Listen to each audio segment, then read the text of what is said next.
Hello and welcome. Thank you so much for joining us today on Have Your Say 247. My name is Rudolph Okonkwo.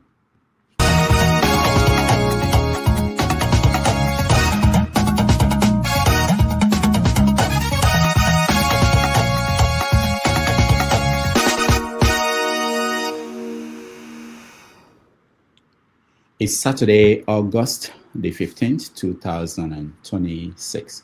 We really appreciate you joining us today for another episode of Have Your Say 247. This is a show where you have opportunity to weigh in on issues in the news.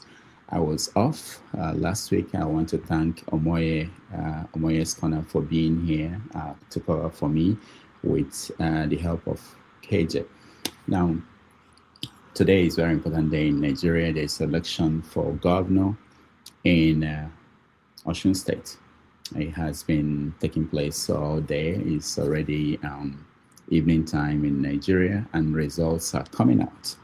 We're beginning to see results of the election, and looking at some of the result papers we're seeing, it appears clean, unlike the past years where we see these INEC forms altered in several ways. We see that the two main parties, Accord Party, which is the party of the current governor, Delegate, is competing with APC, the party of the federal government, the party in charge at the federal level. It's been keenly contested election. We are going to talk about what people have been saying and talking about during the process. From the news reports we'll be monitoring, it hasn't been much different from past elections, including the one that happened in Ekiti a few weeks ago. It hasn't been so different from that. We're going to go in depth to look at what people saw, because this is a measure of how the presidential election happening next year will look like. What have we learned from these experiences? Are we moving forward in the right direction? Are we going back? We're going to weigh in on that on different levels. It's been very competitive in terms of the campaign, the attack, the attack on each other. We also know that I noticed that the buying votes this election has moved up from Tikiti, I think it was $10,000. I'm sorry, 10,000 naira. But in Osun State, it's now 25,000 naira. So all the normal election flaws in Nigeria, they are all happened in this election. There were vote buying, there were problems with materials getting to the sites. Security forces were misbehaving as usual. There's no sign that we learned anything. So we get into all the details, and there's something that I really need to show you as one of the first videos we are going to watch, which is the hype men from Edo State. They showed up in Osun State, and they were touting the governor and Davido, the governor's nephew. Let's watch. That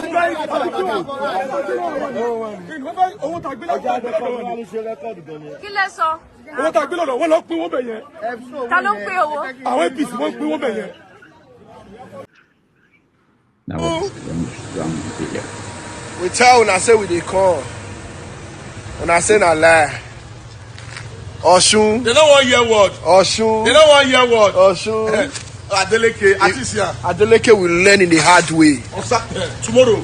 Adeleke will learn in the hard way. Tomorrow. Actually, I say we will not come Osun. When I say if we come Osun, say Abat, call them, tell them that Bako is trolling the street of Osun. Tell them. I say na one stone. I don't get level. What I call stone, no stone. Adeleke will learn in the hard way. A very hard way. Davido will learn in the hard way. Very hard way. Since you say you don't want to sing, you want to do politics, we will finish you. Yeah, everything day. We ready. On ground. We ready. On ground. Show them. Adeleke, Imo, Edo, Show them. Edo, Show them. Edo. Couple head. Who head now? Davido, couple head. He go commit suicide. How far? Who head? No matter. Bastard. Adeleke, we learn in a hard way. If we no kick Adeleke come up for that office, I will share 1 million naira to 5 people. If Adeleke win, I will dash out 1 million. Where Adeleke one pass win? Who know Adeleke? Tell us say we dey on ground. She say na to the dance. Show them. She say na to the dance. Delegate. She say na to the dance. You go learn new thing.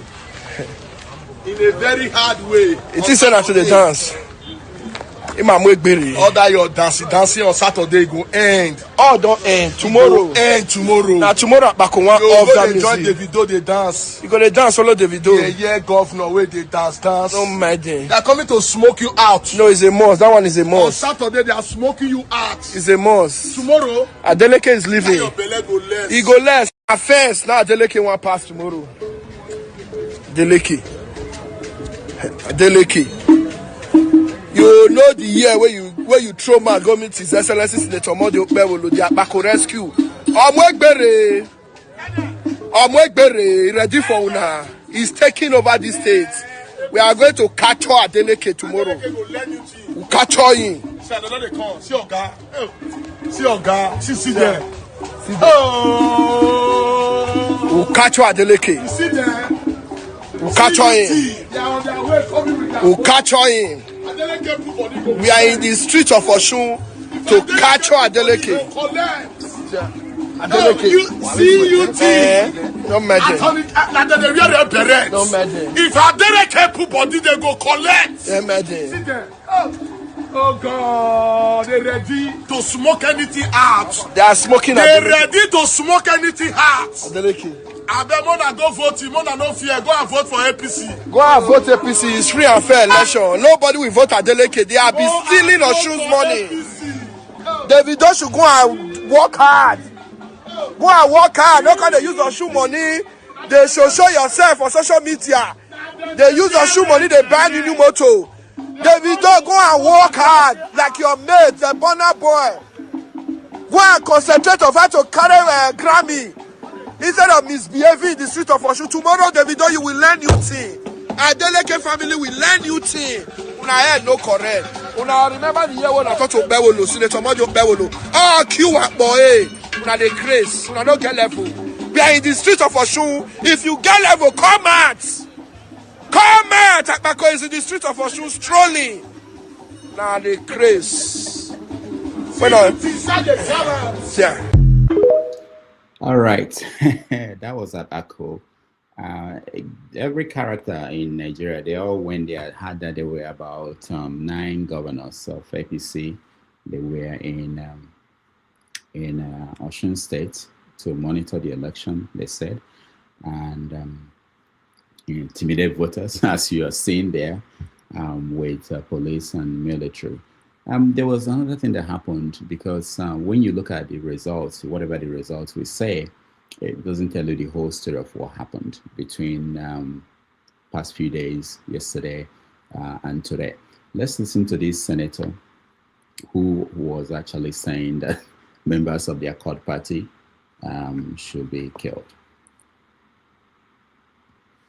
What was sent to you by Davido and their group and their this thing is an AI something. In that video, you were speaking after people had been killed. I can hear you now. In Elisha, and you appear to say that if Accord members were seen in the area before election day, it is killing. So what exactly did you mean by if we see them, it is killing? And can you explain why a reasonable listener should interpret that as a reference to votes rather than physical violence? I spoke in Yoruba, and unfortunately many of you did not understand the parables in Yoruba. I told them we started the story from February 2025, local government elections. 4 of my people were killed, while 16 had bullet wounds on their bodies. Till today, nobody was arrested. And the same government was running up and down, dancing. In April 2025, there was another massive killing of 4. All right, that is sitting senator saying that inciting really APC members to attack Accord Party members. He was called to report to the police, and he went there and came out, and this is what he said. To come and see our policemen, to ask them, why are they inviting me? Well, we have met, and I've told them what I said, not the one manipulated by these mischievous interpreters of Yoruba language. I'm a Yoruba man. I spoke in Yoruba. If an Igbo or an Hausa or an Igbo woman is interpreting Yoruba to me, automatically, Yoruba means a lot of many things. We said, come between now and Saturday election, we will kill them with our vote. When I look at the video, it's almost 38 minutes. A mischievous man, I don't know where he comes from, whether he's on drug or where, misinterpreted from somebody's blood. So we wait until after this to see what we can do legally to such a person. Where a sitting senator is for 2 terms and performing for constant eliminating people, killing them, will scare people. And nothing happened in Mede. I won't talk much. We have left the whole thing to the owner of lives. So come Saturday, you will see the marvelous work of God. I've made my point as the leader of the people. All right. So all these things are factors in what happened today, how people voted, who was allowed to vote, who was intimidated, who was not. Another factor was factional leader of Accord Party, the governor's party, also came out to endorse the APC's candidate for governor. APC as the national chairman of Accord Party. As the national chairman of Accord Party. Today, and my working committee, they are all here. We have stepped down our support for Ademola Adeleke. And today we declare our support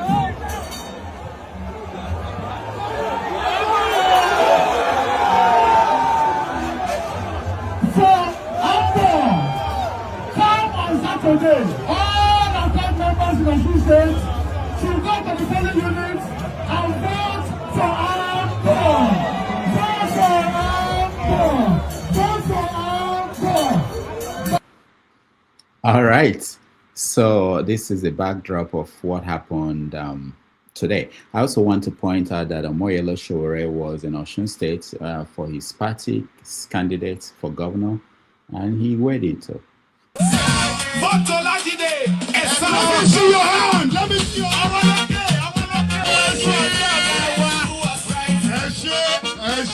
Ẹ ṣé, mo mọ̀ pé inú wa ń dùn.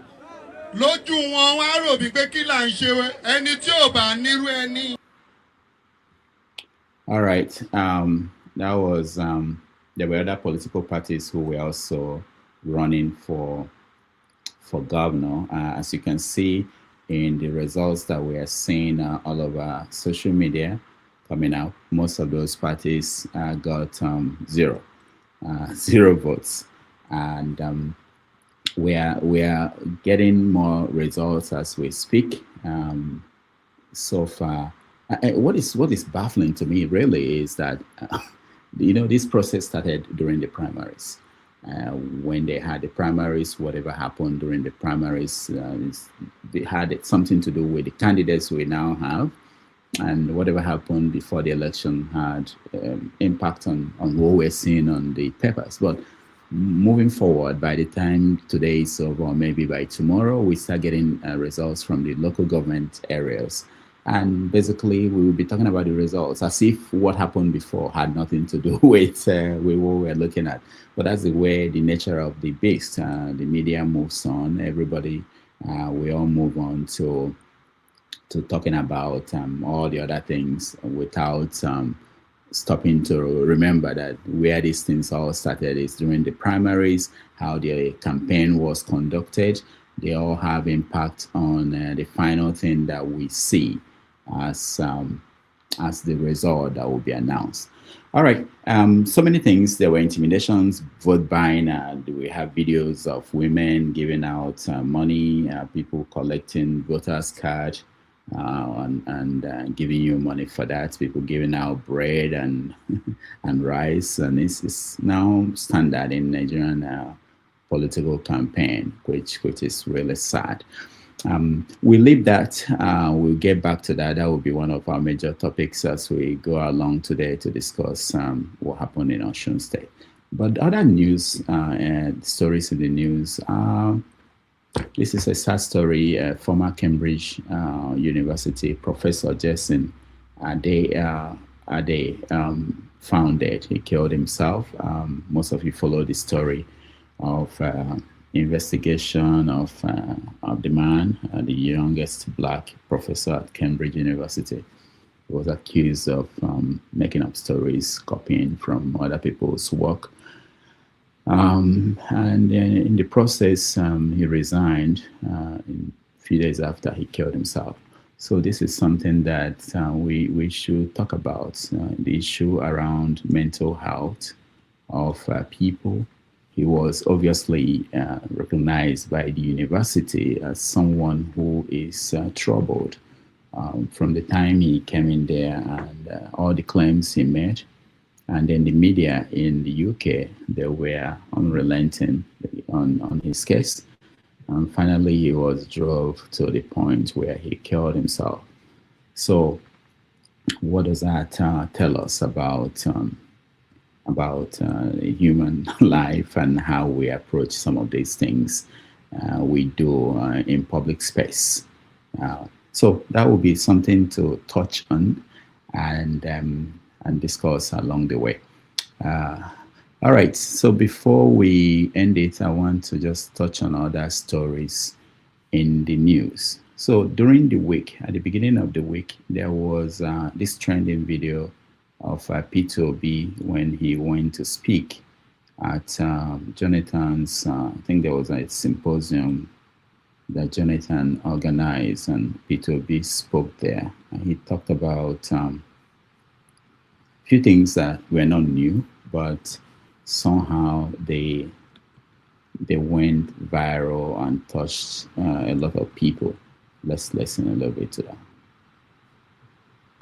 5 judges that never made gave judgment in my favor. So if you look at that and look at what is happening today in Nigeria, we are professors.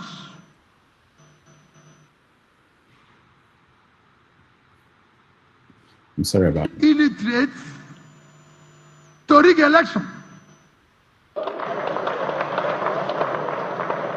Where our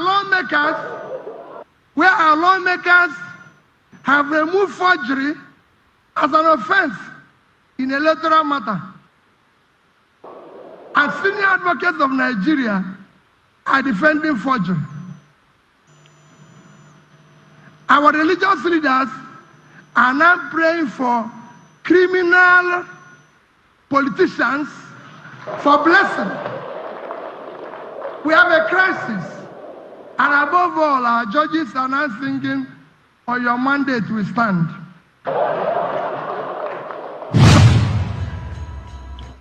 All right. So I think he tried to summarize what has happened to our democracy in the last 4 years. Somehow it resonated with a lot of our viewers, a lot of Nigerians who made it go viral. let me touch on a few other things. Governor Soludo of Anambra State has been traveling abroad. He was in Canada, and he met some Nigerians at the airport, or they came to see him. I'm not sure which is which, but let's watch the encounter. Wonderful, wonderful, wonderful, wonderful.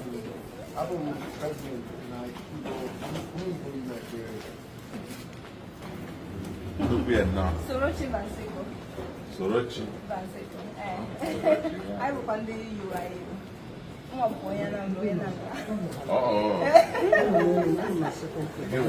Sure, I'm not sure.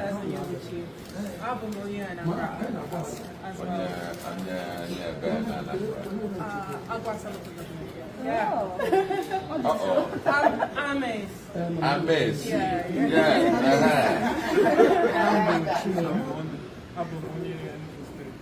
Okay.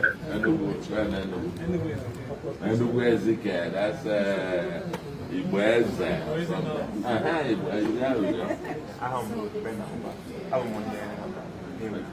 Newi Bambam. Osakwe, onye be. Abumonye United States mana Nambo onye Anambra State.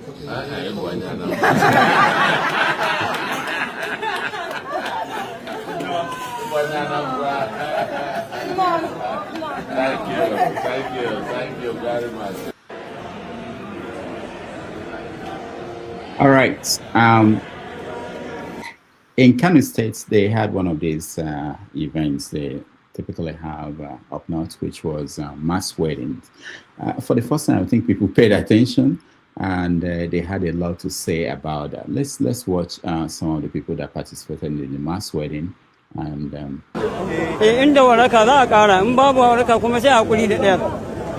this is my first marriage.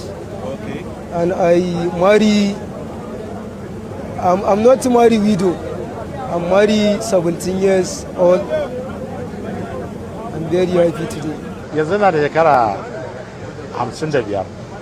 Matata ce ta rasu, shine ƙungiyar mu suka dace na ga ba zan iya ba. In ba tallafin gwamnati ba zan iya ba. To da yana daga cikin da aka bude na je na ba da sunana aka sa na ciki. Cikin alheri muka yi abin alhamdulillah. Ba kuma cewa aka yi aure wannan ba ne ne mai tafiye da shekara ɗaya ma ana neman ta Allah kuma ya kawo aka yi. Mun yi farin ciki mun yi mana Allah. Muna addu'a insha Allah Allah ya ba mu zaman lafiya shine abin da mun maraya sunan manzo Allah sallallahu alaihi wasallam. Yanzu dai ƙari ne na kuma jin ƙarin da nayi. Na jin dadin sa wallahi. Yanzu to hadda ita dai wallahi uku ne. all right, people.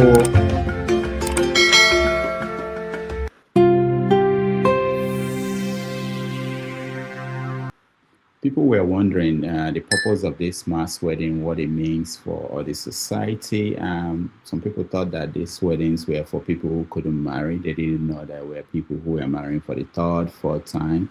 There were discussions on what that meant for the children that will be born, with most of the couples getting about 100,000 naira.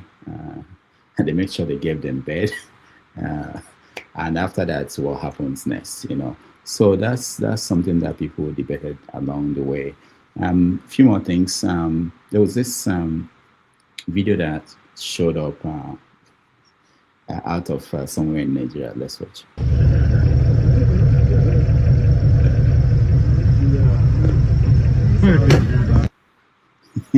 Now, I have seen a lot of things, but I've not seen people bring in a gas station pumping gas through inside the vehicle.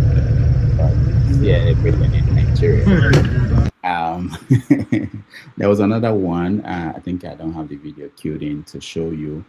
Some people, a family went to the zoo in Yola. I will play that along the way. And what they saw in the zoo was really shocking. Quickly, there was this pastor that trended this week. Innocent, Kingsley Innocent. Let me show you a video of him.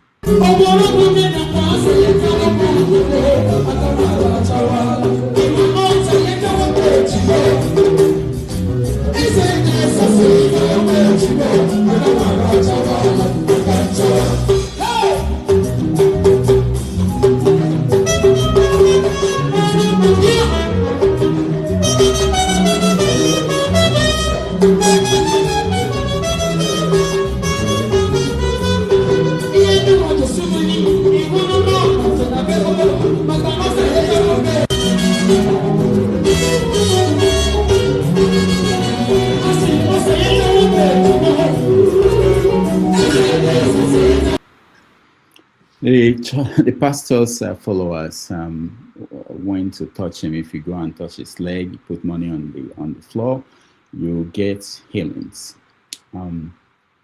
We have problems, serious problems in the country. But this one was the one that broke my heart. Sometimes when you travel to Nigeria, you don't think about what could happen in an emergency. What if you are sick? Do you have emergency system? Can you call 1911? Can you be taken to the hospital in a dignified way? This is important. It's basic, you know.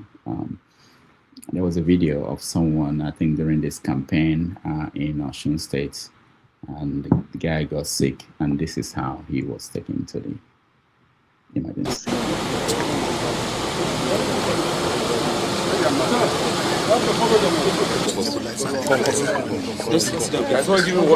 Don't be pushing the Be careful because take it easy.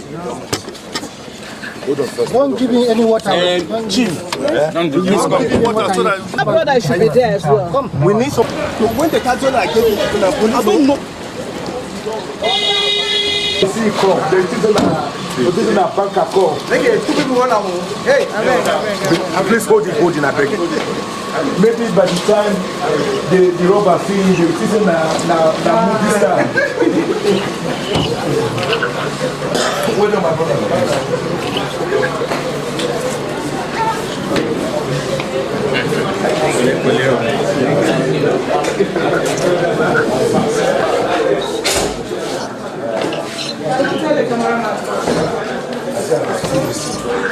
Holy. Hello, what is this?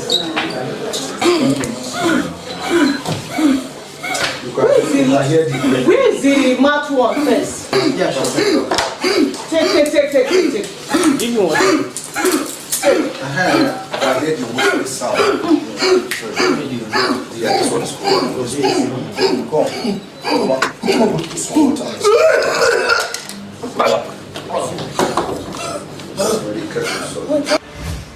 I've just been told that that's Dino.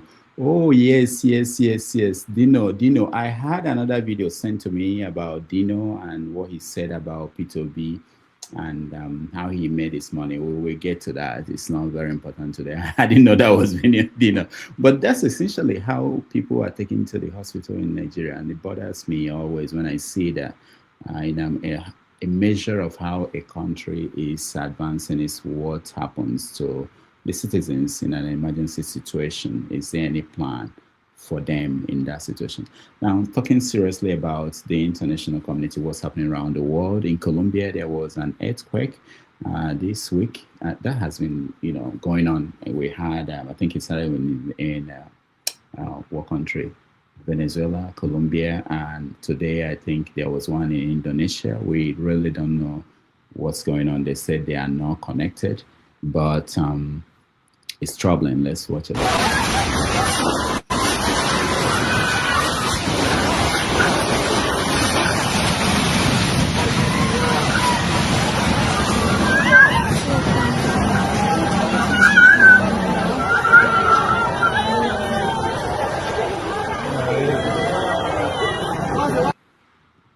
That was Colombia a few days ago, and today I had Indonesia. They had an earthquake, and about, I think the last count I saw was 49 people died.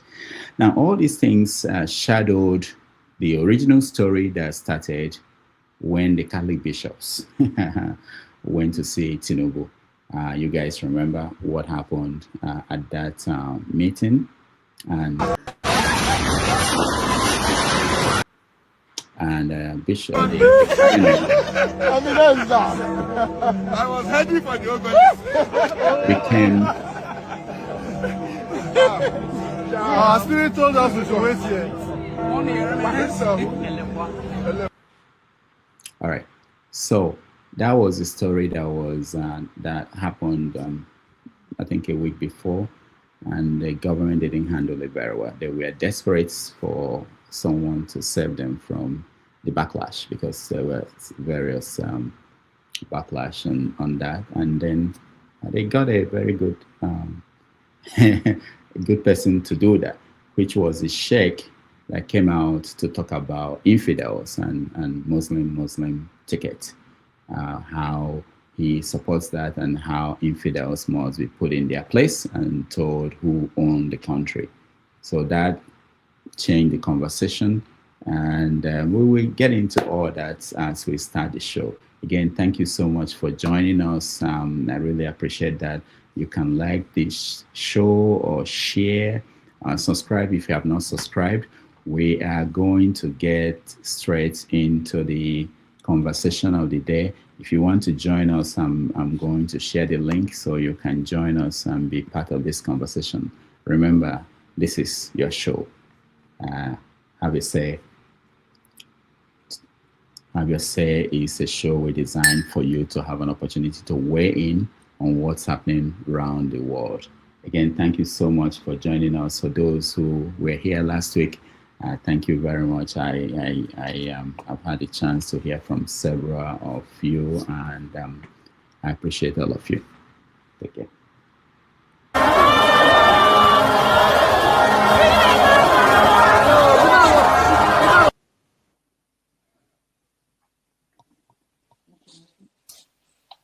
No, this rally make my blood pressure go up.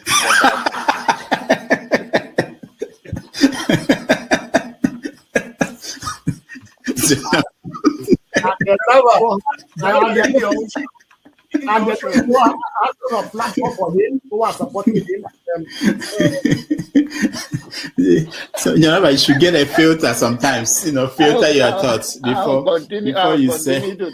I'll continue to take blood pressure medication. Why are you getting high blood pressure, Janaba?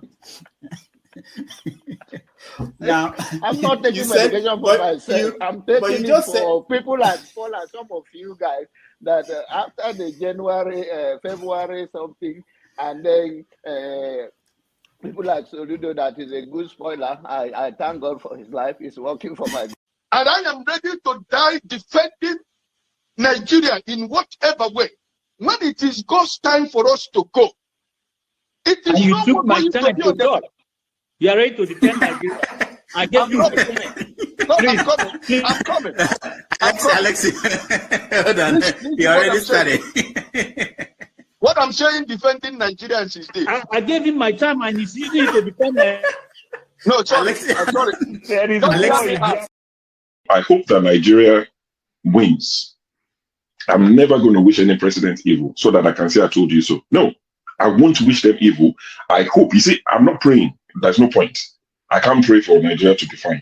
I only hope that Nigeria wins and Nigerians win. Because if you choose a dodgy doctor who has a dodgy record, who has, all sort of accusations leveled against him, to say this doctor, we think he's done this, or this doctor, this surgeon. Yes, he's a senior surgeon, he's the most whatever surgeon, but there are a lot of accusations leveled against him. If you choose him to operate on you, and you tell me to pray for you that it doesn't kill you surgery, what's the point? I can't pray. You might make it, you might not make it. My prayer won't change anything. So I hope Nigeria and Nigerians win during Tinubu's 4 years. Thank you. Thank you. Uncle, right? I have the right to address Showore the way I like. You don't know what Showore did to me. So learn to control your emotion, right? That's the only thing I'm going to tell you. But if you don't want to control your emotion and you insult me here, I'm going to insult you 100%. Okay. You understand? You cannot insult me on a normal ground. Fiscally, you can't insult me, right? I will treat you like a child. If you insult me physically, I will handle you like a child. I don't care your age. Do you understand? You are powerful over the camera, so you can say whatever you want to say, but you can't yet say it to me physically. You understand? I will handle you like a kid. Can we arrange the meeting ground? Can we arrange the meeting ground? So learn to control your emotion. You understand? Please don't take him out. I also have a right to respond because you mentioned my name. There's no need to take him out. All you have to do is to meet them or something. And you're taking too long to manage them. Comment. What did you say? Comment. I know, but he mentioned my name, so I'm asking to respond to him. When he gets your time, then you make up. No. He mentioned my name. If you want to make it rowdy, I will take you out. Take me out, you son of a bitch. Take me out. You think you're a big boy because you're moderating. Take him out, please. Hello, come on, don't use such word now. Don't forget, that state is now an oil producing state. So they now have derivation, if you are not aware. So if you want to speak for anybody, please do not defend a Kalata like a Yabelo. Please do not. Okay, let me You can respond speak to for him. anybody, One but second. do not defend a Kalata like a Yabelo. Do not. All right, thank you, Mohammed. The people of that state. Can I respond to him? No. Then go to hell. Rudolph, go to hell. All right.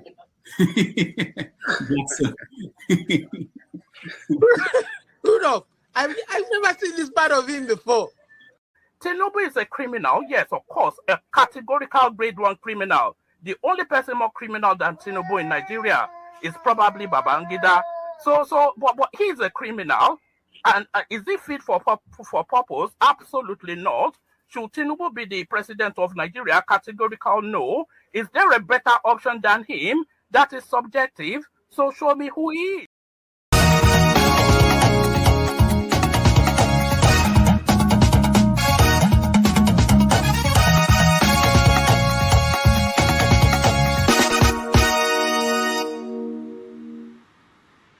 All right, welcome everybody. Thank you so much for joining us. Today is Saturday, and it's time for Have Your Say 247. KJ, welcome to the show.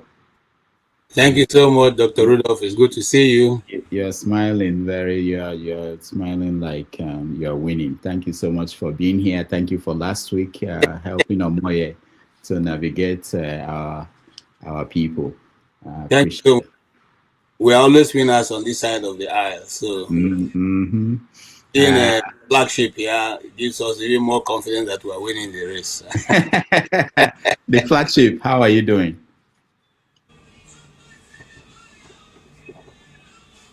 Flagship, you are muted.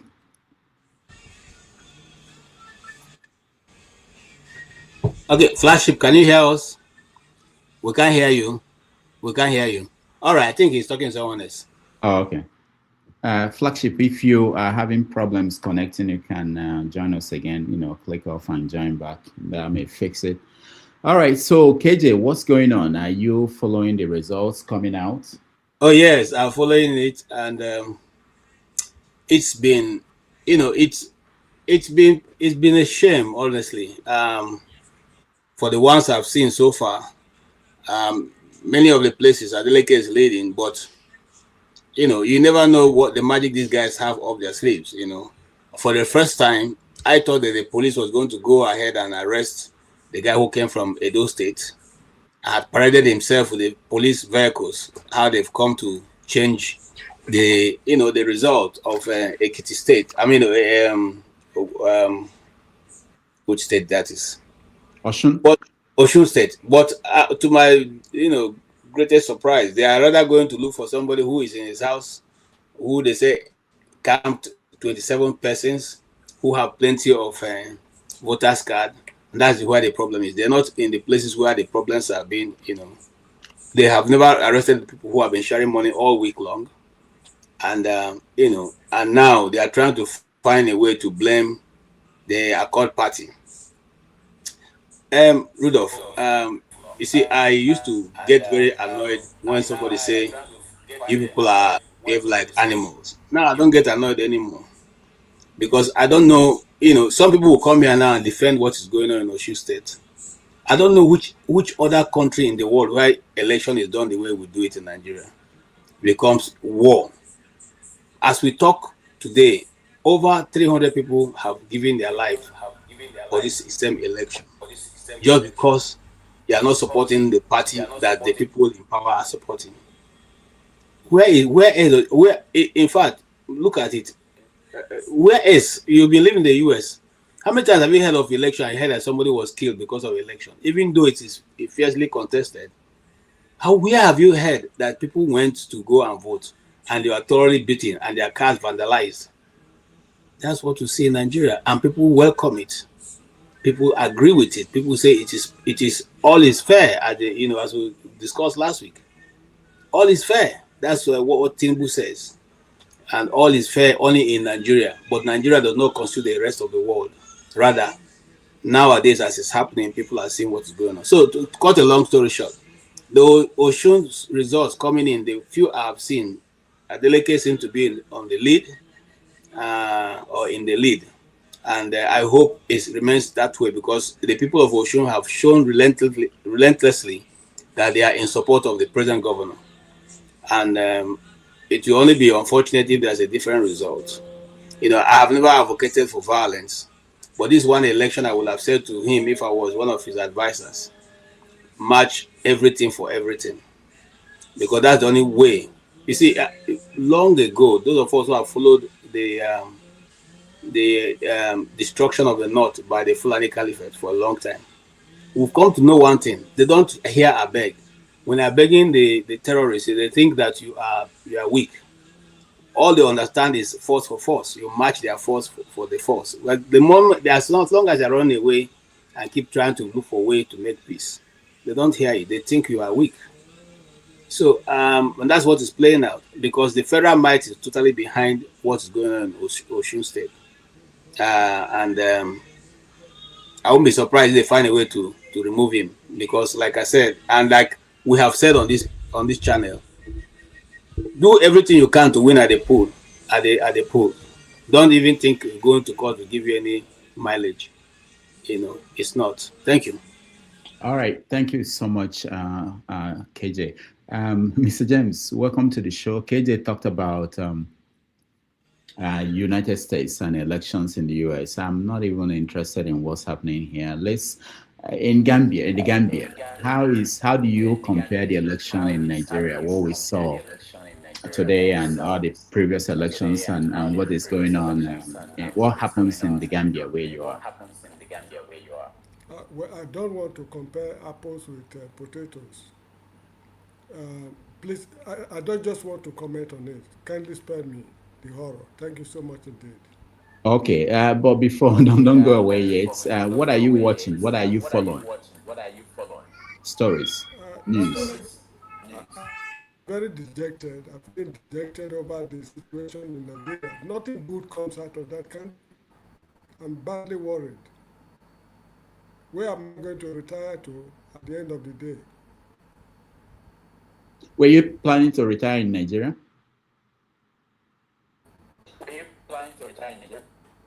You say? Were you planning to retire in Nigeria? Sorry, Were you planning to retire in Nigeria? Well, not quite, but that is my home. But if it is not habitable, I just have to look for another place to retire to. What kind of thing are you looking at the place you want to retire?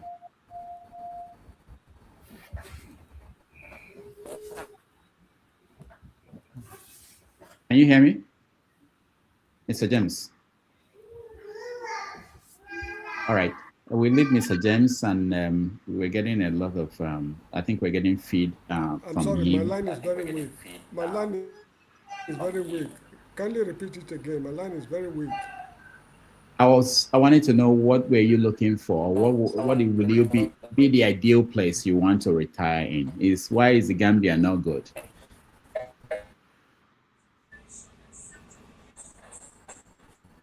All right, James is having problems. James, can you join us again, and maybe that will resolve your connection? Okay, if you allow me, the other news I was following.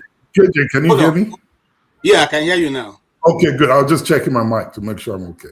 All right. The other news that was quite, a blowout was the demolition of a green path given to a pastor in Abuja, Pastor Ike Monye, that was demolished by the FCT Development Control, even though the case is in court, and the case was adjourned to October. But during the weekend, they quickly rushed there and marched down everything. So that was quite, carried a lot of, time this weekend that just gone by. We can talk about it if that's part of what you have. Okay, this happened this weekend? Yes, it happened this weekend. Wow. All right. It happened last weekend, but it all trended to this weekend. Why did it trend? Because it is rumored that the land was, repurchased by the the Senate president, and they brought these hoodlums to come and make a fence. Use this weekend to make a fence so that by time it's Monday, nobody can access the building, the land itself. So that brought a lot of drama and fight and struggle. And I quite appreciate the wife of the pastor who stood her ground and said, "You guys are not going to put any block on ground here." And yes, so it was quite a scene in Abuja this weekend. So you can see why I said I no longer take offense when you say you guys are animals. That's why I don't take offense anymore, because you have a case in court. The court has ruled and said come back in October. Meanwhile, let the status quo remain. And when the weekend falls, you bring your people. They go when they are matched down everything, including the people's furnitures and their speakers and everything.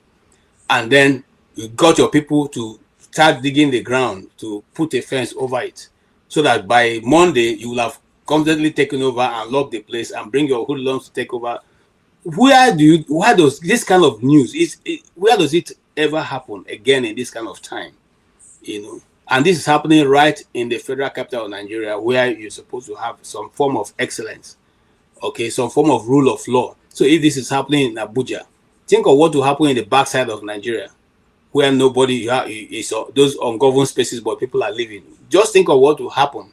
It's definitely every strong man can take over the whole place and even change the name of the village and cause it his own name, and nothing will happen. Nothing is going to happen. It's sad. All right, thank you, KJ. A flagship, welcome to the show. Thank you, Rudolph. How are you today? I'm very good. I thought I saw you in that video, Rudolph. What video? In Kano State. Yeah. Well, was that that man looked like me in another 10 like years. You, 10 years from now, I will look like the man, No. It's good to see you again. Welcome back. Thank you. Yeah. So, I was, I guess this is where you talk about the stories that are outside of the main topic, right? Is this it? Yeah, exactly. Well, I took my eyes a little bit out of Nigeria, although I could not. I try to follow up on that story from, I guess it's the PFN president that came out last week or thereabout to say that he commands over 65 million people in Nigeria when he was opposing that law that was talked about that speaks against preaching in buses and all of that stuff. I was amazed, actually, to see that one man has control over 65 million people. And my head was just running around. If we could get him to get the 65 to participate in these elections, I think we'll go a long way, and it will speak volumes, you don't seem to hear them talk when it's election time. If you have such manpower, why not use it? Why wait until they talk about something that affects your religion? I suppose the participation of the church in societal events would include his wielding of that power to ensure that a lot of votes are cast during election times. I mean, I thought I would hear more about that following that rhetoric that he made on the news. And the other thing that I followed up on was on this side of the hemisphere, the congressional hearing on Anthony Fauci and COVID and all the drama that went on in 2020 and what we are finding out now, the results, and how one can plead the fifth 111 times. I think that should go in the Guinness Book of Records. I've never seen anybody do that before in one sitting.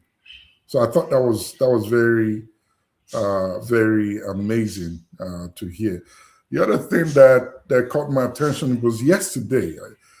Dallas Fort Worth Airport apparently had a plan to install a foot washing station inside the airport for quote per the report from the Islamic folks.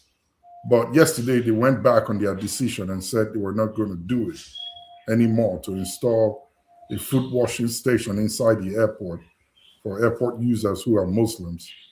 So I kind of found out a little bit interesting that these things are going on, and they are beginning to be pushed back in Texas, most especially, against folks of the Muslim faith, that mosques are being challenged, permits are being withdrawn from buildings, that areas rather that mosques are going to be cited, and so on. And to find out that this decision about the foot washing station at the airport has been reversed is kind of interesting to me.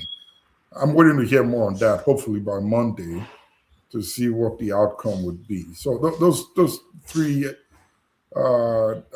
stories actually caught my attention this week past, and I'm hoping to get more on those as the week comes. That's very interesting. You mentioned the PNF. I actually got one of my producers, executive producers, sent me the They were being persecuted.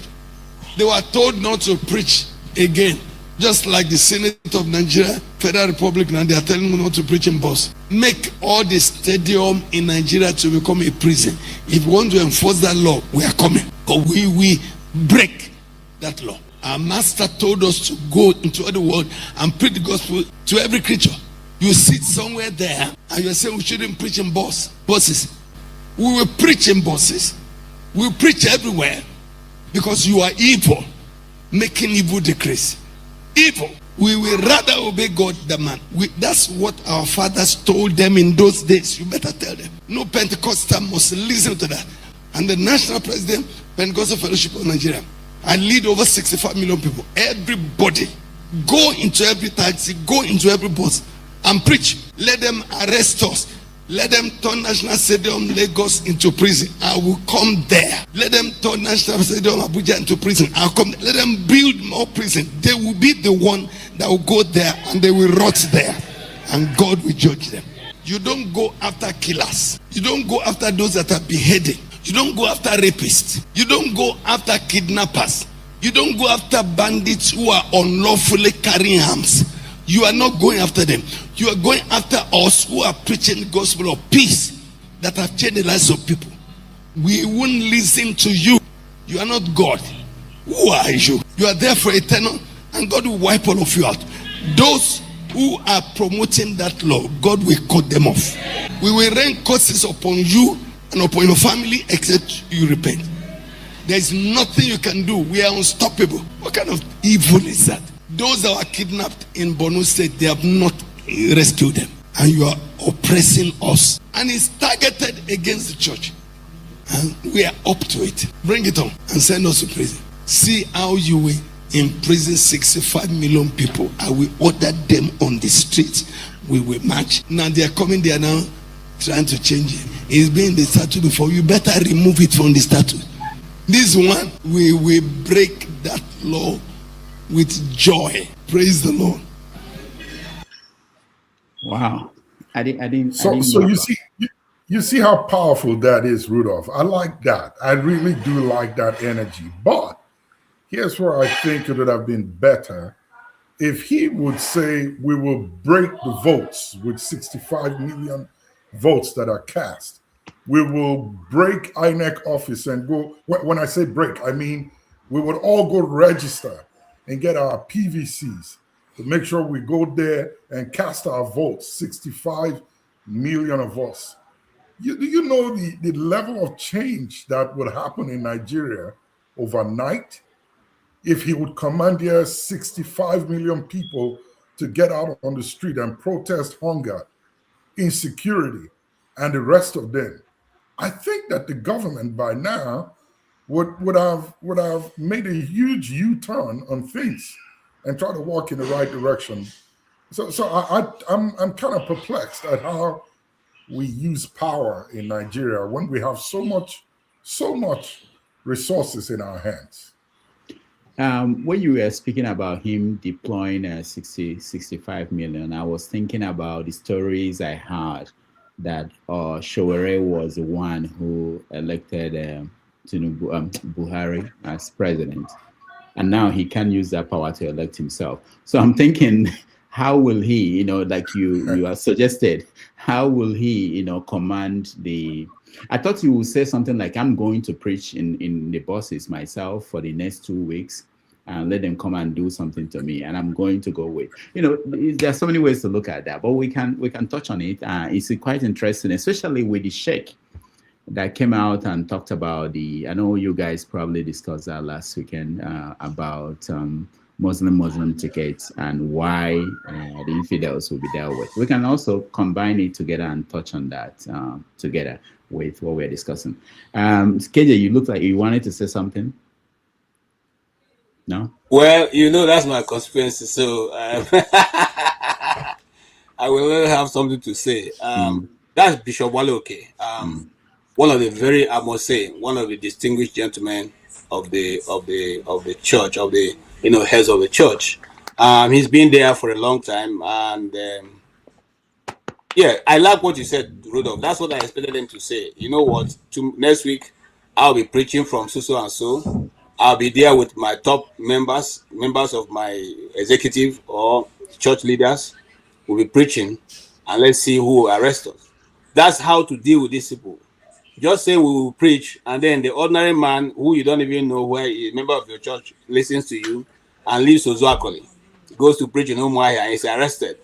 And how do you know that he's been arrested? Because you will not even hear the story. You see, that the problem of such things is that when the ordinary man is being arrested, or the people who do not have as big name as you have, nobody hears it.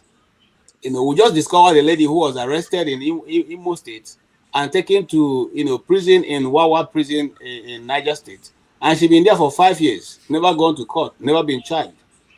That's what happened, and many people are in Nigerian prisons languishing in that way because they don't have any name. Those of us who have practiced some form of journalism in Nigeria know that that's the biggest fear of a journalist whose name is not ringing bell in the national newspapers, because you are picked up and nobody knows, and if nobody is there to see when they are picking you, you just you are the mercy of whoever those set of security or operators are. And so for me, yes, what he said is correct. And if we're going to talk about it, you wonder when these laws are made, who are the people who back this law? Because our people are there. They said, oh, this is not a new law, it's been in the regulation of the FRS. If that law was there right from the time it was formed, why did people accept it? But I want to shock you. Not preaching, that is miracle not being carried on TV, was not a handwork of a Muslim or those who are not Christians. So the handwork of people who are Christians, and I don't want to call it denomination, because they were heading the NBC when that law was passed. And it was one of us who was heading it that decided to say, oh, why do people do miracles that is not proven? There should be scientific reason for whatever is happening. Since you don't have papers for it, it should not be aired on Nigerian television. Thinking they are doing Christian Hahilome.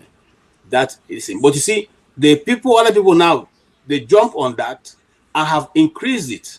And they keep increasing it until such a time that you will now have to get a license before you can even hold a church service. It doesn't have a stop. That's why we say do not interfere. Even though let the church regulate itself. Don't begin to tell us what to do or what not to do. If you do that, nobody knows where it will stop. And that's the fear. Thank you. All right. Thank you so much, KJ. We have one of our listeners who are giving us a challenge. He said, if you and all your guests answer the question to my satisfaction, I will donate to you today. Why is it that something as simple as an election is considered a war in Odua land?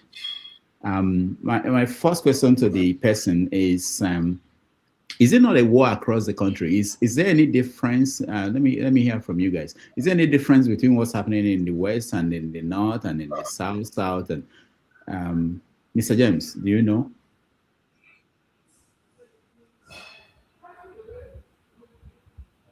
All right, Mr. James cannot hear me. The flagship. Do you think that the election, the way it's conducted in the southwest, is different from the way it's conducted Is everybody hearing me? Are people running away? Yeah, I can hear you. I can hear you, Rudolph. Yeah. Okay. Okay. Hey, your camera is turned off. Yeah, your camera is off. So I thought you were taking care of something. KJ, you can start. Okay. Well, to our dear listener, please donate very quickly because we'll give you a good answer. No, he said you have to satisfy him. Oh yes, I'm going to satisfy him with it. Yeah. Now, the reason, and I'm not going to just put it on Odua land. I'm going to put it across Nigeria. Or the reason why you see that politicians are ready to kill and be killed in the process of electionary campaign or voting in Nigeria is one thing. It is the pot of the honey they are asking for. It is the national resources that they are going to get into. Nobody asks the political leaders for accountability of how they spend the money that is accrued to the state. Nobody takes them to court. Even if you take them to court, they settle and they leave. So for you to be rich without any form of struggle is to get into political positions in Nigeria. Whether they are from the north, south, east, or west, it's the same thing. They do the same thing. I give you a very clear example. Some people just go there only because they want to amass the wealth. They want to have control. If you are in the presidency, one of the things that you aim for is once you win, you distribute the oil well across your friends. You now give your friends a well in a reasonable import license that will cost little to nothing. They can go to central bank and get exchange rates lower than that which is being used in other clients. Other people are getting. So the largesse that follow the authority of the office which they get is what makes them to fight, do or die. Another example is that right now in Osun State, for instance, those who are fighting it, they are using it as a reason to show that they who are supporters of Tinubu have been able to deliver, and consequently they are trusted and given more position. But now the unfortunate thing is that the Osun people seem to be going along with the governor of the state, who they say have done a bit better than every other person who have governed the state. So they will prefer to go with him. But the question now is the power that be do not want that. So in other words, why is election the way it is in Nigeria? Because those who are in a position of authority use the apparatus of government, which is the military, the police, the Air Force, the Navy, the civil defense, and every one of them to be able to put themselves forcefully in the position of governance. I'll give you another example. The election going on right now, there's a local government where the police, after they finished voting, the police took away, they drove the people and took away the ballot box. And so how are you going to guarantee the security of that ballot box has been taken by the police? So they simply take it to their Oga's house. Oga will give them a new ballot box, thumb printed with whoever their candidate is, and they go take it to the submission center. There is no accountability. There is nobody who want to check. We, the people of Nigeria, have decided to abandon anybody who is there to do as they wish. In fact, that is why when you are in government, those of them they tell you we have done this, and people they expect you to clap for them, But that's it. If there's anything I'm saying that you don't understand the one thing that once you become the governor, nobody on earth asks you any question any longer. You spend the resources the way you want. You do whatever you want with it. No question asked. That's the reason why it is dangerous, because we don't have any form of accountability. The people cannot hold you accountable. The people cannot remove you. In fact, let me shock you. The Nigerian Constitution says that if I'm a senator right now, and my people decide to want to recall me, after they've gotten the required number of signatures, they will now take that petition that people have already agreed that I should leave the office and submit it to the National Assembly, who will set up a committee to agree whether me as their member should leave. Who will do that? Which system will ever agree to that? So when they submit it to the National Assembly will obviously decide that you are not good to go, that you have done nothing wrong, and that's the high ends.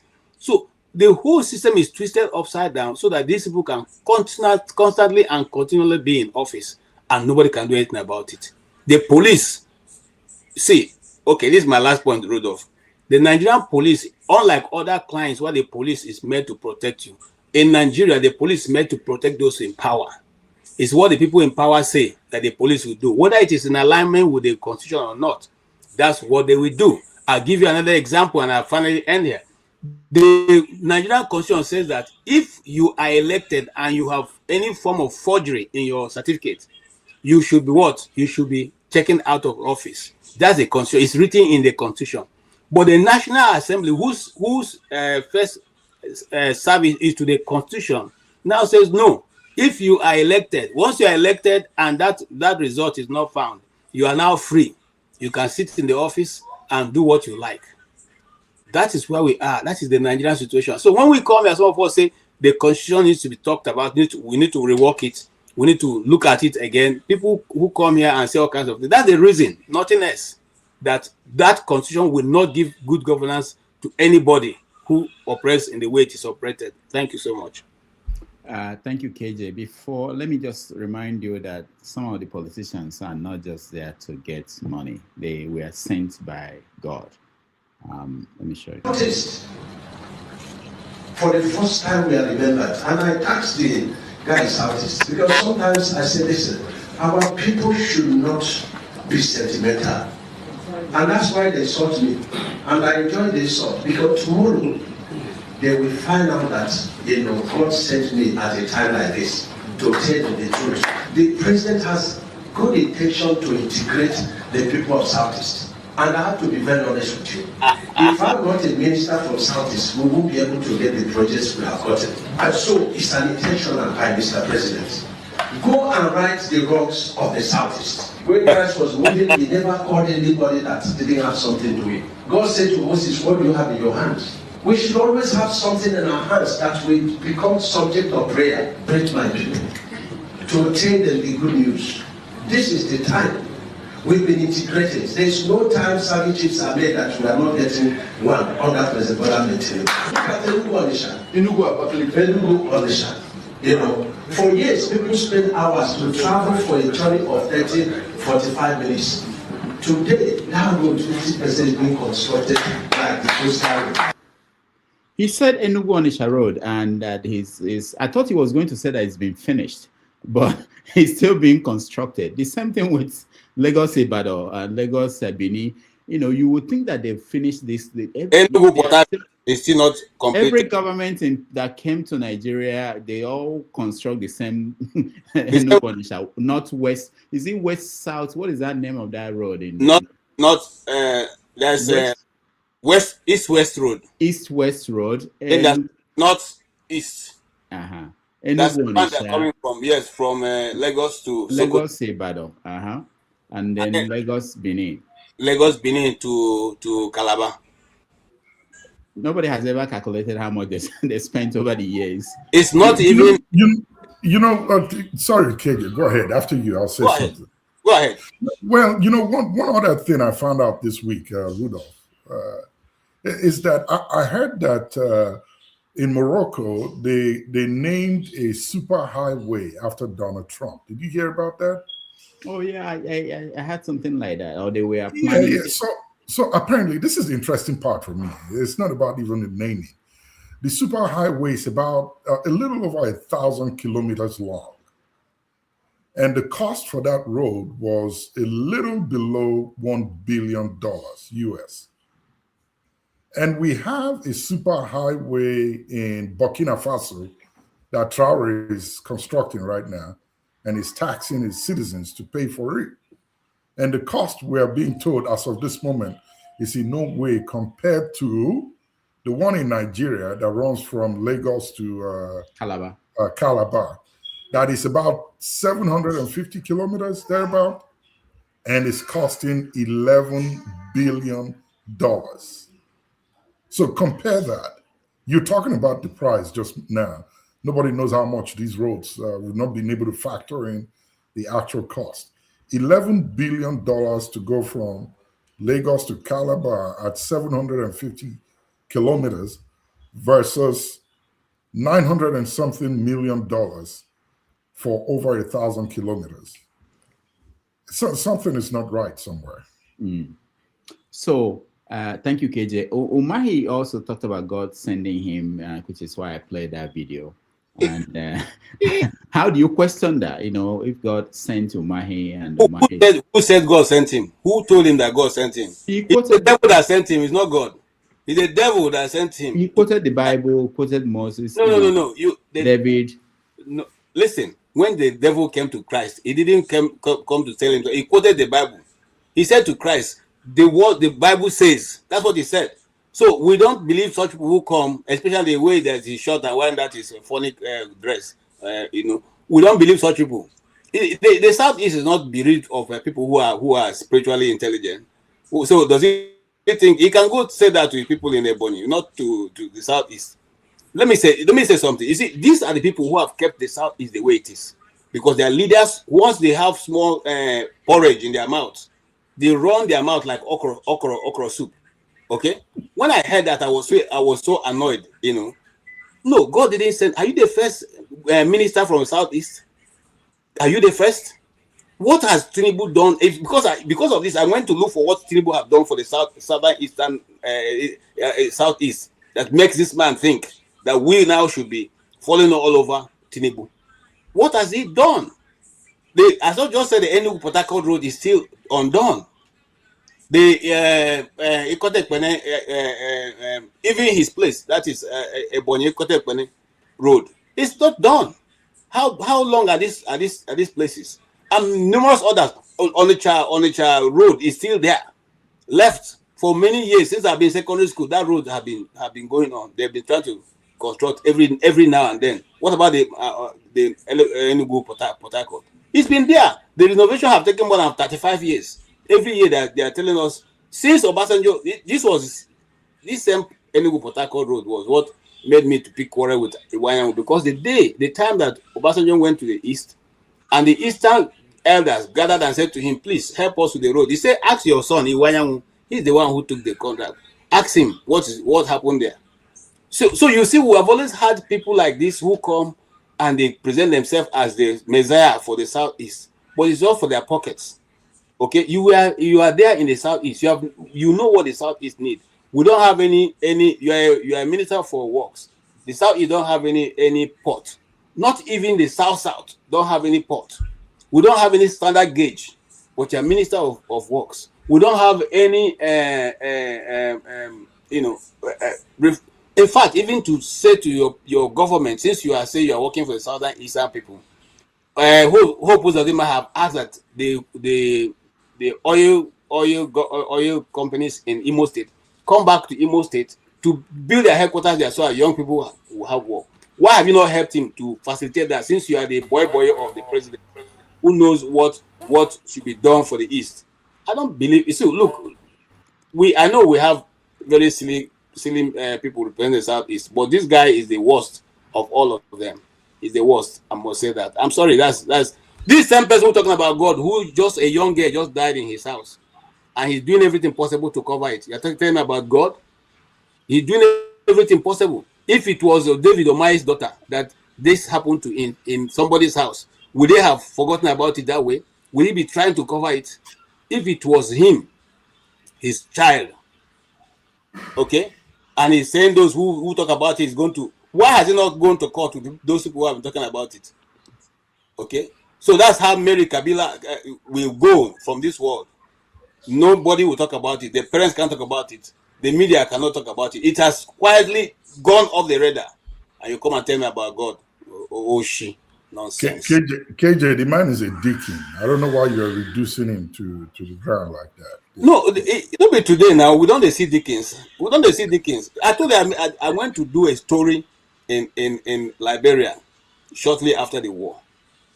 And we found out that in the church there, majority of people who played parts, who did all kinds of things, they were bishops and deacons in the shop. Their names were in the obelisk that was in front of the church. Their names were found there. And we are shocked that these same people, Rudolph, we went to the lodge. There's a lodge opposite the American embassy, American embassy in that Liberia. Okay, that was destroyed during the war. But while we went there to look at it, the obelisk standing in front of it had the same name, and majority of the names from the people who are in the church we saw. Inside I myself and my colleague looked at it and said, I didn't know the same people who are bishops and this whose names are on the lodge. So what are we saying? We know that not everybody who calls father is a Christian now. We know that. We are no longer taken, by it.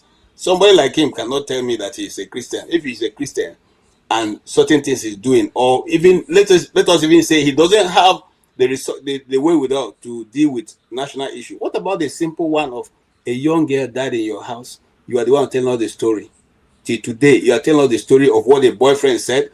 Can the media talk to the boyfriend? Is there no journalist who said to us, sir, can we have the name of the boyfriend? Since you know so much about him, and since he has so much information, let us go talk to the boyfriend. Is there nobody who said that? Why are you the one reporting? What about the five engineers who went to work in Ebony State and never returned till today? Why is nobody talking about it? And you come and tell me about God? You come and tell me, do you know God? Doesn't know God. In fact, I'm so annoyed. I'm sorry. You don't know God. Nonsense. All right, let's round up and start. I want to hear our flagship, your take on this. Because I think the person that wrote this must be thinking about it from the 60s, Operation Weighty, and how that degenerated into the Civil War and everything that happened, the coup and the Civil War and everything. And probably that's what he has in mind. I'm guessing that somehow elections in the South, if you remember during Shagari, if you remember what happened in Ondo State, what's the name of the governor then? Omoboriowo, yeah. What happened and how the coup that removed Shagari, people that they make reference to that, what happened in Ondo State as part of it. So maybe that's what this person is trying to say.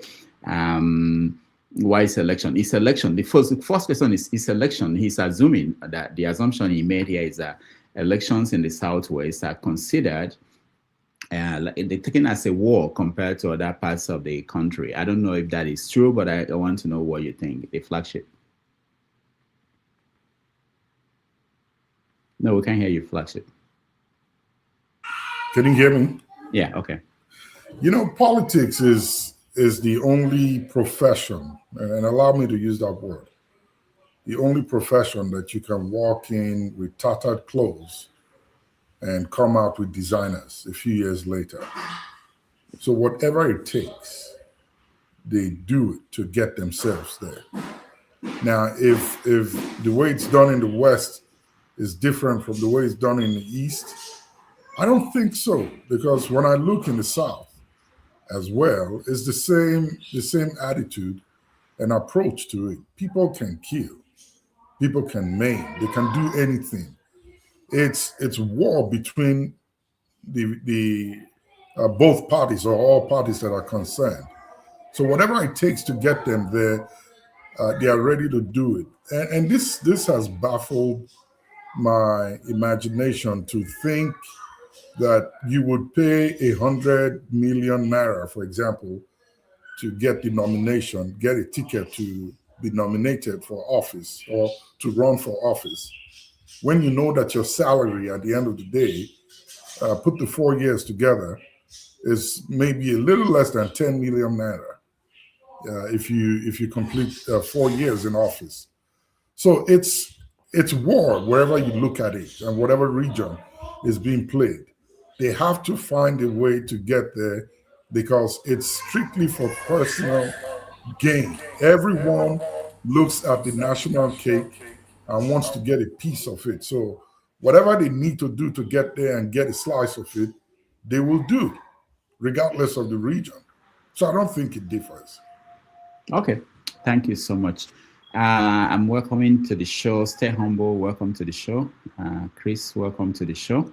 Let me see if I can get an answer from Mr. James, because Mr. James, I know you followed what happened in the 60s. I'm assuming that's what the person that made that comment was referring to, or maybe during Shagari's time. Do you think that the election, how the campaign is handled in the Southwest is different from any other part of the country? Well, I just feel the Southwesterners extend the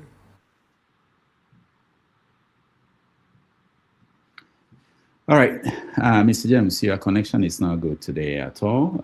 Let's move on. Maybe you can try again and rejoin. I don't know why, but Let's move on and hear from Stay Humble. Stay Humble, welcome to the show. Yeah, thank you. Yeah, we're yet to start. We're about to start after we deal with this issue. Maybe the guy will be satisfied and donate money to us. He gave it as a condition that he has to be satisfied. We don't know what his satisfaction level is or what should satisfy him. But this is the question. Election in the Southwest is a war. Why? Do you believe it's a war, and why do you think that is?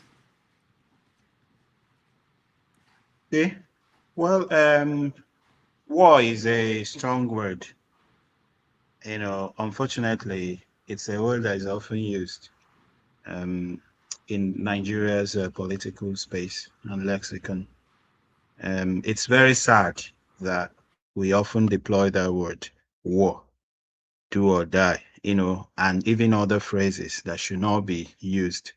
Because what's the essence of election? The essence is to allow the people to choose persons or leaders, as we commonly say in Nigeria, who they think can pilot the affairs for a given period of time. So it should never be a war. It should be a seamless process, especially given the level of civilization that most of the world should have attained. Of course, we know that fortunately, some parts of the world, they're still struggling with that. So it should never be a war. But if you look at Nigeria, if you look at Nigeria's situation, let me start from the beginning, then connect the dots to the Southwest and then to the rest of Nigeria. From the beginning, Nigeria's election, unfortunately, had always been tampered with. In the first instance, it was tampered with by the colonialists, you know, by the British, in favor of a particular section. If I mention that section now, Dr. Damages may go gaga because he doesn't like, he has a soft spot for that section. But you are muted. I said just mention whatever you want to mention. If you back it up with whatever evidence, yeah, of course, the the evidences are there. You know, because you know, when others were clamoring for independence and stuff, that's why you're saying no, we are not ready. And we know what happened. Yeah, I don't want to go into detail because we all know these details. Then after that election, you know how even some the so-called founding fathers, some political gladiators, were even prevented from campaigning in the North. The Action Group was prevented from campaigning in the North. The NCNC was also prevented from campaigning in the North. You know what happened before the Kanu riot of 1953? They were all related. So that was another war again. So this is not peculiar to the Southwest. And then fast forward to the time of independence, when the Northern People's Congress won the majority of the seats in the so-called parliamentary system of government. You know, eventually they had to form a government with the NCNC, and the Action Group became the opposition. Of course, the plan, I would think, was maybe to isolate the Action Group, because this guy, or Awolowo, was not in the good books of the colonial masters. And then we saw how they tried to, you know, manipulate things in the West. Those days, the elections of 1964. At a point, the West was called the Wild, Wild West. So these things, you know, they are in the history books. You know, they are common knowledge to anybody that has the slightest interest in Nigeria's history. You know, so what you are saying today, I've always said it, even in other platforms, that everything you see today around Nigeria's political system, the rascality, whatever you have today, they were there during the elections in Western Nigeria in the early 60s. You talk of ballot box snatching. You talk of vandalization of property. You talk of falsification of results. You talk of vote buying. What was it? Everything that you see. In fact, Nigeria is just copy and paste. You know, they just go to the library of the 60s and 70s and borrow some of the bad books and just photocopy, you know, and continue to practice what's there. There's nothing new.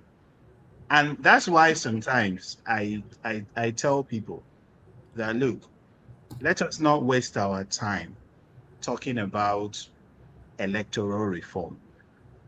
You know, let us use so and so technology. We use the best technology in the world for election. In fact, recently, like 2 years ago, there was a general election in the United Kingdom, which I voted in. It was very manual. It was very, very manual. I didn't see any huge electronic device. There was no massive technology deployed. It was purely manual, and it was very peaceful. The only problem here in Nigeria is that politicians don't want the votes to count, and not just the politicians, to a large extent, the people sponsoring them from outside the shores of Nigeria. They don't want the votes to count. Any day they want the votes to count, we would even go and ask the student union government of Nassau State Polytechnic to come and conduct election, and they will conduct a very good election. So, right. Yeah. Round up. You're done. War should not be the word we should be using. Unfortunately, that's the word now. But of course, we should do everything possible to eliminate that word or even its practice in the electoral system. And finally, the only way that can be done now in Nigeria, the most feasible way is the Nigerian diaspora, which is really, really strong and stronger than they even think they are, to actually seize the momentum and seize the political space and get their own, the system that they want. If you continue to rely on political parties of the Dixons of this world, of the APCs of this world, the PDPs of this world, to advance your political ambitions and desires, you are going nowhere. All right, thank you. Stay humble. Chris, welcome to the show. We want to quickly touch on the question that somebody who is listening asked us on the comment section, and then we start the show properly on this Osun election.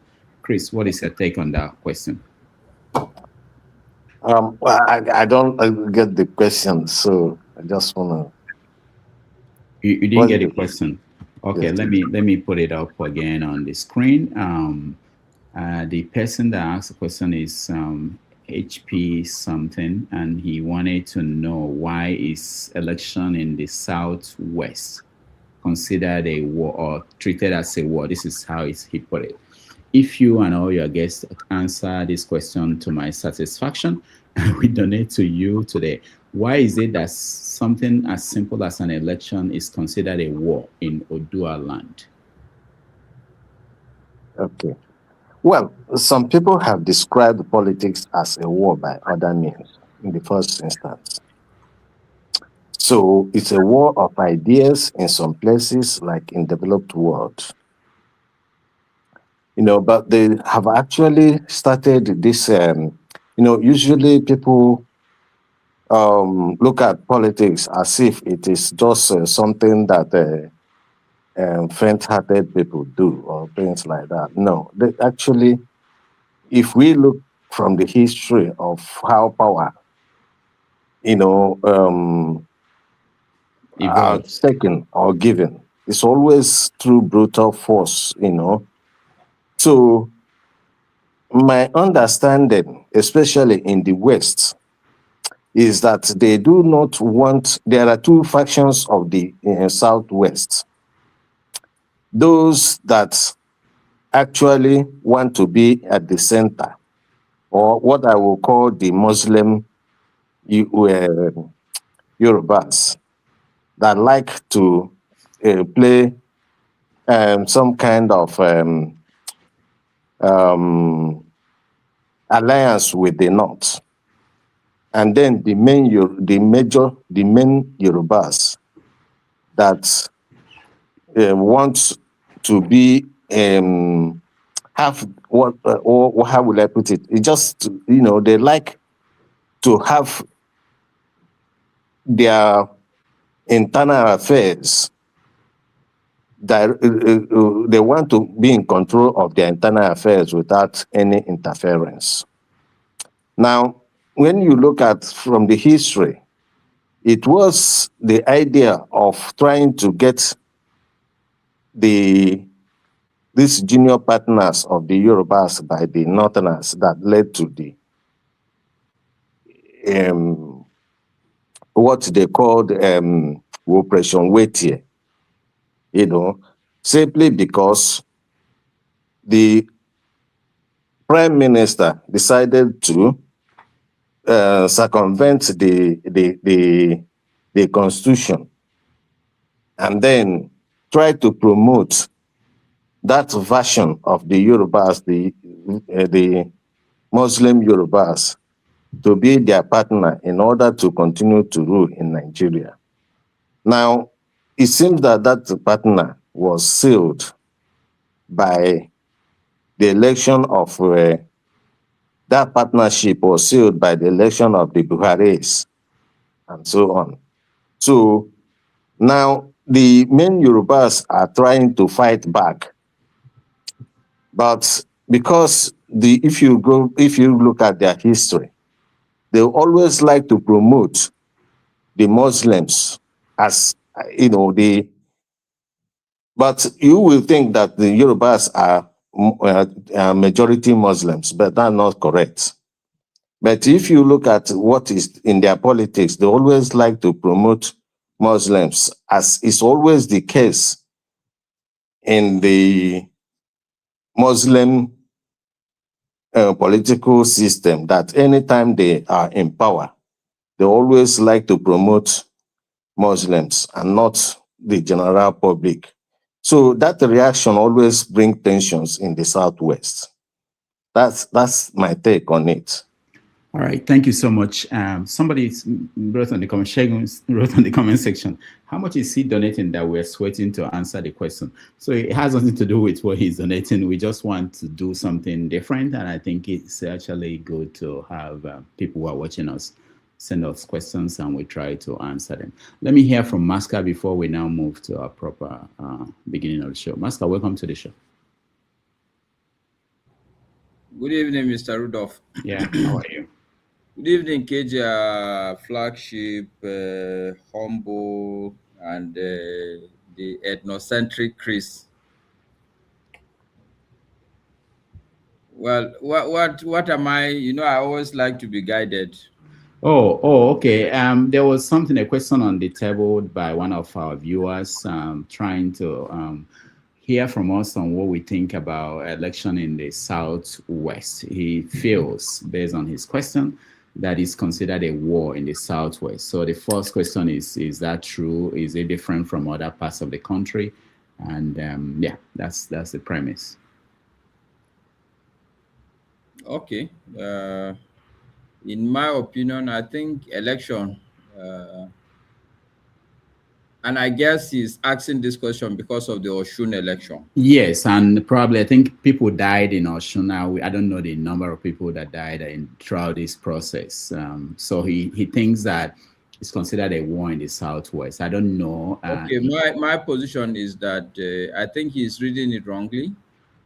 In Nigeria, so Osun election is what I would call an indicative election. You know, there are some elections that I don't know the way to express it, but there are some off-cycle elections that you can read a lot more meaning into it, meaning that even the politicians understand that it's a very special election. So let me give you a perspective. So let me give this guy a perspective why, even for instance, at even a rudimentary level or a pedestrian level, this Osun election is a special election. For instance, if he's following the election, we all know that PDP as a political party is in turmoil currently. But there is a landmark announcement, I think it was day before yesterday or yesterday, that it was announced that, okay, finally PDP will be on the ballot of this election.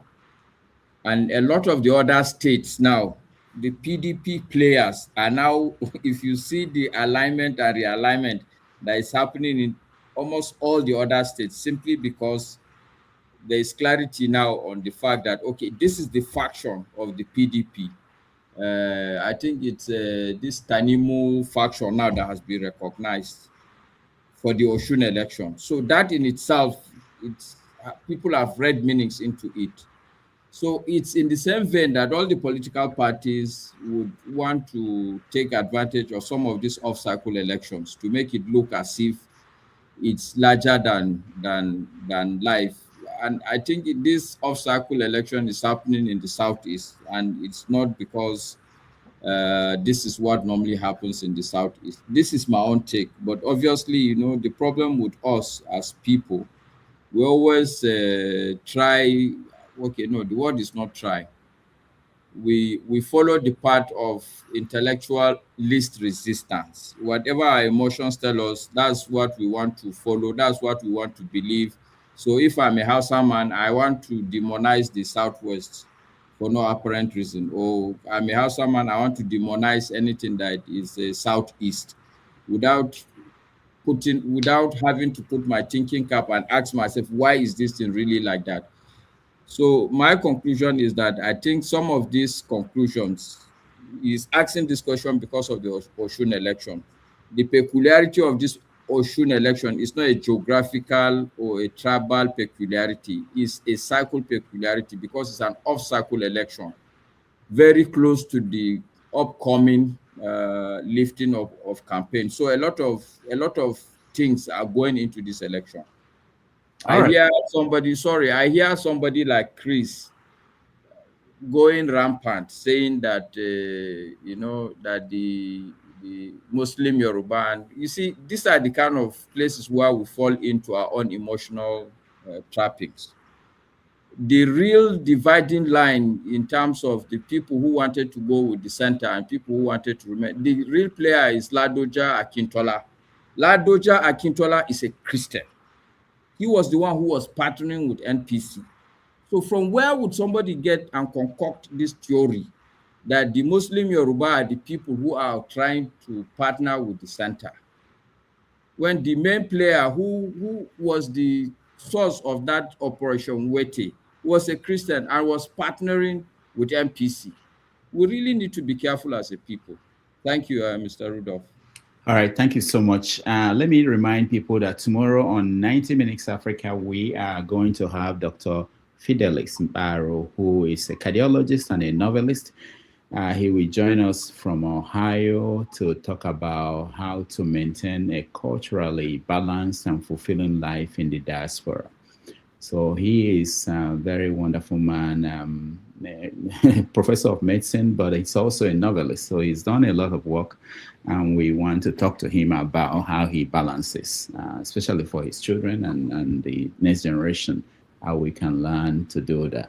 And he will talk about politics and every other thing. So tomorrow at 6:30 p.m. Nigerian time, if you can join us, so 1:30 p.m. here in New York.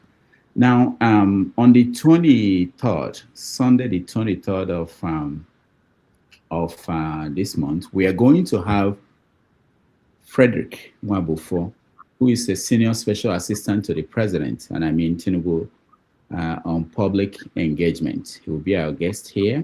So we've been looking for someone from the government side to come here and talk to us. So finally, we got one person, senior special assistant to the president on public engagement. He's coming here.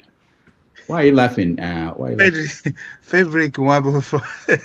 You know him? Dr. David. Do you know him? Yeah. Okay. All right. He was a I journalist. think he's a bigot, and you know, he's said a lot of horrible things about Okay, Nigerians. reserve it for when he comes here. You can have a chat with him and tell him what you think.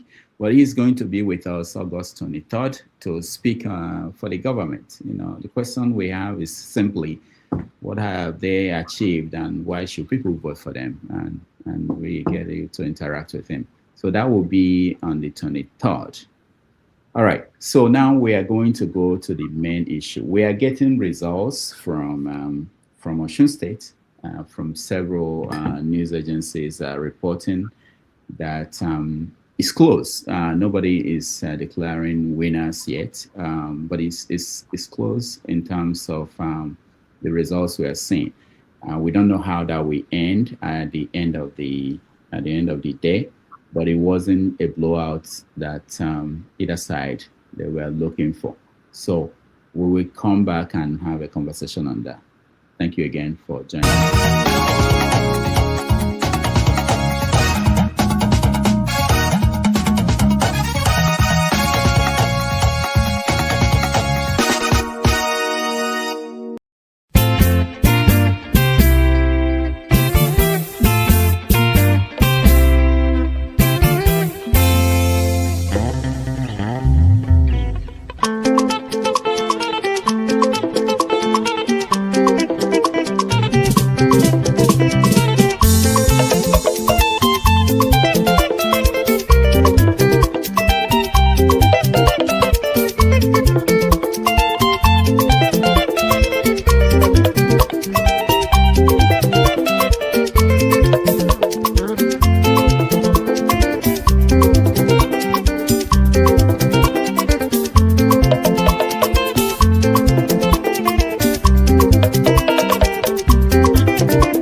right, welcome back, everybody. Thank you so much for joining us. This is Have Your Say 247, when we let you have your say on top issues in the news. We are starting today with the election for governor in Osun State.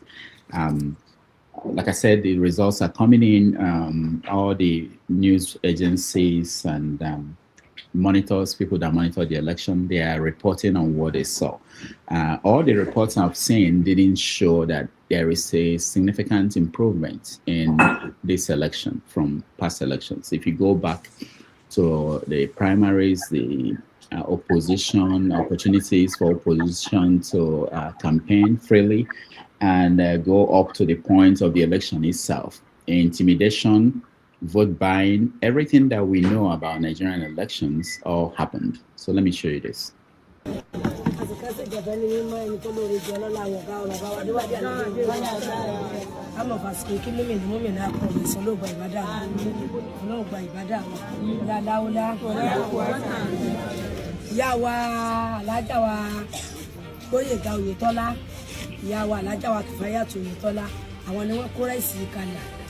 olóṣèlú wọn láìkí ìpínlẹ̀ kẹrin ní wọn dáa ntí tẹ̀tẹ̀ jẹ́yàn máa gbádùn àwọn olóṣèlú tó ṣe pé nǹkan kékeré wọn fi jẹ́yàn wò ṣe dáadáa tó bá ṣe dáadáa nǹkan ńlá náà ń bọ̀ tí wọ́n tún fi jẹ́yàn wò mọ́ jàǹbá rẹ̀ àwọn tí wọ́n di tí wọn ò gbórúkọ wọn lọ́tọ́ sọ pé láti ọdún mọ́dún ni wọ́n ti ń ṣòṣèlú bọ̀ etí ò jẹ́ wọn gbúrò wọn mọ́ nínú ayé ni pé wọ́n dọwọ́ rú bí àbá ti ń dọwọ́ rú kò dáa bí àbá ti fi nǹkan rán yàn sí yàn ọdún tó fi tọwọ́ ara rẹ̀ kù tó ayé wa fi dáhùn àwọn wọn ní kí n fún yín ní ráìsì ayọkùn kan wọn ní kí n fún yín àwọn náà ń rí mi báyìí àwọn méjì méjì ní fún yín ẹgbà àwọn ọmọ bọ́ mi lọ́kọ̀. kálí yín lọ́kọ̀ fún mi. ẹ má dá wọn ní sùúrù. ẹ má kálí lọ ẹ má pa eré ìlà ìwó mi eré ìlà ìwó mi ẹ má gba eré ìlà ìwó mi. sẹ́ni wà láàyè bọ̀ ọdún mẹ́ta gálò yìí. Ìjọ sọ̀rọ̀ ìṣọ́kù sí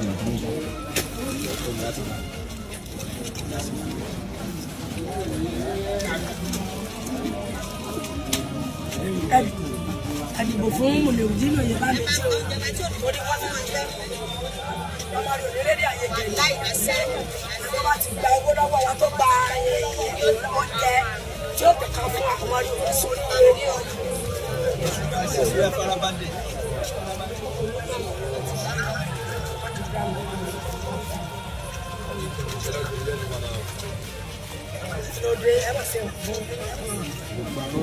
Láìkì rẹ̀ àwọn alásàlá tí wọ́n ti bàjẹ́ jù ọmọ àbájọ́ òsè kúrò ní ìṣe ìpàdé ẹ̀kọ́ fẹ́ wọn.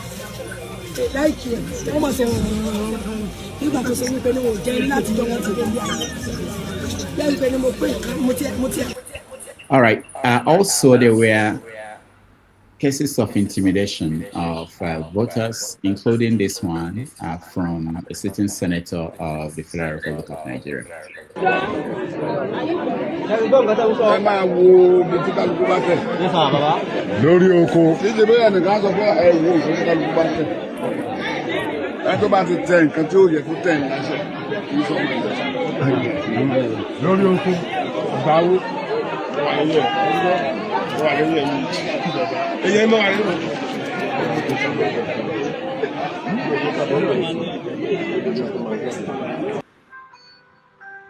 So this particular one became an issue where he said that all Accord members should be killed if they come to the polling station. He now said he spoke in Yoruba, and people who are not Yoruba misinterpreted what he said. He was called by the police to explain further. He went there and said at one point he said it was AI. So that's before the election. Finally, there's an election happened today, and we're getting the results. What baffles me personally is that sometimes, and that's why things I think do not change in the country, for the next few weeks, we'll talk about the results of the election without any attention to what happened before. And these things that happened before, they had impact on what happened today. But that's the way it is. So I want to hear from each of you on your take on the Osun election. What does that say to us? I think that's the final major election we're going to have before the presidential election, because this is what we're going to see in 36 states and the federal capital. will you be satisfied with this as election for that will give us the next president of the country? So let me start with you. Let's treat Masca as someone from Nigeria. Let me start with Masca, in the sense that we have to care about your time, and we appreciate you all the time. Go ahead, Masca. Thank you, Mr. Rudolph, for being considerate and for the empathy, putting yourself in my shoes. I appreciate that. Honestly speaking, I'm not a big fan of. Okay, so let me reverse back a little bit. My political position is that we've already left the main road politically. Nigeria is in the wilderness. So any discussion about the players or even the system itself and the outcomes, it's really not really a complete exercise in futility, but I think the real issue for somebody like me at a personal level, my thoughts really are not to worry my head about the happenstances, like the Osun election, what is going to happen there, what will be the outcome. Whoever wins the election, sadly, I don't think will mean well for the people of Osun State. And even if the person means well for the people of Osun State, the current system, both locally there in Osun State and the general structure of the country, the overbearing power of the people at the center, the seeming apathy of the people in the state, almost at a point where they've lost agency. All these things will conspire to, at the end of the day, provide a very negative result after the term of this government. I'm not a prophet of doom. I'm not a prophet, but I'm saying that personally, my analysis over time of everything politically that is happening among us, this is the result. To be honest with you, people had come and said I should go to my state and actually contest as a governor. But I'm very clear that no, I would rather, if there is any possibility, to put up a mass movement where the generality of people in Nigeria at least would regain agency. Because at the end of the day, we need to have our people to have this agency so that at least we can design a system that works. This system is a good design, but in terms of applying it to us as a people at the current state as we are, with the level of consciousness of our people, I think any discussion would just, as I like KJ when he says some things, at the end of the day will just be a JoJo. And if you put it to the next level, you say it's just going to be cho-cho-cho. That's all. Because I mean, how many times we've seen it? Like there's so many false hopes that we've had in you take even Lagos State, for instance. I've been in Lagos. I was very happy at some point, but today when I go back to Lagos, it's a sorry state. You could see that, look, the political system is not working. So honestly, I don't have enough energy that I will spend in analyzing the Osun State beyond the fact that, like I said at the initial stage, that this is an off-cycle election. And I think if we look at Ekiti election, it was almost just, this thing is just going to be a replica of the Ekiti election. It's an off-cycle election.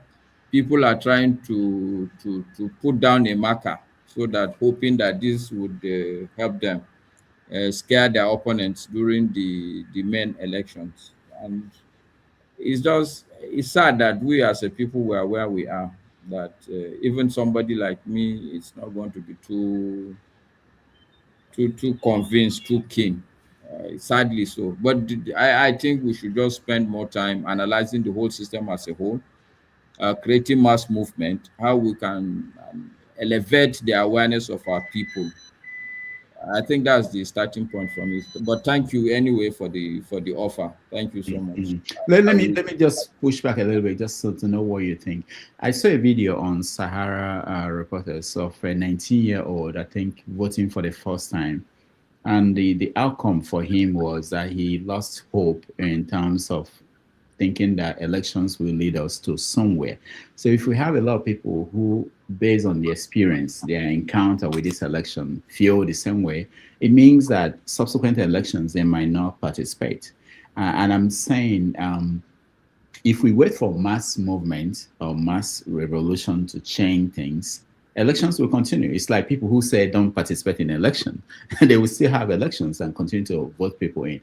Do you think that there is a way? I think even before you talk about mass movement, do we have enough people that we say that we are not comfortable with what is going on now, the way we are doing these elections, that we have to start from there? Because we are going to be quoting figures saying that this person lost this polling unit, this person lost this local government, this ward, when we know that the premise of all those things are wrong, and it starts from there. Okay, I'm a bit more of a pragmatist. Okay, so sometimes people don't really understand me. I'm a very difficult person to understand, especially the positions I take on things, and it's simply because I actually understand that there's no simple answers to human problems. So let me break it down for you. Based on what you've raised, I would canvass at all times for people to go and vote. Go and vote. Go and vote at whatever opportunity. I will go and vote, even though I know that the system is skewed. Not just that it's skewed, even the people that have been presented to me, none of them is up to my standard, but I will vote. Simply for me, because I want to show leadership. And I encourage the younger ones to go and vote. But also for us to understand that there is a lot of stages, and you don't know which one should come first. And therefore you cannot say, oh, until the system is right. That's why I don't support this argument of constitution. Even with this bad constitution as it is, let's continue to go through the motions of a country. Let's go and vote. Even though I know, somebody like me, I know that the result at the very end of the day, the outcome, let me not use the word result, the outcome, the scorecard of the person who will win the election and run the state, his scorecard will be below par, even though I know that. But I still support that. Let's go and hold elections.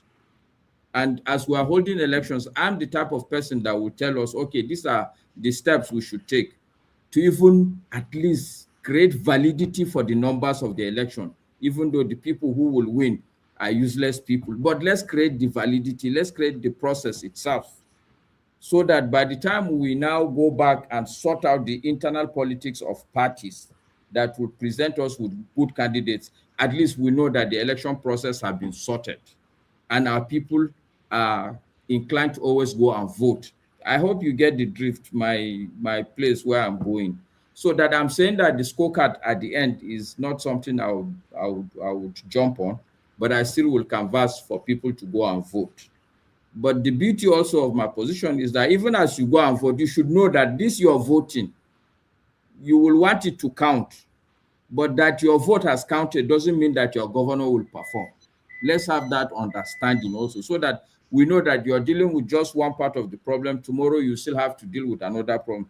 Even when we have the very best system and the very best people, what I've always canvassed and I've told people is that if we as citizens, we continue to abscond responsibility and we don't hold our leaders accountable, the press that we have, we don't hold them accountable to do a better job, we will reverse back into the same problems that we have. So the short answer is that I support people to go and vote, Mr. Rudolph, even though the work to be done is a long walk to freedom. It's a long way from Uhuru. Okay, thank you so much, Master. Master, I was Mr. Rudolph, can I say something before I leave? Flagship, are you okay with that? Yeah, that's fine. Okay, stay humble. Go ahead. Oh, it's me. It's me. It's Chris. Oh, Chris. Oh, sorry. I thought that Yes, was Harry. I'm in the wrong. I'm in the wrong place. Okay, go ahead. So, actually, the Osun election represents a serious battle for the president, who happens to come from that state. And it seems to me that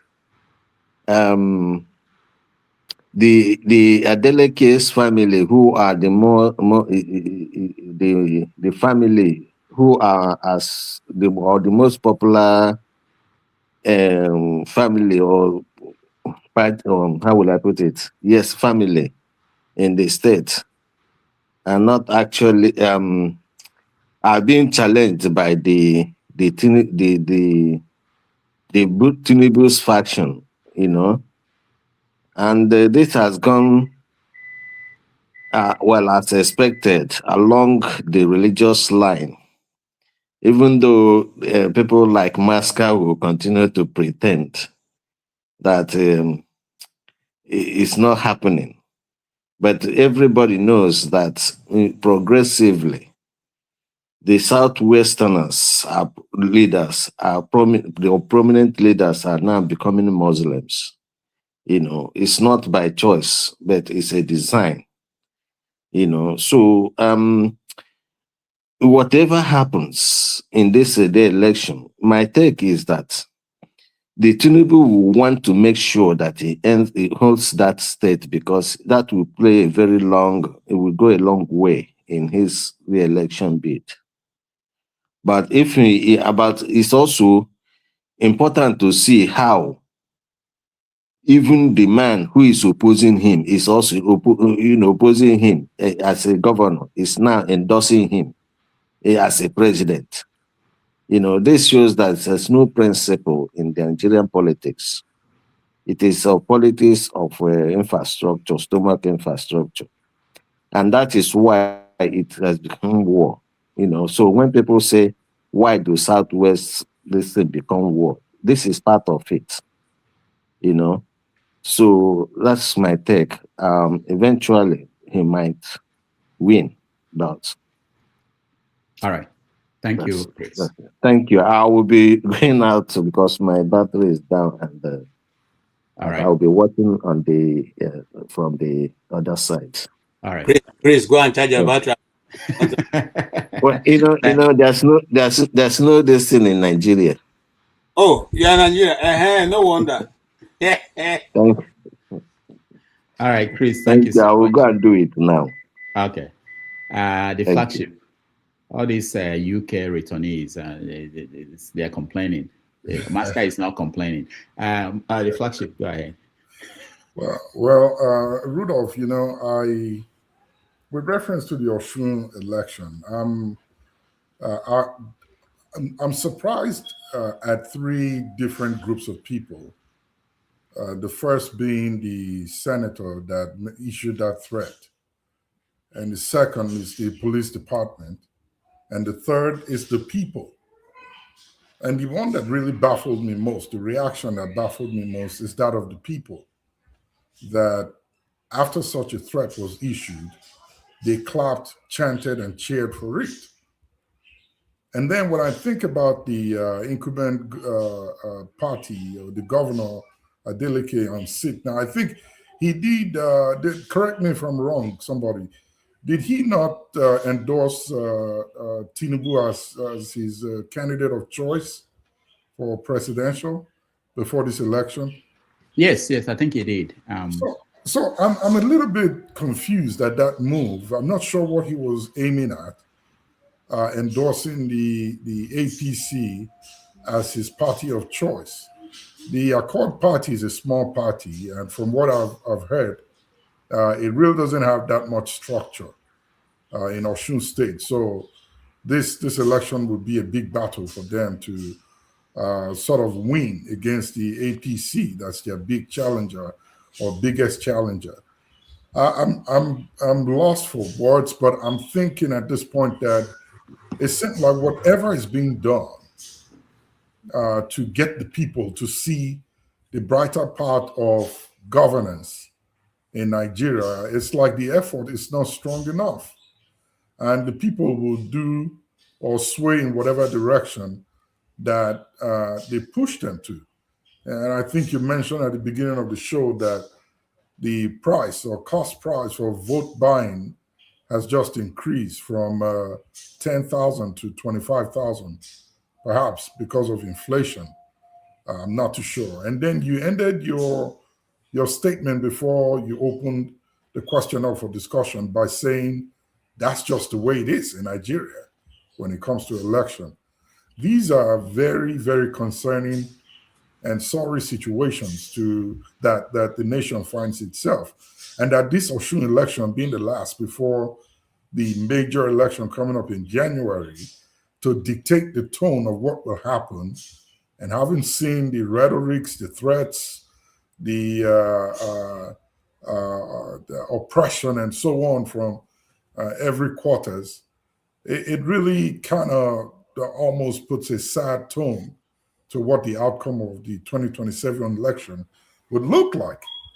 So considering all this, I really do not think, I think I want to stand on the side of Masca. I really do not think that one should put enough or too much energy as to whatever the outcome of this result will be like. And I agree that even if the people vote for their candidate of choice, because of the way the system is set up as we speak today, the opposite might just be who would be put on board to be announced as the winner of the election.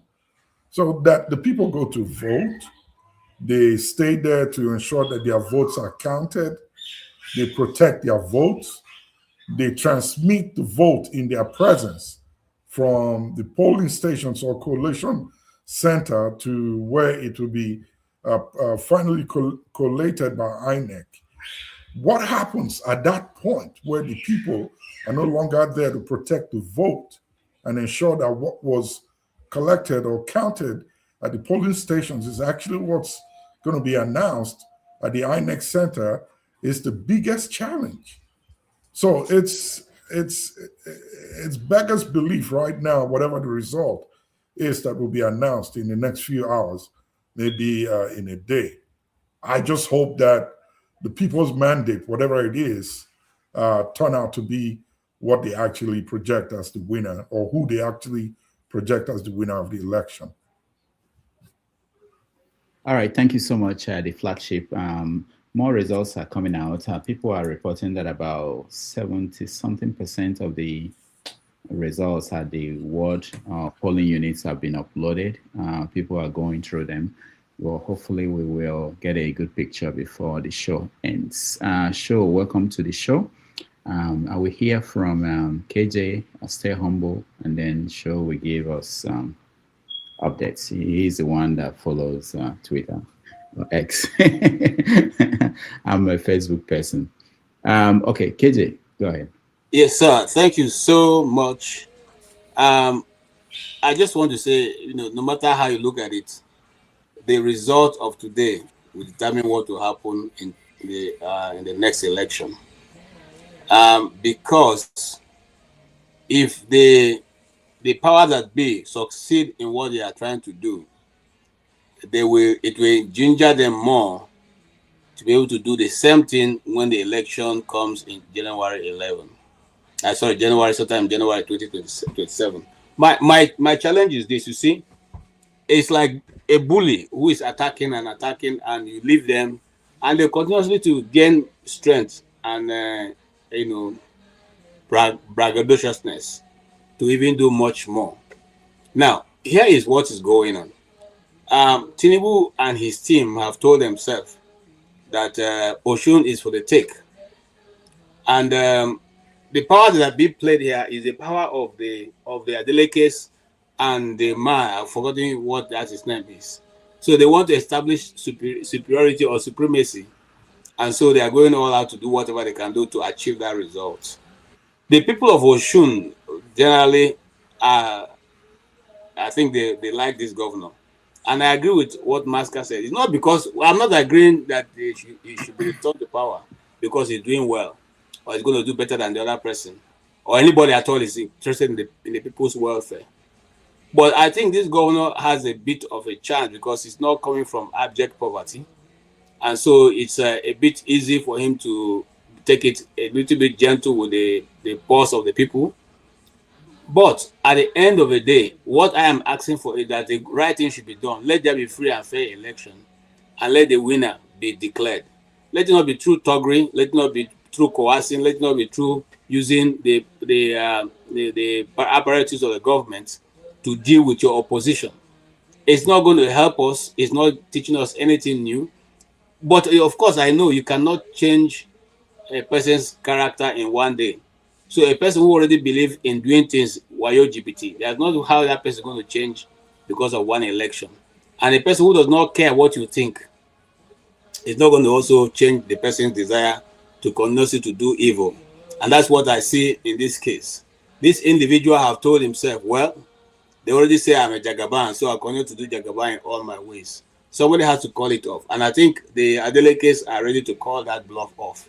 I hope that since they've been able to control voting to a large point, that there has not been so much of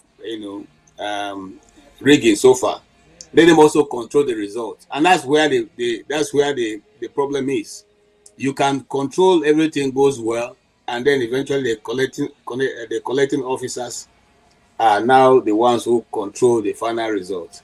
And whatever plays out here, I tell you, it's a testing ground for what's going to come.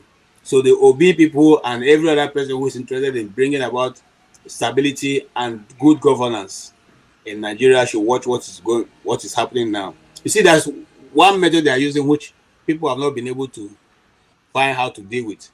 They either reduce the number of the population of that environment. Like in one of the polling stations, just the people whose names started with A and B. Okay, A to C. That's the only people that can see that their names are there. If your name is anything less than that, you will not be there. And so many of the people who were there, they were stranded. Their names are not on the register, and they couldn't vote. You see, this is what they've been doing. Or they take the names of people in polling zone A and take it to zone D. So there's no way you can communicate and bring zone D to this place. So when you get there, you are stranded. You don't know what your number is, what your name is, and consequently, you can't vote. And I've said this over and over. If I'm banking with GTB and I'm in Lagos, I can walk into any GTB bank or into any ATM and still withdraw my money. It's my money I'm going to withdraw. I'm not going to withdraw another person's money. How big it is so difficult for Nigerians to walk into a polling station and just cast votes without having necessary to go look for their names. So these are where the manipulations are built in so that they can keep holding the people, by the jugular, so that people cannot exercise their rights, without having to struggle for it. The question we should ask ourselves: why is it that everything in Nigeria ends up with you suffering before you can do it? No matter what it is, you suffer. To get ATM, you suffer. To get IN or whatever they call it, you suffer. To get national ID card, you suffer. To get even your child's national birth certificate, you suffer. You go and queue up, and everything you have to suffer for it. Okay, you do to get your driver's license, you suffer. To get to go and renew your vehicle particulars, you will suffer. To go pay your simple NEPA bill, you will suffer. Okay, so we must have to find a way to reduce the level of Nigerian suffering so that things can be done. Let me tell you, the major thing they're going to use that now that they know Nigerians are ready to fight for the next election, they're going to make sure that people's names are not found. Somebody was saying, you were saying earlier that why does the pastor not activate that 65 million people to come to the polls? Because if he does, even if they do activate them, they will not be able to pick up their voters register. Card. Because majority of them will not find voters card. You saw a video we played 2 weeks ago where the people were asking them to bring 2,000 naira before they can collect voters card. So there are agents like that who are out there looking for just one small way to make sure that the system does not operate optimally. And we'll have to watch out for those ones. Thank you. All right. Thank you, KJ. Let's go to Stay Humble. If he's staying humble. He's not. Oh, he's staying somewhere. All right, he's busy on the phone. Stay humble. Go ahead.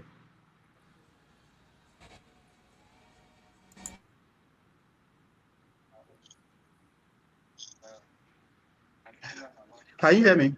Yes, go ahead. Okay. So regarding the election, right? Yes. Yeah, I was a bit distracted. But the first video that you played, I was going to ask if anybody here on the panel knows what they're going to do with the voters card they were collecting from the, from the prospective voters. Do you know what they are going to do with the voters card? Do you want answer, or do you? Yes. Yes. We know. They're going to put it in the hand of their people who will vote multiple times. We know what they're doing with it. Okay. So apart from that, they also want to totally disenfranchise those people. Because you know what happens in Nigeria. I've explained it once here. They said a particular polling unit, for example, has 500 registered voters. In actual sense, it might be 200 living people. And then maybe the 200 people will come out, or maybe 150 people may come out to vote. That is 75% attendance, right, or compliance. But because they have already inflated the register, they will say that it is 30%. So 150 over 500 is 30%. Whereas in actual sense, if there are actually 200 voters, then actual voters, that's 75% compliance. And that was what we recorded in the other election. But because all the register is manipulated, it's fake, it's overinflated, and all sorts of things. So, so they will disenfranchise people, they will collect their voters' cards, and then what they will do is that if the 150 people come out and they vote, you have 350 remaining. So they fill up the 350. So regardless of who you voted, they will manufacture figures for whatever they want. And that's how they win elections. And that's what they plan to do in the South. Because for them to actualize that in any locality, the gatekeepers will allow them. And that's what you have in the North. For people who are angry, that's your business. But that's what happens in the North. And because the gatekeepers in the North, this time around, might not tolerate it. That's why people are afraid that, oh, this so person might not get anything from the North.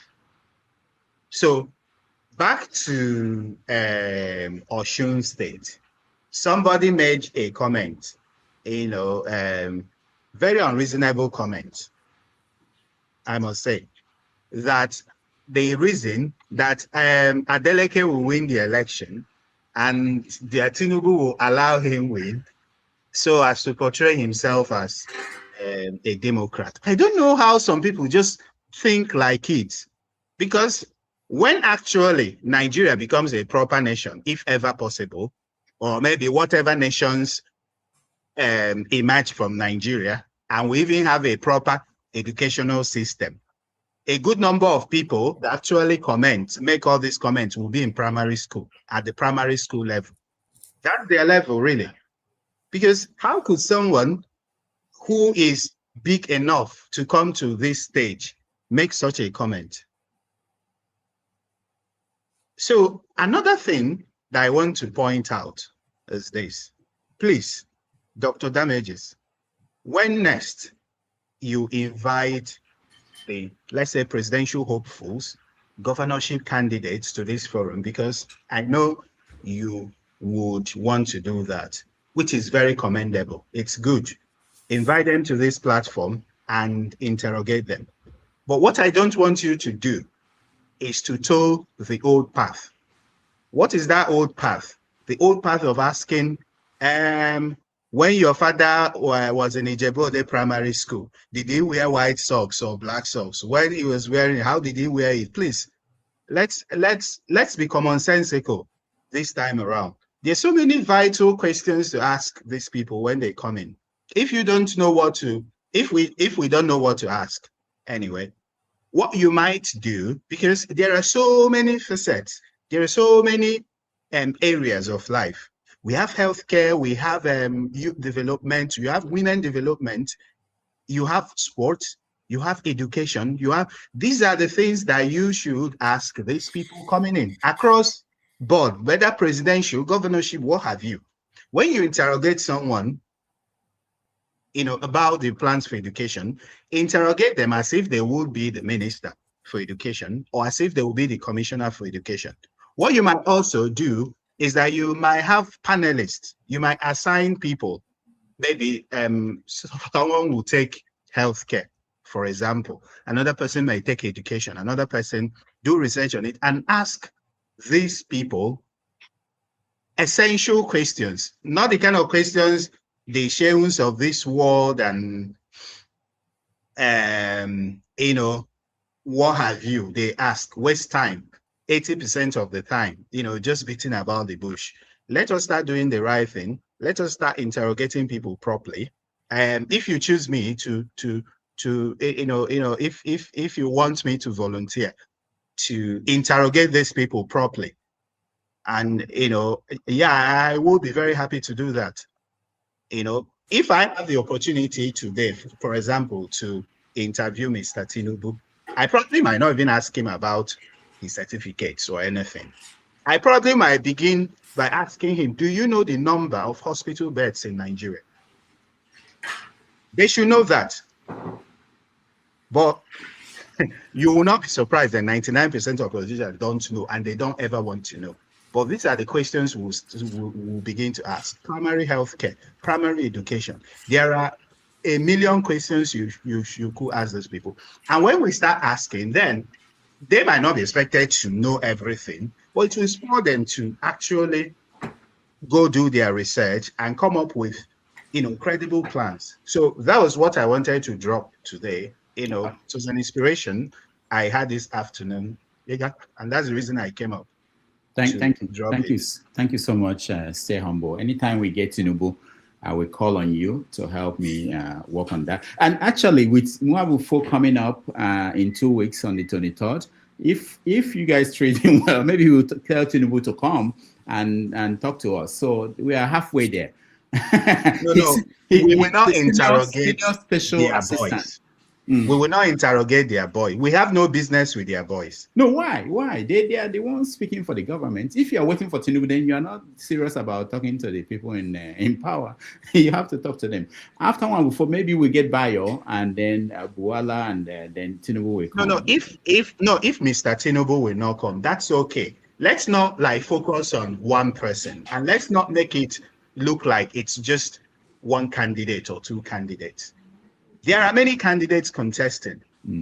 Let's make it look like those people are actually serious people. Because if we take them seriously, then they will be serious. All right. The reason why they are not serious is that sometimes we are not serious. All right. Thank you so much. Stay humble. Show. Welcome to the show. Good evening, Rudolph, and good evening to everyone else on the panel. I salute you all, and I greet the people in the comment section as well.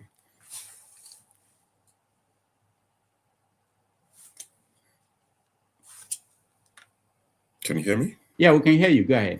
Okay. Yeah, I heard you saying that I was going to give updates on the election. I've not really paid attention to the election. I told you I had a few guests come in, so I've not paid attention. Since you mentioned it, I've just checked to see if there's anything. All I'm saying is people are saying it's very close. There's no runaway winner at all at this point. So from all accounts, it's very close. I can see Davido tweeting at the president saying they're trying to withdraw the security forces in Osun State so that chaos can ensue. And he's saying that they're trying to say, it's tweeted a few rubbish, And the people from the APC side are tweeting as well. So they've just been having this Twitter back and forth, which doesn't really tell you one way or the other, where the election will go. But I think I'm surprised that we're waiting for the results. I mean, it's exciting to wait for it, but we know that our elections are decided in courtrooms anyway. So regardless of who wins, this is going to go to court. Then they'll go to Supreme Court, they'll go to appeal court. Then it will end up in the Supreme Court. So whoever wins would declare, celebrate. The loser will go to court. So it's almost a point, that I'm at the point where I'm thinking it's a waste of money organizing these elections. Let's just go to court and just go trash it out in the court. Let's keep the election. I know they would say bring the, evidence and all of that, but it's almost a waste of time. And what I actually wanted to say, before you mentioned that is there are a certain group of Nigerians. I don't like them, and I don't hide it. And I know they don't like me as well. They have a lot of things to say. I'm looking for friends. I'm looking for love online. I'm looking for people to like me, endorsement, as if I don't have a life outside of this, internet spaces. There are a group of Nigerians who would see the videos you've shown today, where that woman, Erarike, Abi, whatever she's called, the one sharing rice and all these other things, they will see that, and it does nothing to them.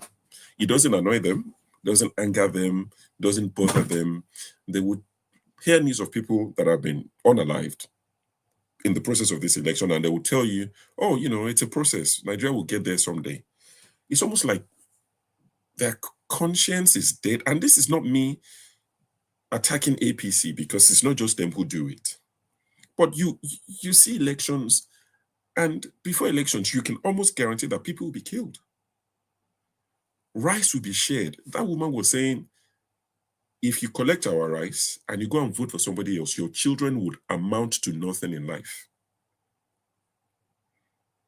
She was now saying, oh, this other group of people, Allah Salatu, some, Muslim women, I don't know how to, but it's a group of Muslim women, Allah Salatu, she's saying that, oh, the way they eat, the way they beg for things, it's almost like they never eat. It's the way she was degrading people because of how many cups of rice she was giving them. She said, Mrs. Oyetola, that is the wife of a current minister, the wife of the former governor of Osun State, sent me to give you this rice. She told me to give you 1 pack. I'm giving you 2 each. So I've added mine. I basically doubled what she sent to you people. You ask the question, where's EFCC in all of this? But all these things I'm saying, people have something negative to say about it. I don't know how this can offend anybody, that we're saying, let us clean up the process. Whoever wins, wins. Nobody's looking for clean, in that sense, election. There would be few things here and there, but not the way we're saying rice being handed out, being promised as election. That is voter inducement. You're giving them rice, you're giving them cash, you're giving them gari, you are throwing food out of vans to people. Just before election, there's a video of another woman whose husband wants to be governor of Nasarawa State. Also APC, somehow, it's them. With words of cash, 500 naira, mint, as we call it. And she's handing out to people. The husband is a current senator, and he wants to run for office of governor of Nasarawa State, handing out cash before an election. If you ask questions, all of a sudden you are the enemy of the state, you hate everybody, you don't like. No, what part of your being agrees with such things? You will claim that we hate Nigeria, we demarcate it, but you are defending things like this that can be seen on the internet by the whole world. But you claim that you are the ones who love Nigeria, you love the country, so anything Nigeria does, let's just say it's okay. We all need to criticize this, whoever is doing it. You can have a free and fair election, as we like to say, and your party can still win. I mean, who are they contesting against anyway? Ademola Adeleke, who is he? What has he done? He's a guy that you can defeat easily. But the fact that you need, or you think you need to start doing this sort of classless,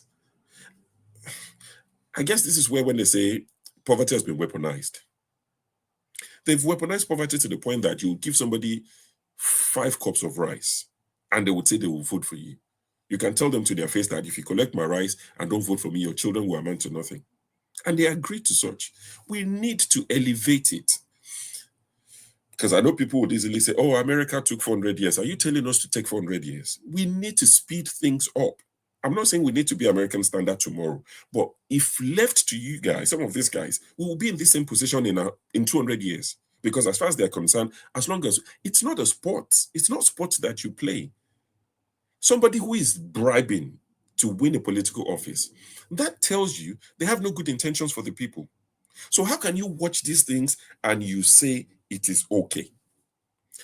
I'm not attacking any party now. APC will do it, PDP will be caught doing it, SDP will be, everybody is doing it. So me, I'm speaking as a Nigerian who want to see it work. And if it's not going to work, maybe just tear the whole thing apart. You know, I don't know if that will solve this sort of problem. That's the thing. I don't even think tearing it apart will solve this sort of problems. We're so used to bribing and, you know, paying your way to get everything. Let the men or the women contest based on what they've done. Someone like Adeleke should be campaigning on what he has done for the last 4 years. Someone like the one that's trying to come in should be promising them, this is what I'll do better. I listened to their debate. I watched it, and it was such a waste of time. I call for debate. But that shows you how unprepared these guys are. The sort of things they were saying, you're thinking, sorry, if you get intelligent, smart, well-educated 17-year-olds, they will do better. I listened to that debate. It was a waste of time. And that's why probably they don't want to debate, because that, you know, they'll put their feet to fire and make them answer questions. Maybe like Stelbo was saying, answer questions. They were just going around about and just talking a lot of BS.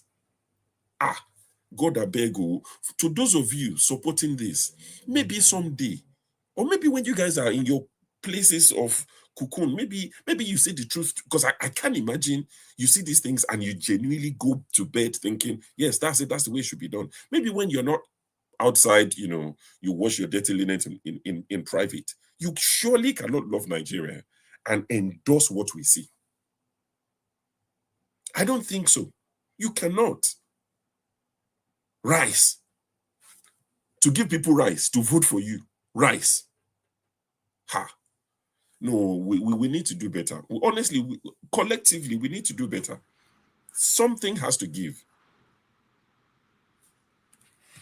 All right. Thank you, Sho, for that. Can I add to what Sho just said? Sho, I understand what you're saying. It's quite frustrating when you think about it. But don't forget that there is a lost generation, actually, several generations that have been lost between 1960 and maybe 10 years ago, I would say.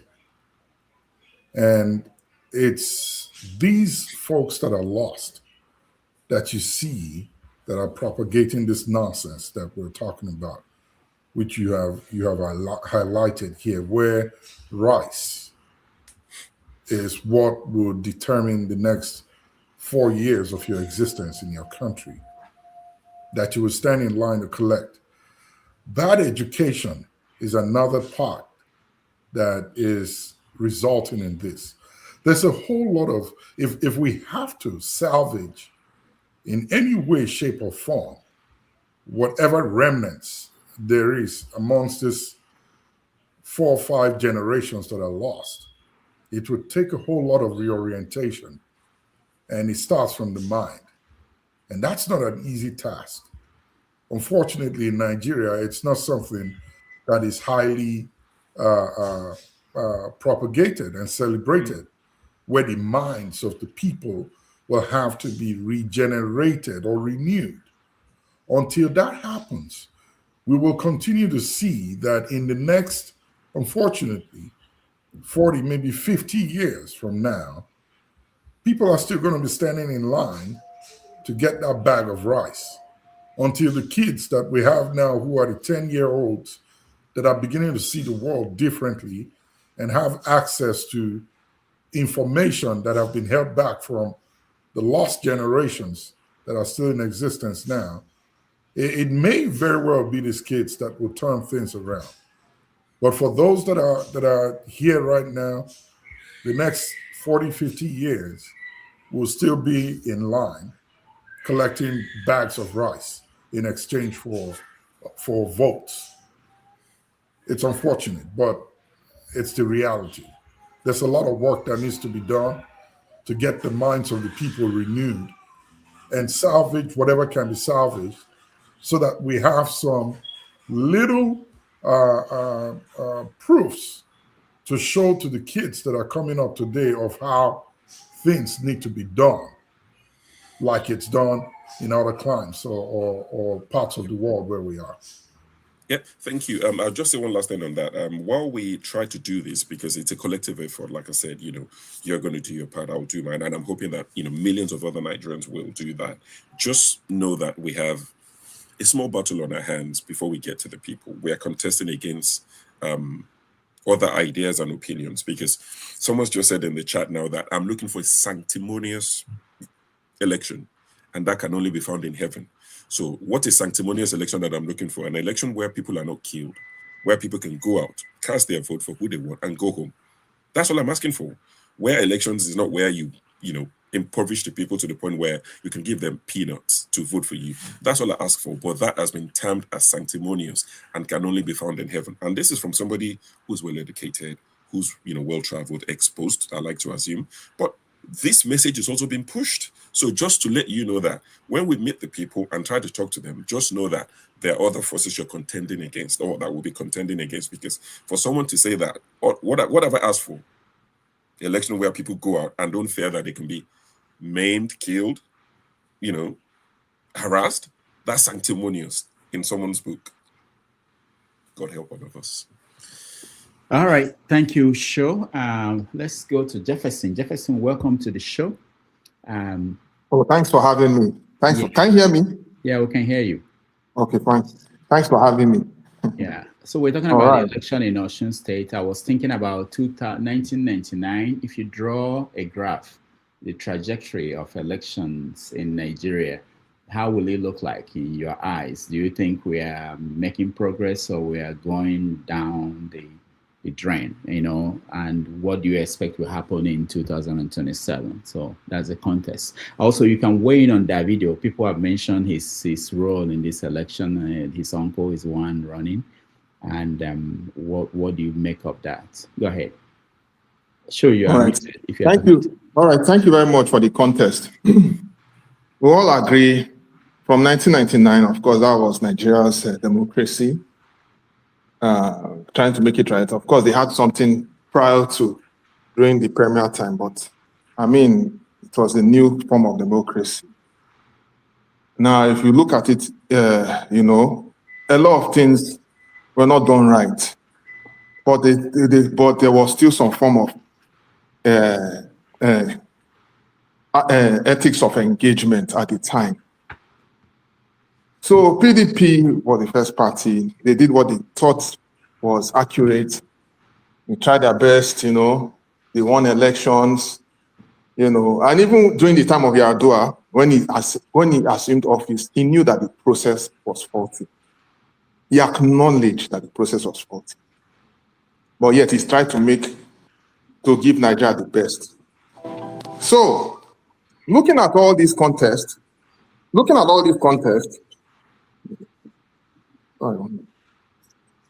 we can hear you. Go ahead. So sorry. Looking at all these contests, right? You will realize that,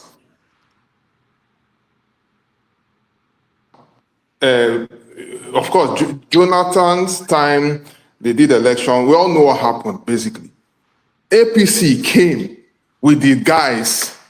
They want to do something different. Do you understand? They came and said they want to do something different. And it was a problem. When they came, they took power, they took office, and unfortunately, they started doing the very same things that PDP was doing, if not worse. If you don't support APC, you are a bad person, or you must align. People are being cajoled.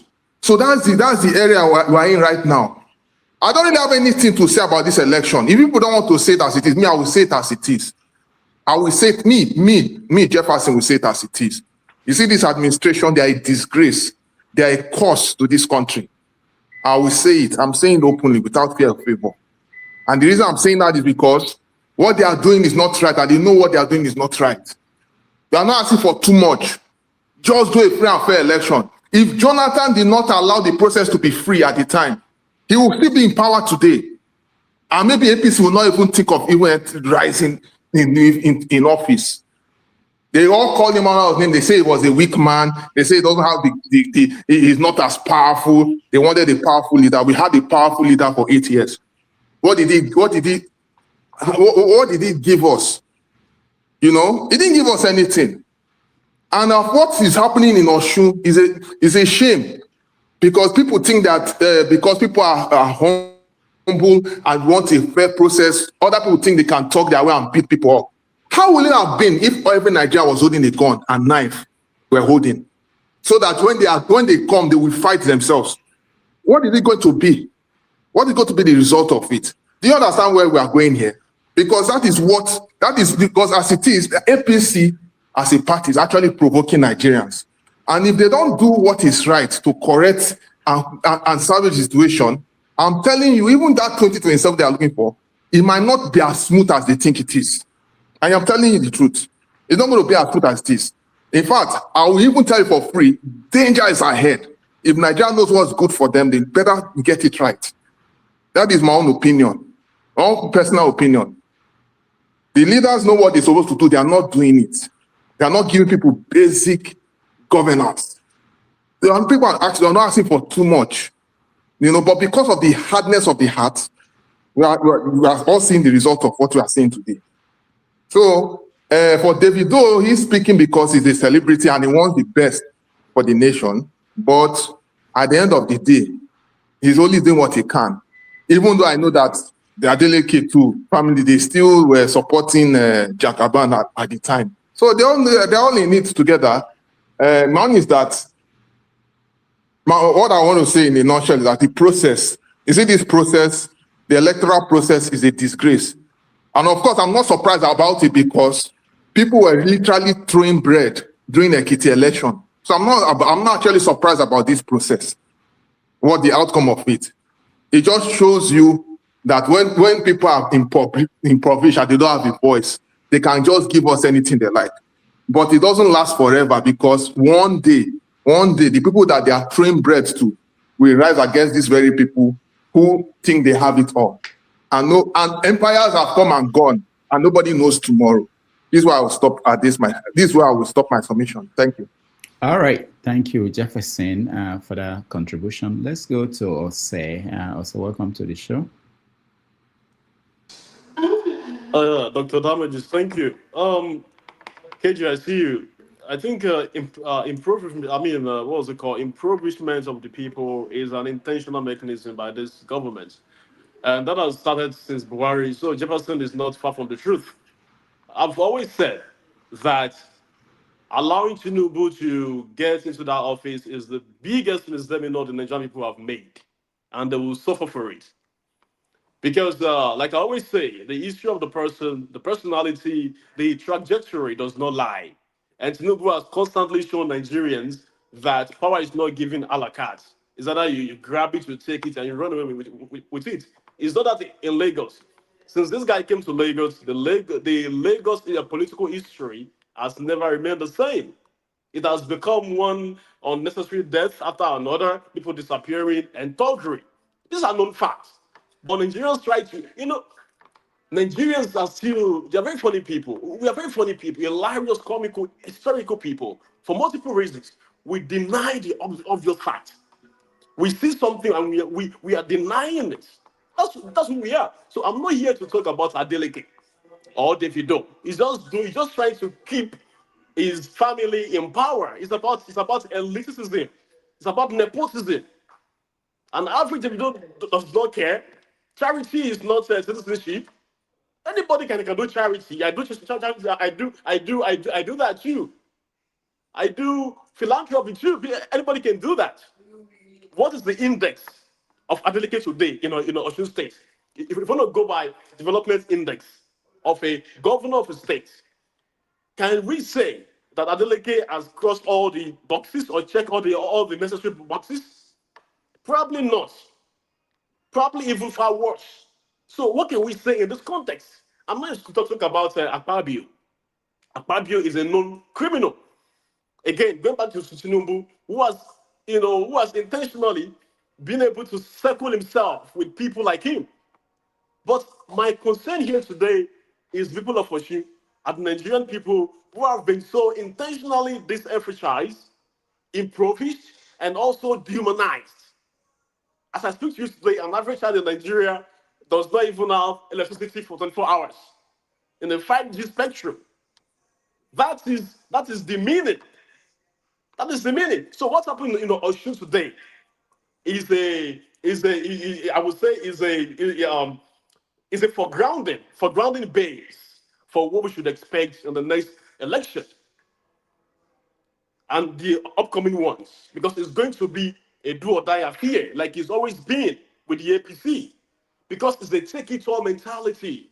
The philosophy is not about commune bonum. The Latin man will say commune bonum, the common good. It's not about the common good.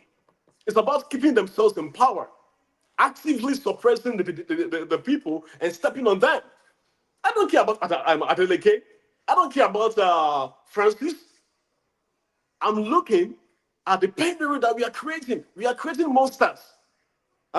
We are creating monsters.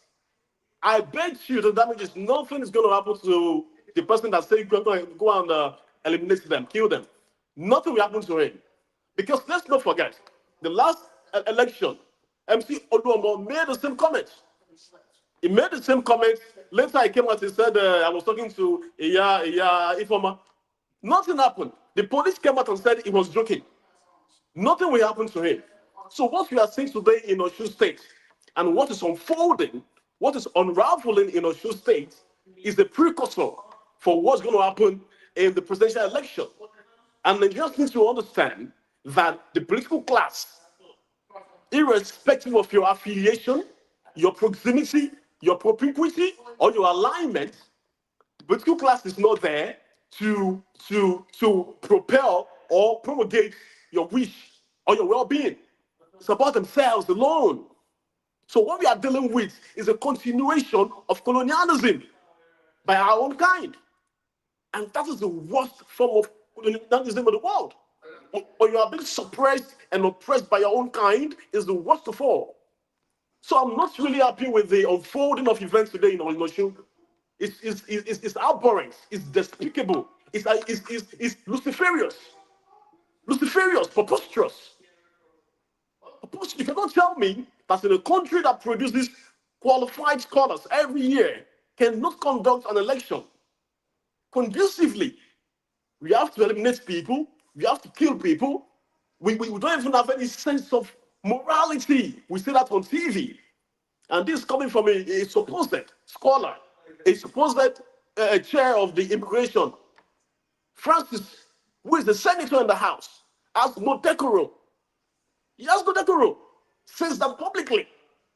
He has no decorum. And the people are consuming that. What does that do to the psyche of the people hearing that? Nothing will happen. So we are living in a modern day Armageddon. And Nigerians will keep denying onto the reality. I call this speculum, until the speculum fills them on their faces. So we are very unprepared people. We are lost in the spectrum. We are dangling on fire, and we are working on eggshell. We cannot conduct election. We are killing people in this time and age for election in Nigeria. And we can have we are so morally bankrupt, morally deficient, and we come and we talk about all this. I don't even know where to start talking from. But this is not looking good for any Nigerian. And like I will say again, without any form of ambiguity, so it could be clear as the day, audible to the deaf and visible to the blind, that this Tinubu and the APC shenanigan is going to be our biggest failure if nothing is done about it. What am I saying? I encourage every Nigerian to be more conscious and more aware of the implication of this continuation of these morally bankrupt people who think that Nigeria as a country belongs to them. 50 million people does not belong or do not belong to Tinubu or to Akpabio. By statistic, the question is, what has Adeleke done? What has they done? That's the question. And leave it there for now. All right. Thank you so much. We're going to leave the topic where we stopped. I saw a comment by Brickhouse Capital, kind of suggesting, I'm not quoting him, I made it, I highlighted it at one point, that the plan is to have Adeleke win so that Tinubu will be seen as a Democrat, and that will boost his chances in the upcoming election. I think someone made reference to that, and I'm thinking, if that is the plan, why is nine governors from APC in Osun State trying to push for what?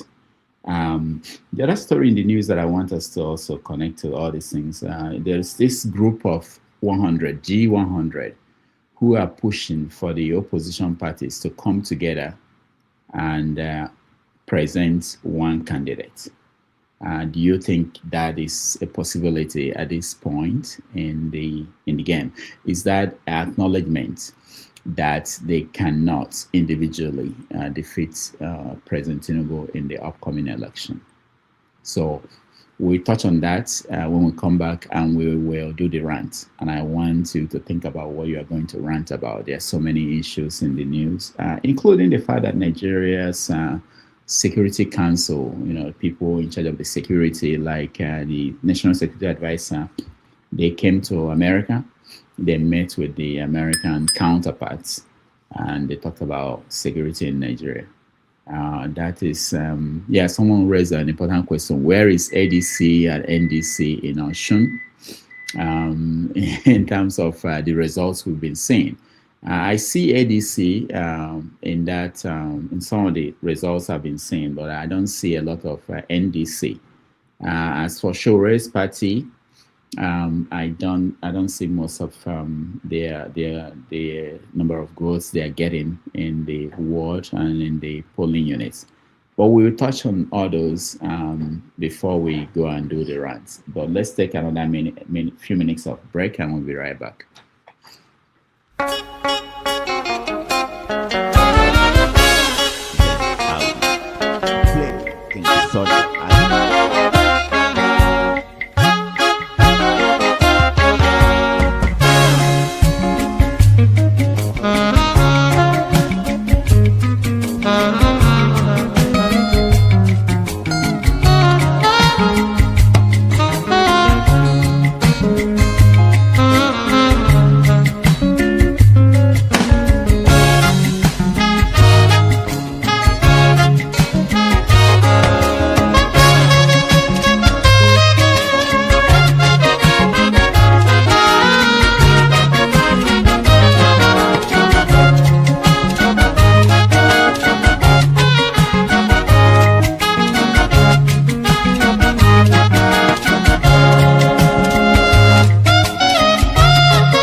All right, welcome back, everybody. Thank you so much for staying. This is 90 Minutes Africa.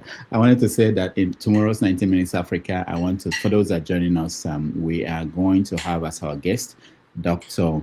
Fidelis Barrow, who is a cardiologist and novelist, professor of medicine at Northeast Ohio Medical University. He will join us to talk about how to maintain a culturally balanced and fulfilling life in the diaspora.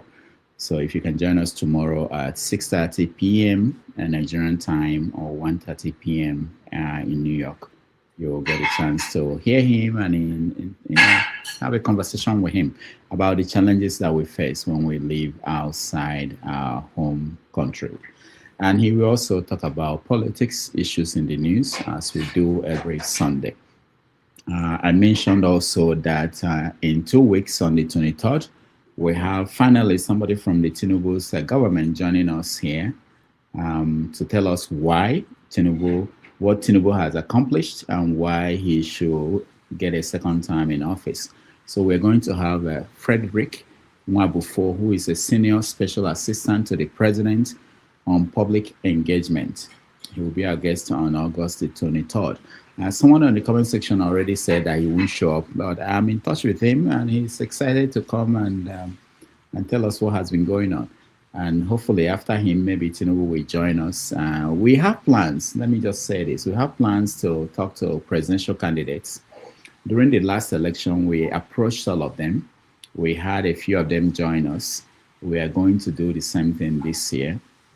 So we have plans to talk to them, including P2B, down the road as soon as the campaign starts. So we are making our inroads, talking to their people, and hopefully we will get most of them to come here and tell us why we should vote for them in the election. All right, so quickly let's do the final touch on some of these topics. Where are the opposition? I saw Shore in Osun State. I thought his party will, use that as an example to show. I didn't see much of an impact. And thinking about that. So what do you guys think about the show of the opposition? P2B's party and NDC. I don't think I saw any votes for. Do they have a candidate in the election, by the way? Who knows? KJ. I'm not sure. I don't know. But okay. I'm also one of those surprised that they don't have any strong showing in the Osun election. And that also brings me to the fact that, you see, there's constantly they are always roasting corn. Corn is being roasted every time. Now, in this 9 hours, somebody comes and tells them we have a group of 100 that are now going to try and bring in one candidate.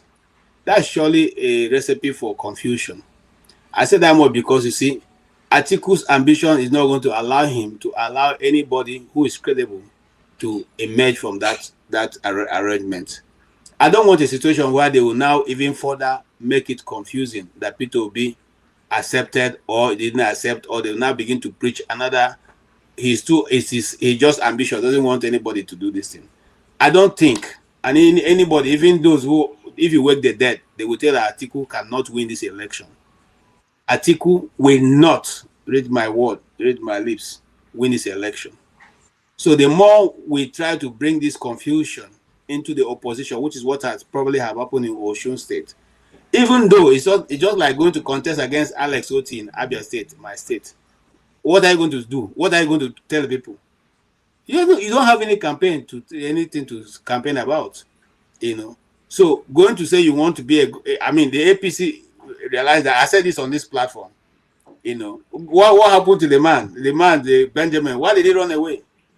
Because the other people told him, both those in his community and outside, that you will lose, and you lose big time. So it's better for you to keep your position in the house and remain there. Don't come and tell us you want to run for governorship in Abia State. So in the same vein, if you go back and listen to people from Osun State, they tell you that yes, this man may not have done as much as they would have wanted, but yet he has been better than other ones who have even tried. And the only thing they are campaigning against him is that they think governance is dancing. So if that's the way the man like to find joy, why do you want to stop him from dancing? Okay, they think governance is dancing. That's the only campaign strategy you have. Does his dancing stop him from going to the office and doing what he needs to do? Osun people say that this man is the one who has made more roads. They've been able to tar their roads and make inroads into their local areas much more than any other person. Osun people say this man has been able to pay salaries continuously without having to cut corners like Aribo Shala used to do, or they did. They were arranging to pay people half and half. Osun people say this man, since he came, they have stabilized some form of security and all that. Things have become much, much better than it was with them before. Are we saying Nigeria have become good? No, we are saying that this man, according to the ordinary man in the street, not according to the writings of the different media, that the things are better for them more. And they seem to want to go with him next than to go with any other person who is coming in only because you want to use the liberty that Tinubu is a Yoruba man and is an APC to take over the state. The more people are sincere, again, I can say this much because I follow the policy of governance in some part of the country, like the Benue guy. Yeah, I don't know if he's going to come back because he himself has been playing all kinds of nonsense politics that the people in Benue don't want. So, but for this particular individual, his people have spoken clearly. And if they don't use the federal might, Adeleke will beat them hands down without any ambiguity. And that's where we stand. I don't know if I make myself clear. Going to contest against Alex Oti is like just going to hit your head against the rock. The people themselves will chase you, just like the people themselves that are the ones defending the votes now in Osun, not the government, not the police, not the army. The people themselves are standing against the people who want to rig in some places where they have enough number. So my advice for us would be, come the next election, don't go away when you vote. Stand there and defend your vote. Make sure it is counted. And just like we have said earlier on, if you have a way of monitoring and loading up your result, load it up. You see, I noticed there's a site I went to, and they had meters reading as the results are coming in. If we adapt that in a general election, just like they do in the US, as the results are called in other places, you see it filling up. It's filling up until you see. So you don't even need to wait for the government to announce before you know who has won the election, because you see those counts coming in. That way, it will be more difficult for anybody to say, okay, I'll go and read gigs and change the result. And I think they are going to really find it difficult to change this result in Osun because all of us know what they know now. Thank you. All right, thank you, KJ. You mentioned Abia State and nobody should go and contest. We're actually trying to get Doris Ogala to come here and tell us why she wants to be governor of Abia State. Why not? Anybody can contest it. You can go. I mean, if you are talking about is Doris a candidate? Does she pull any weight? Even in her community where she comes from. But beyond this, let me just point out also that if a delegate should win, or even the performance so far, we are seeing 81% of the results uploaded we are going to see that people are sophisticated more than we give them credit. If they should leave one party and say the candidate is now in another party and they know to vote for that party. It happened in Abia State during the local government elections. Oti did not run under label. He ran under a different political party and was able to get people to vote for that party. So sometimes we don't give our people enough credit for what they do. Let's quickly touch on these topics. Sorry, before you go, I just want to welcome Okwebilo back. I was trying to get his phone number from you to say, let him come back. Our sister Omoye is not here today. Let him come back. They will have one.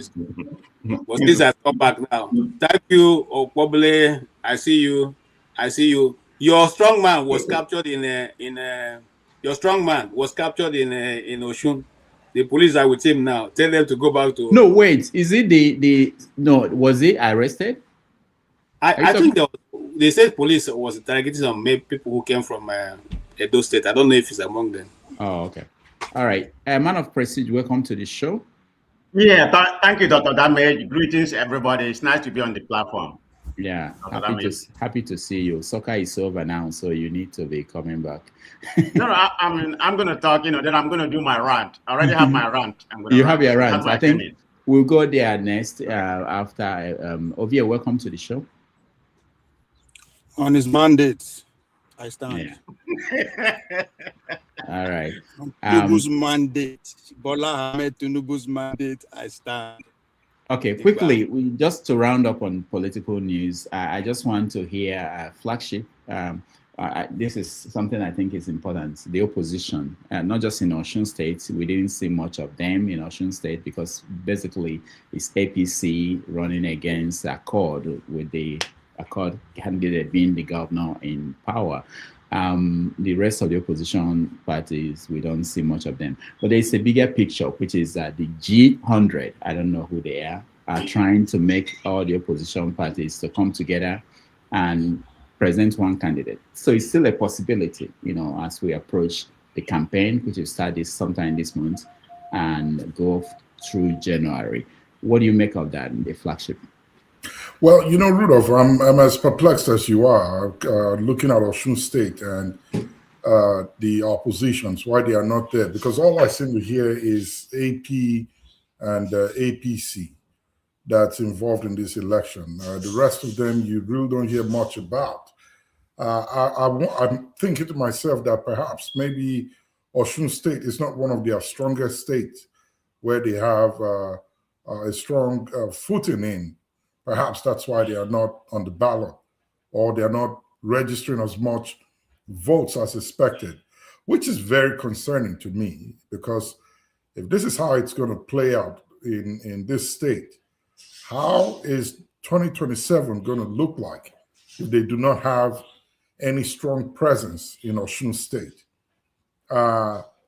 Their strength and their network is not really felt at all in this election. What they have done and how they've put themselves together across every geopolitical region in the nation is now becoming questionable. If all efforts are put on the presidential election only, at least we should see some sort of effect at the state level in this election, even if they do not have a candidate to run in Osun State. So that one is very concerning to me. I wait to see what the opposition will say about this, most especially the NDC. Yeah, and I know it's a new party, but at least by now, something should have been on ground in these new states, or rather these states with this election. They always say that it's new and they are still working their way up. But it's going to be very difficult if they are opposition, and yet we really didn't see them do much in Osun State. There is a saying that goes thus, that beat me or fool me once, shame on you. Fool me twice, shame on me. That's how it goes, right? So I'm not sure why the conversation of a coalition should be coming up again at this time. They've tried it before. They couldn't do it with 4-5 parties that try to come together to form a coalition against the incumbent. What's G100? And who are these people? Why do they think that it will work?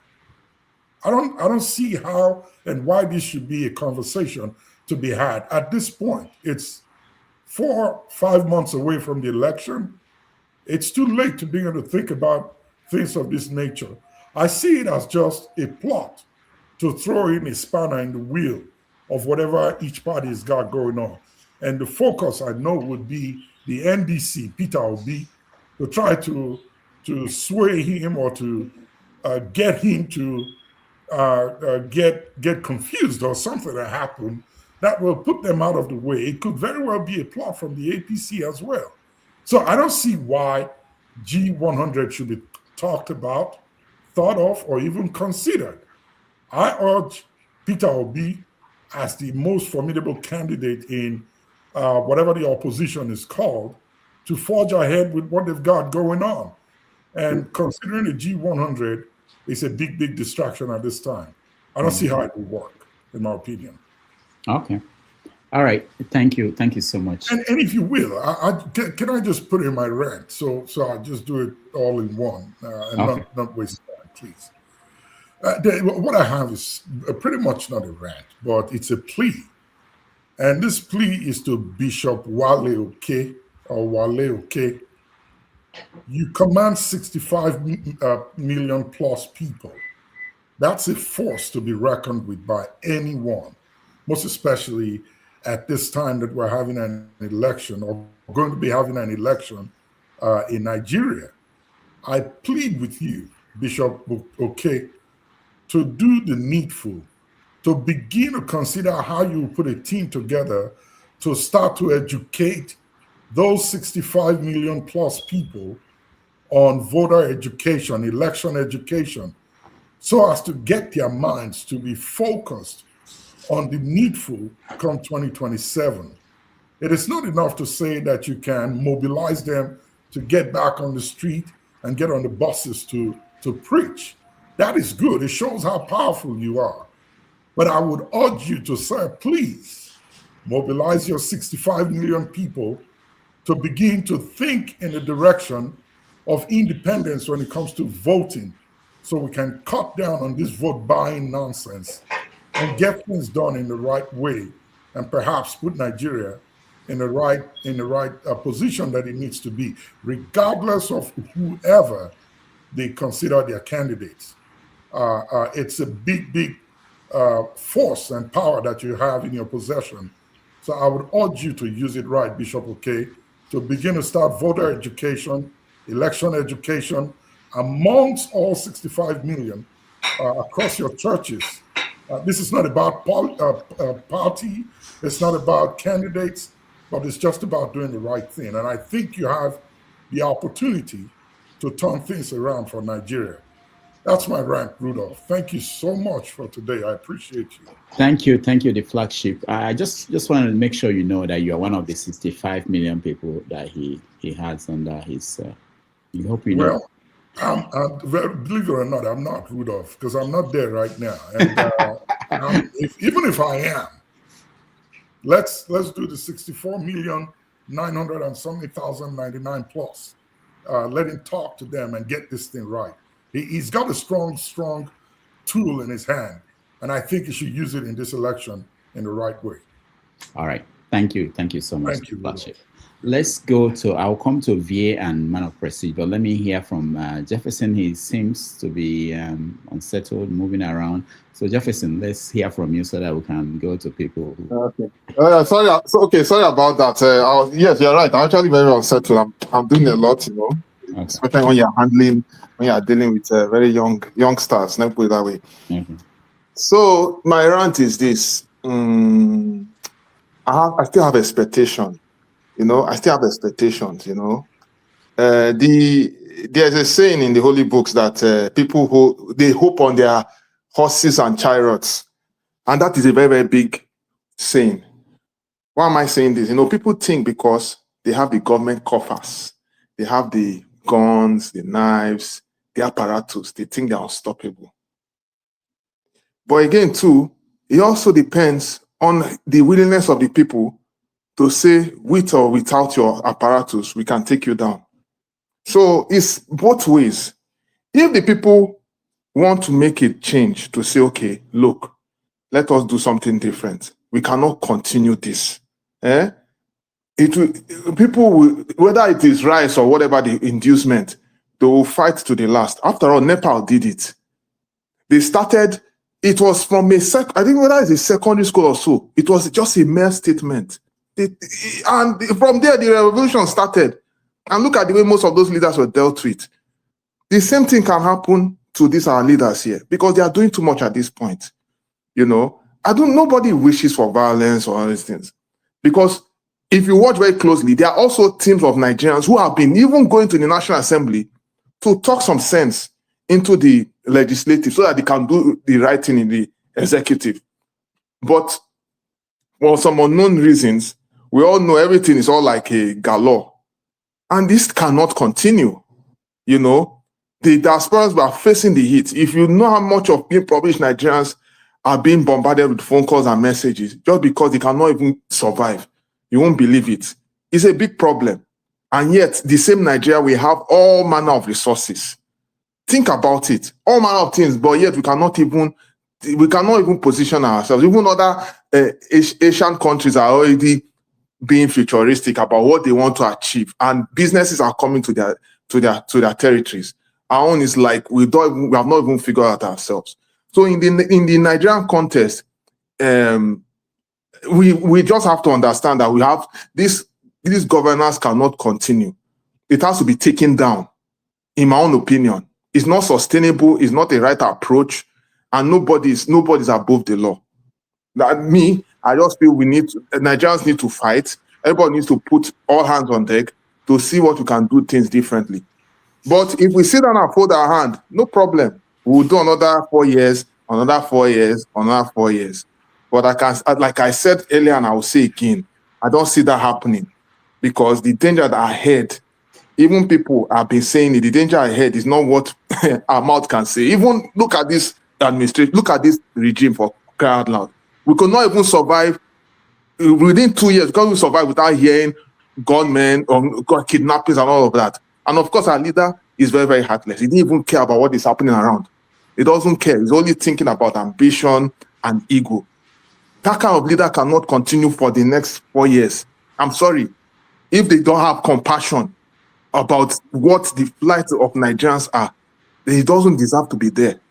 So that's my own take. Thank you.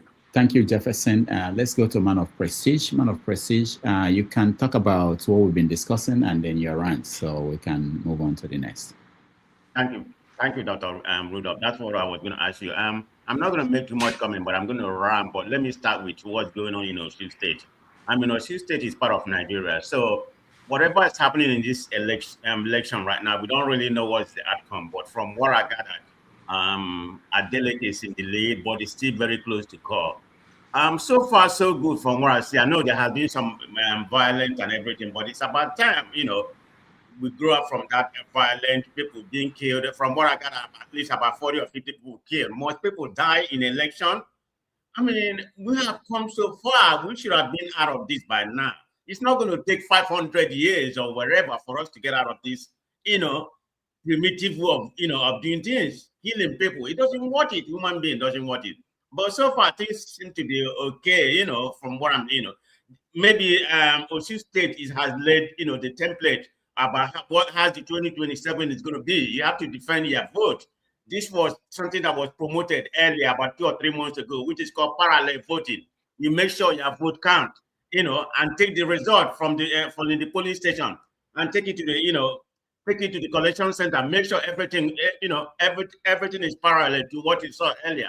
Hopefully, there will be a better way. But so far, in my own understanding, I don't really know what the outcome of, I don't really care about who win, okay? I don't really care about who win. All I care is for us to have a credible election. Somehow a credible election without people being dying. Whether a delegate is doing good for the people, let the people of Osun State decide. That's all I care. I just want something reasonable. We should be out of this, a cave of doing things. Not to kill people. I mean, it's very, very painful. That's why, I've not been coming in. Things about Nigeria, nothing is actually going on. But anyway, in reference to this 100G or whatever they call it, I don't know how that's going to work. I thought everybody has registered their presidential candidate and their presidential candidate and their vice president. So how are you going to come in to become one, become one party? I don't see that happening in my own opinion. But if anybody is smart. If anybody is smart here, can you please tell me how that's going to come? Can they just register the vice president and, come with one particular flag bearer? But in a nutshell, I wouldn't advise you to go through that way, because Atiku want to contest. This is Atiku's last chance of contesting. So there's no way Atiku will relinquish that position and say, okay, I'm going to support you. I mean, it's strictly my opinion, but I hope I'm wrong. But this particular government we have right now need a very strong position. So let me go to my rant. As a sports fanatic, I always have to make my analogy. when it, with sports and what's actually going on in Nigeria. The waffle, women cup just concluded. Nigeria look a shadow of themselves right from beginning to the end. And it has to do with the same thing going on in Nigeria about this nonsense quota system we have. You have this guy called Madigu, who has no experience. You don't have a single touches about how to play football. The man is nonsense. The one they won last year is because of because of the ability of the gears. It's not because of the man. He has no touches. And why is he there? It's because of this nonsense quota system. Why must he be somebody from the north? Now, look at Gasol, the NFL president is from the north. So because they said somebody from the south was before, now it has to be the north. Football, this is the problem. We are doing the same thing we are doing in politics. It's not south, not south. One of the best people, now we might go under the NFL, we might go under the FA sanction. FIBA is going to sanction Nigeria because they already warned us about 2 weeks ago that we need to get our act together, or else they're going to sanction us. And I hope they sanction Nigeria. This is what Nigeria needs, because if you look at what's going on, I'm making an analogy, okay? Because what is happening in football right now is exactly what's happening in our politics. Nigeria has never qualified for under 17. They just knocked out us in Abuja, by imagine Burkina Faso. They beat our under 20 by 4-1, and the women lost miserable. It's not like the girls don't have talent, but there's no tactics. The people they put there, people from the north. I'm not here trying to bash the north, but if you don't have the knowledge, don't put somebody there because of you want the north to have the quota, to have the coach. This is the problem we're having in Nigeria. Politics, everything is dollarized. This is why people like Nigeria, they are supporting Gianni Infantino, because it's going to give them money. Everything is not about the money. So we have a problem. I don't know when this is going to end. It's getting so annoying that sometimes, I need to protect my mental health. That's why I don't come here that much, but because of Dr. Damage and my brothers here, I'm not going to stop coming. I will still be coming because I like conversating. I like learning from people here. It's a very good platform. But Nigerian problem is, Dr. Damage, it's killing me, okay? I need to protect my mental health, but I'm going to still come in, to talk with my brothers, and here, it's always a very good platform. Thank you, Dr. Damage. Thank you so much, man of prestige. You mentioned something very important, which we didn't touch on because I don't follow what happens in soccer or football. Our female team, they lost. They didn't make it. And the coach was mad because the press was questioning him about the tactics that he used. And he said he's going to sue them. He's going to sue the press. Imagine that fat idiot called Madigu.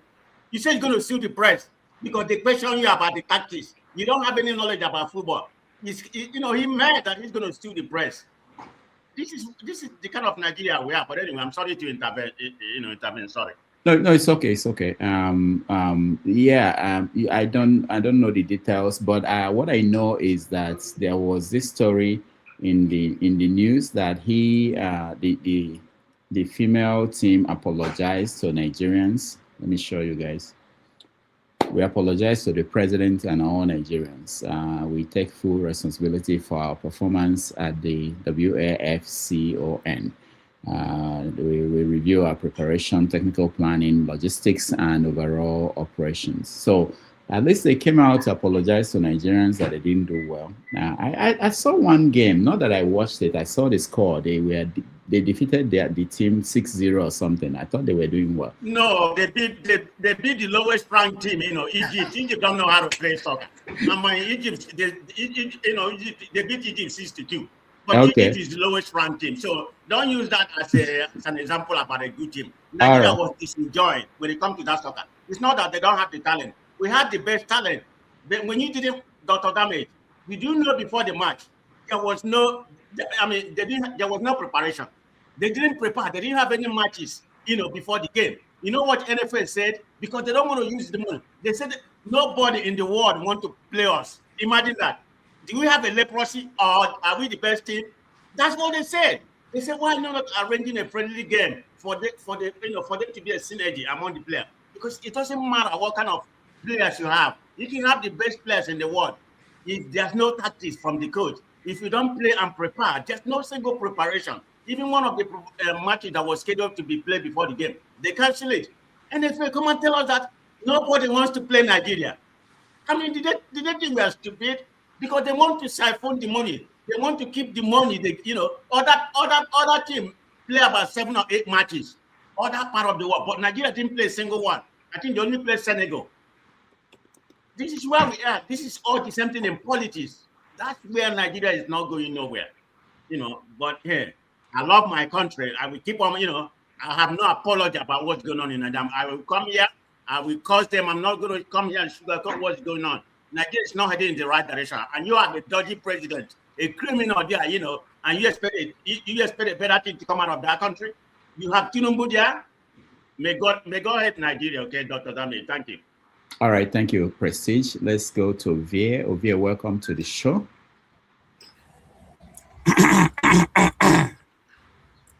So, you should have my say. There's a format. Yeah, I have your say. Don't go there. Have your say, and then on what we discussed, and then your rant.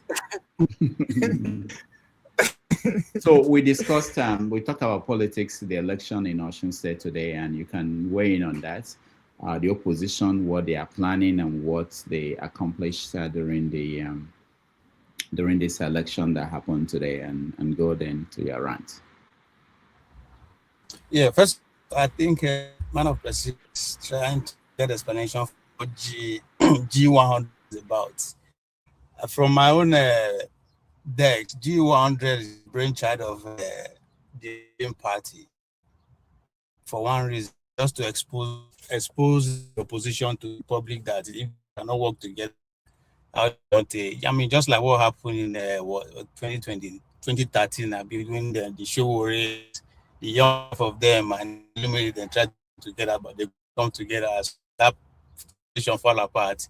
It exposed a lot of them. I think so. The goal of the G100 is the same: facilitate a ticket position, knowing fully where that is not going to work.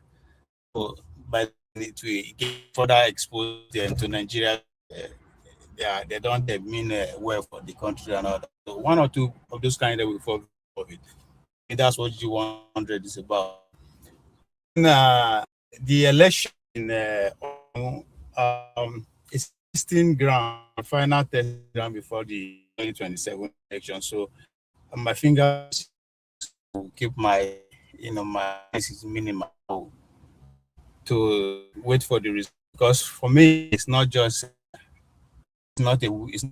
yes, somebody has to be a winner, but it's beyond for me. It's a test for political parties. What have you been working on since 2023? How have you worked in your grassroots organization? What is the next step? So from that, you have to, this is the election to put that in test. Your logistics, your ability to raise funds. So how well you put them to use in this election will go a long way to speak, to project your outcome in 2027, boost your confidence, or we go the other way around. So for me, what I'm looking out for, if the mandate group to have been preaching that the mandate policies that have reached the grassroots, we'll see him for this election. If the man who has been incumbent has been doing well by people, we'll see him. But most importantly, now every other party that has interest in participating in 2027 has to show his report card in this Osun election. Just like a major competition, every athlete is looking for that last competition before the major competition, just to sharpen his skill, the techniques that he or she learned over the year leading to that championship. So that's what I'm looking forward to see, not necessarily who win, how well you organize, all the opposition have agreed that the last election was real. Okay, what step have you taken to make sure that same thing didn't happen, right? So I want to see who among this political party done the needful. We can all skip grammar how we want, we can all be emotional how we want. Today, now to show how that your grammar, how that your emotional outburst has been effective over the years. So the truth is, you cannot read where you are not popular. You cannot read where you have not put machinery in place. You know, go work. If you don't carry your money, if you as an diaspora just land an election, you say you won't go run for election, they go collect your money and you know go get tickets. Because people don't dig ground, we don't they water the ground. So it doesn't matter how you frame your grammar, how you know they work. So now this is the true telling point for every political party to show up and show and show. So my rant is based on that. I mean, all of us here, at one point or the other, whether a full Christian or a full Muslim, how do our denomination they get people? How do they do it? If you go any denomination, any religion denomination in Nigeria, we have the best of the best. We have the engineers, the doctors. I mean, anything you can think of that we have in the political party today. But how then did they build their followership? Just like I don't see any redeemer. I will go meet Pansat trying to as a Mansa trying to convince him to become a Christian. It's not going to work. Neither do Mansa do the same thing. So our religious mechanism, the religious leaders. I remember as a member of Redeem, they go a fishing every weekend. There is constant, reaching out to the unbelievers. They say pray without ceasing constantly. No, be every 4 years that they go preach. Even as big as Redeem is, they still do reaching out pretty much every week. They have sale pretty much every street. They have a way to reach out to the unbelievers. And the same way the political party. Not be to go from platform and platform, they speak grammar, even though the religious now do the same thing, but they do the work. So every political party where they go platform to platform, we are reaching out, they go door to door. Every member of my party there, every family in Nigeria, it go play out. So we can speak grammar all we want. Those days are over. What are you doing on ground? The people want to actually feel your pot. They want to actually see beyond the grammar that you are speaking. That is where we are. We can blame the political leaders how we want. We can blame our leaders how we want. Nothing will change. If I be president today, I will make sure the status will continue because that is easy way we continue in power. Now, common sense, now human being be that. But it's upon those who are looking for power to actually do the needful, spend their resources, use their intelligence to organize the people. We can blame the poor all we want. Tinubu now the problem now. I know be the problem now. The poor people now we can do that all we want. That will not move it. Needle. Until you start circle, this is what I've done from the electoral circle after that year. The day when they swear Tinubu, that day start campaigning. There is politician appointment, and he's still appointing up to today. For a reason. Once I give you appointment, you have to work for the ticket. But what are the opposition doing? Are they reaching out? So, again, grammar is very easy. You can speak it all you want. There is a day you will come, you have to put that grammar to test. That's today in Osun. It's coming 2027 for the general election. Now, what do you do? There is no way. If you have let's say any political union organization have a post in your village where people they go there once every week since 2023 that they're going to buy those people with money that they will accept, it's not going to happen because you are constantly there with them. Now it's not about the I'm not talking about the candidate now. I'm talking about as a political party, as a political union, as an organization. That's why I start with church. The same the same people that they reach out to, the same people who redeemers they reach out to. Those are the same people, the political party are the same person. The Catholic people say God, the Father, the Son, and the Holy Spirit is one. Now, one Nigerian, one person will be Nigerian, and be Muslim, and be Christian. Now you know they believe in anything, they still one. Now you are under that one God called the president. If you are expecting the president to work for you, you have to be able to tender the president. Say, no, wait here with this. Because it is unfortunate we are in a transactional democracy. Pay as you go. So again, the days where they speak grammar that before it translates to the ordinary person, it will take days, months, and many interpretation is over. You know, they work again. So, and again, real time, some useless leaders lead at gullible Nigerians into protesting that, oh, we want real-time transmission. We want real-time transmission. Why is it that I don't see anybody they complain or even draw attention to that? Or it's not happening again? When people go there on platform, they shout, we want real-time results. It is happening right now. Nobody's paying attention to that. Because the intellectual fallacy, now be all those things. Now here we do. All right. You believe you work. If now insult you insult leaders from 2023 to now, that insult you go get. Because either you'll be insulted in 2027 or you will continue the insult. There's no two way about it. All right. So let me just point out to VA before I go to say, I think you are kind of taking this too wide. Even in America here, politicians sometimes they could write off a state. There are some political parties that will write off a state and say, look, this state is democratic state. Even if we fail the candidates, we know we are not going to win. And, so we can use the Osun to say that a party like, maybe Shore's party or that party will not have impact in the general election. And sometimes also, if you have, like Trump is not on the ballot coming primaries in America.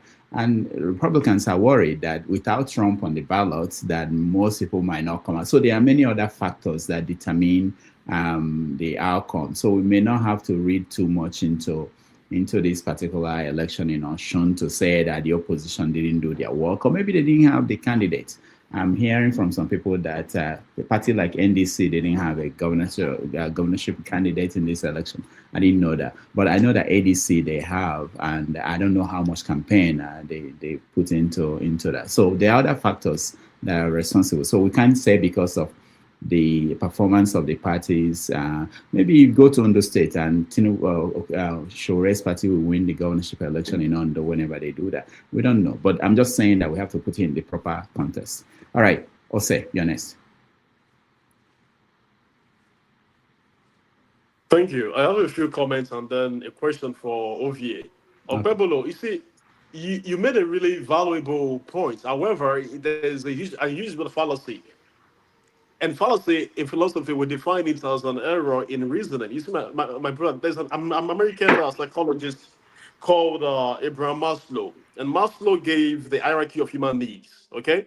And that lies particularly in the physiological survival of a human being. That's a starting point. He mentioned food, water, shelter, and basic safety. Those are basic stuff that any human being needs to think rationally and normally. Okay, so when you have a government, right, or a political system that fails to guarantee basic subsistence, the guy has run away. But this is a very dangerous ideology. When people lack those basic stuff, there is no way they can reason properly. And trying to say that it's not about English, it's about what have you done. The people can't even rationalize, don't even know what they are missing. So I'm just sad that it's gone, but it's okay. Probably for some other time. He will be watching. I mean, don't finish right, because this is a very erroneous opinion. You can't just say that. So you cannot expect a starving person to scrutinize a political ticket or a manifesto. This guy is hungry. He's insecure. He's homeless. So I can come here and shout and do this because I'm secure. At least it's my basic need. The hungry man on the street cannot do the same thing. He has other needs that are more primordial. So he's sustained as a human being. So Okpebolo, with this your ideology, it cannot help us to build a better community. We cannot grow with this type of ideology. Okpebolo, I leave it here. Okay, your rant. He's a funny guy. Okay, my rant, yeah. I mean, to start from the base with a G100, I see no promising future there. What I see is that it's going to fail the same way ADC is failing and has failed because of three major components.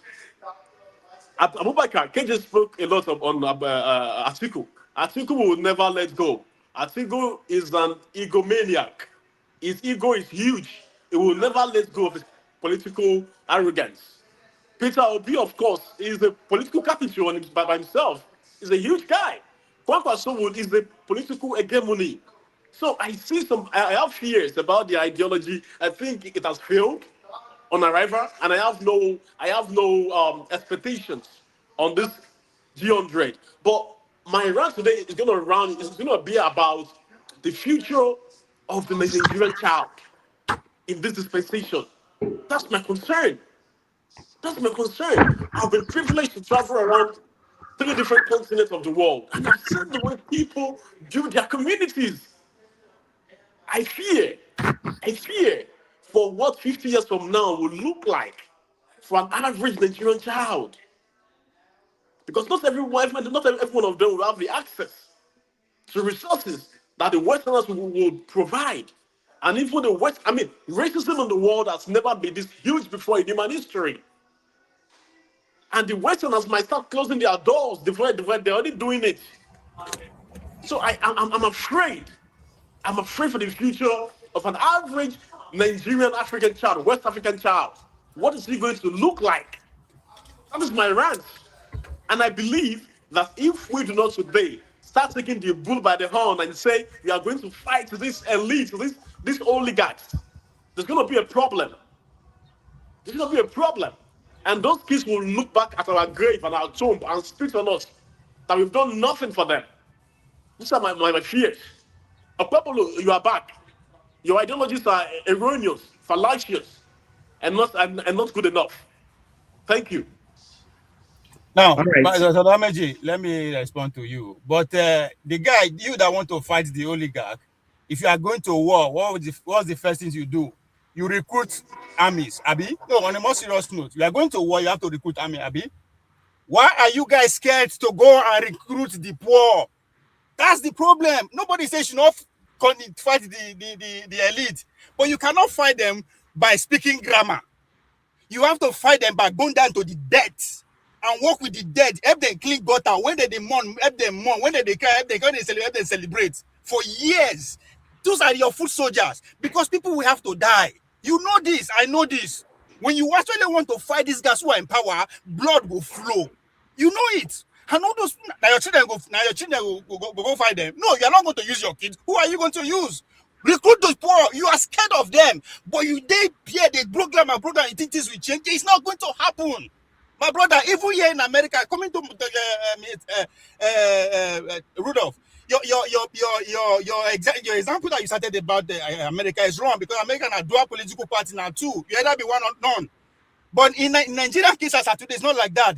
Matter of fact, the sitting governor had to leave his own political party and join another one before he can get a ticket. Why? Because the party called Accord has structure on ground over there in that state. They're not to say they're small. Nobody know Accord party at the national level, but they position themselves. So if you are saying I'm going to bogus, I'm sorry. That's why I classify you among our problem, intellectual, but yet idiot. But don't take the word idiot literally. Because you guys are not ready to do what is actually needed. We want quick action. We are speaking for today, today that we didn't plan for. Man of Prejudice used a classical example about our female football that they did not practice. We can blame the administration when we want. We can blame the government when we want. In a competition, one rule that has to be respected is that if you are not training, your opponent is training. That's what happened to our girls. So, if we are thinking that because we are too small, this state is not matter, who are you to say a state is not matter? Have you won a local government as a political party to be saying a state doesn't matter? I mean, these are lazy arguments, for God's sake. Until we do the needful, get our hands dirty, we are not going to take power from these old men. They've been in power for more than 40 years. It is not going to go down by speaking grammar. They will go down splitting blood. We know this. I rest my case. All right. Can you give me just 30 seconds to damage? Just 30 seconds, I'm done. You see, you have a misconstrued idea of what structure is because you've been so battered by the non-working system in Nigeria. Structure is not when you've won 200 local government to yourself. That's not how it's working. Look at Peter Obi for example. When he came 3 years ago or a few years ago, this guy never even had a counselor to himself. When the people are well educated about their right as a human being, they can make informed decisions. That's how it works, and that's how it's working. But what I'm telling you, I love what you said. When the relax, you said, brother, no, you said brother, when the people. my Hold Oga, hey, on. We are saying hold on now. We don't need to go far. It's my time to talk. Let me finish. I'm not even finished. You see what I'm saying? My emphasis on this platform today, my emphasis here is that your government know that a Maslow hierarchy of need, you need it to reason rationally as a rational human being. And they have deprived you of it. And they made rascality look like normalcy to you. They made abnormality look normal to you. That's why you will come here to misconstrue an idea and think structure is a rascality. You are getting it all wrong. That's fallacious. It's our problem to think so. The structure is not thuggery. What you know as politics in Nigeria is not politics. To be politically informed is to make informed decisions about your current lived experience. When you are deprived of home, you have no house on your head, you are living in your car, you can't even afford food, and you are going to vote, you are already deprived of something. That's why when they share rice to you over here, you connect because you don't have food at all. Your country is the country of rice, for rice, and by rice. It's a country of food. The people are hungry. And you are telling me here that you have nothing about politics over here. You know nothing about politics. All right. So what you no, just a second, please, sir. What you understand by politics, right, is a deformed term of political atmosphere. The Nigerian populace are so dehumanized to the extent they can't even reason rationally. So stop thinking about all these things as normal. They're not normal. So my job here today is because I know what it is and I'm coming here to talk. Part of me coming here is what I can do to speak out about the abnormality in Nigeria. So don't sit there and think I'm part of the problem. If I am, I won't come here today and talk. But because I'm concerned for the Nigerian population and for the future of the black race, I'm here today. Spend 2 hours here. Credit me. Thank you. All right. Hold on. No. We can't do this. We can't do this. No, because I want other people to run. I have also issues with what you said. For instance, wait. Okay, hold on. That's always the problem. You won't hold on now. Let's go and call up. Okay, hold on. You are not the only one who has something to say. React to. Yeah. Call you are wasting time. Call We are not insulting ourselves. We are not insulting ourselves. We are discussing real issue, and the people are interested in what. Come on, what are we talking about here? Not be saying we insult ourselves. We are actually discussing the root cause of our problem here. So we are actually on course. We know they talk about side issue here. Because whenever I make a point and I put it like it or you go dodge, you say, I say if you want to go where you go recruit people, you never say, oh, that is wrong, right? Now you are saying if the people are informed. Now listen to yourself speaking grammar. If that is the word right there. The people are not informed. What are you supposed to do? You are supposed to go and inform them. Now you use so much word. The people are baptized. This. Those are deliberated. That means they are not spiritual. That means this baptization, this poverty was inflicted by us. You use the example of Abrahamic hierarchy of Abraham Maslow hierarchy of nonsense that you cited. You again listen to a grammar when you speak. That's the job of the leaders. That the leaders know that the job of the leader is to take care of the common man. They know. So for you as a grown man, be expecting another grown man without putting the necessary law in check. Congratulations. If you think I'm supporting the system, I'm not. I am just pointing out the obvious ignorance of you guys who tend to be intellectually about everything that you see. No, this is real. You cannot speak your grammar to the solution. Me and you recognize the problem. We agree that the structure, the system, these leaders are not up to par. But what we disagree on is the solution. You think you can speak your way to the solution and say, no, you have to go down to the people, recognize them, recruit them, and bring them to the polling if you want to go by voting. It is very difficult to rig when the numbers are outnumbered their efforts. How many people your grandma don't live will lead to the poll in Edo State? Me and you get competition come 2028. Let's see how many people your grandma, Okay, my illiteracy will lead to the can poll we now come in? 2027. I think Arrest my case. All right. This is why we talk about debates. So give you a chance to actually focus on one. I challenge her on Friday. So hold on. It's a challenge for him. I challenge KJ. KJ failed. I challenge this guy. When we can meet you on Friday. My we'll brother, you don't. I got Dr. Dameji on Tuesday. Say what is the offer? Tell KJ say I am ready to go. Now nobody do about to me. I ain't scared. So I'm challenging this guy again, Dr. Dameji.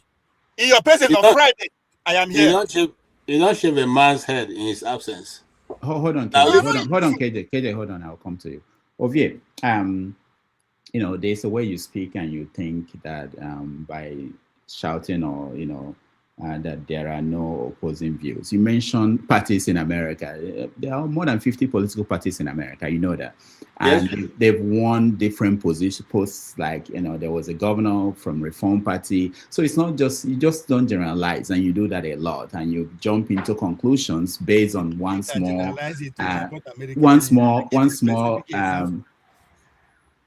okay, no, you know what? I don't want to deviate. We're ranting. I want to hear from everybody. We can then continue in the next show, which Forefathers will host.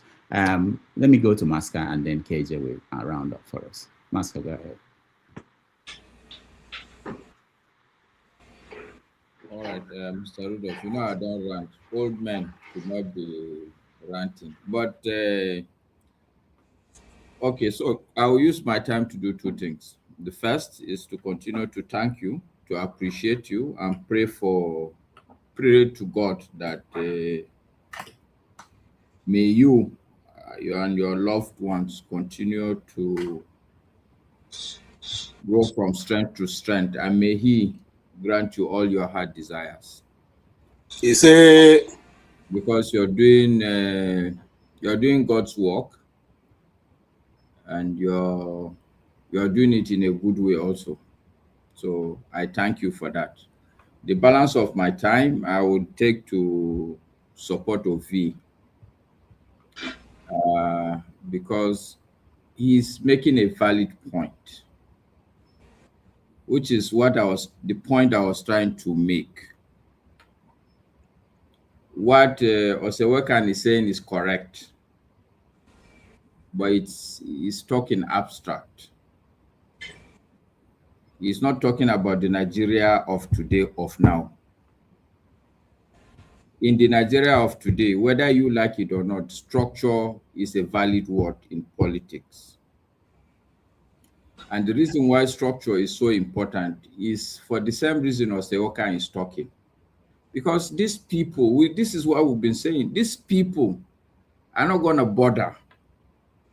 The fact of the matter is that, yes, Osewekan is right that according to Maslow's hierarchy of need, the typical Nigerian does not even bother about all these things now we are talking. That's true. But the next step for people like me, Pablo and Osewekan, is to understand that, okay, if these people now are not in the correct frame of mind, what should we do? That's what Ovie is saying. It's for us to understand that, okay, the people that are winning these elections, what is it that they do, and how is it that they do it? We that we are now purporting that we have transcended up along Maslow's hierarchy of need, then we should take the responsibility, put the structures, because those that we see are at the very bottom of the Maslow's pyramid cannot do anything. We must take that responsibility and build the same structure these other people have built, whether we like it or not, whether it's a good thing or not. Or else we'll continue to run in a vicious cycle. Is that what you're saying, Ovie? May your days be long. It's as simple as that. If we are scared of the poor, they will continue to win. We are scared of the poor because we go school.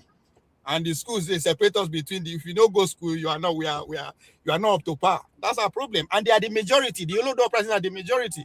Because I just asked you a simple question. Yeah, Yes, you are spot on, my brother. May your days be Right. long. Okay.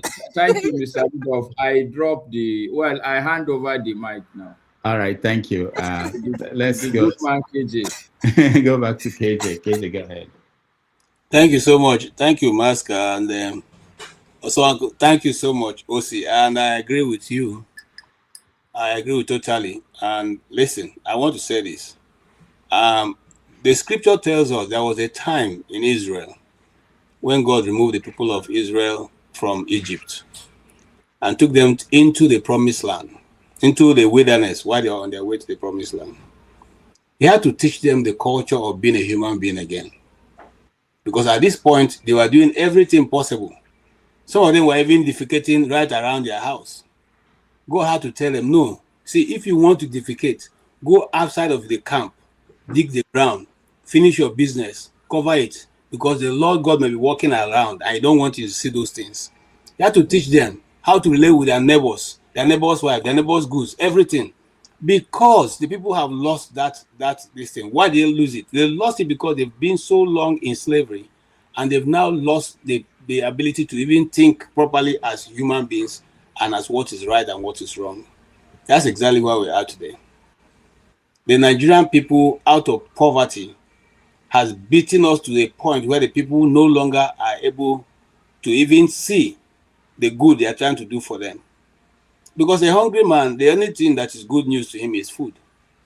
Nothing else. But having said that, there's a way that also is used to get the desired result. And we saw that happen with Peter Obi in the last election, where we were told there were 4 people tweeting in the room. What are they going to do? These are just 4 people in the room. They are tweeting and abusing people on social media. They call them the street urchins. What are the street urchins going to do? But eventually, that street urchins did something that has not been done before in Nigerian history. There's always going to be a time and a season when things will not work the way it has always worked. And so, having built on that, those 6 million votes that was ascribed to him, they are still very much available. Now, we should not, and I say this, those who, we like what Okpawole is saying now, look, you can get hungry. The worst person to fight, Rudolph, when they are in a fight, is a man who has nothing to lose. Have you ever fought somebody who doesn't care for his life? He has nothing to lose. If he dies, that's all. He doesn't care. So when you get to that point and you are dealing with somebody who has nothing to lose, which is where the Nigerian people have gotten to now, it is difficult to have them under control. Even if you like, give them all the money. What they want to do, they will do it. It's not the money that's going to propel them. Now, this Osun election will show us that example, because they have been dividing money for the past 1 week, and yet the election is turning out to be that the governor is still leading, vis-a-vis how much they've been shared. Even there's a woman giving people juju to swear that if you don't vote for the man, that you are going to die, or whatever she's saying will happen to them. They will collect. Listen, Rudolph, when we were growing up, there was a place in my community where they say if you catch a fish there to eat, you will die. The fish, you don't eat it, you only drink the water from that place. The young men of these days have gone there, finished all the fish. They are still walking up and down. Do you get what I'm saying, Rudolph? They've gone to that stream, harvest the fish there used to be very big. They harvest it, went home, roasted it, ate it with a good salt and pepper, and they've not died. So what I'm saying that is, and I said that we have come to that point where these people are now saying, you know what, whatever it takes, we're just going to make sure that these people don't remain there. And that's what I'm hoping that will work for Obi in the coming election. As for the people now trying to play another trick on him, if I were his team, because like some of them have said, I will quote Ike here, they're not going to come to this social media and tell us what they are doing over here. That's for you over here. No good person who is planning what they are going to do in election will come to the public forum and begin to tell you what they are going to do. This is one of the problems I had with IPOB. You bring all your strategy on the internet, and then of course the enemy knows how to deal with it, or do what you already planned. They can go ahead and distort it. If I was Obi's team and Obedience, I know right now they're having a meeting in London. They're not going to tell you what they're doing. They won't tell you what they're doing. So why would they tell you? Is the social media going to be the place where we vote? These guys are going to plan what their strategies are and who they want to use. Mind you, Ezioke that comes here, even though he is everywhere, but his base is the village. So such people, you think they just go and sit down and be watching when they know that their own even livelihoods on the line? If it's to mobilize the grassroots, they will mobilize the grassroots good enough. And everyone they mobilize is going to work for them. No, some will fall out because of the temptation for money. But majority of them will deliver. And that's the majority we are looking for. It's not a question of do or die. We mustn't kill people. People mustn't die to be able to realize what we are saying. You can have a peaceful revolution. All people are determined is when you get in there, you know what to do. You vote your conscience. You vote who you want to vote. It's not fight. But the only place where I see there's going to be a fight now, if I was around there to vote, is what Sheikh Jingiri has said, or Jingi has said.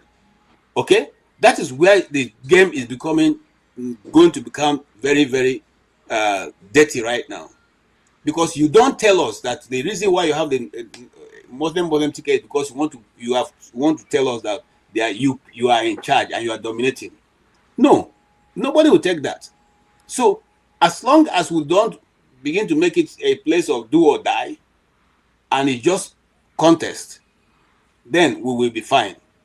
And I tell you the truth, and I repeat myself, the worst person to fight is a person who have nothing to lose. All of them have things to lose. They have private jets. They have houses everywhere. London, England, America, name it. The Bahamas, where Nigerian politicians now are going to buy off the island. They are the ones who have things to lose.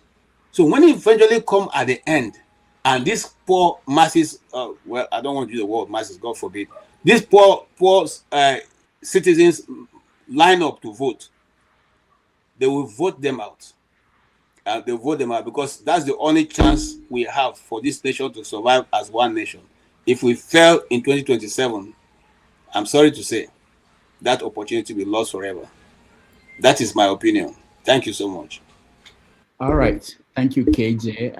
Let me do my rant. Normally, I don't do this. Sorry, Mr. Rudolph. Before you do your rant, just 1 minute, maybe even 40 seconds. I just want to agree with KJ, but also in Hausa we call it matashia. Just some. I'm okay. Thank God. Even KJ understands Hausa. So there are 2 things, maybe 3, KJ. I want to harp on the 6 million votes for Peter Obi. I'm agreeing with you that the starting point is to galvanize people. I am not one of these people that believe that even though the Nigerians are at the bottom of the Maslow's hierarchy of need, if you speak to them in either Yoruba, Igbo, or Hausa, that they won't connect with what you're saying. They will connect, they will understand, and they probably, if you work hard enough, they will go and vote for you. But the truth also is that if you look at the demography in Nigeria, it's diverse. The young people that we're talking about, yes, maybe they are at the bottom also of the Maslow's hierarchy of need, but with technology, with youthfulness, and today in Nigeria, whether you go to school or you don't go to school, you will understand English.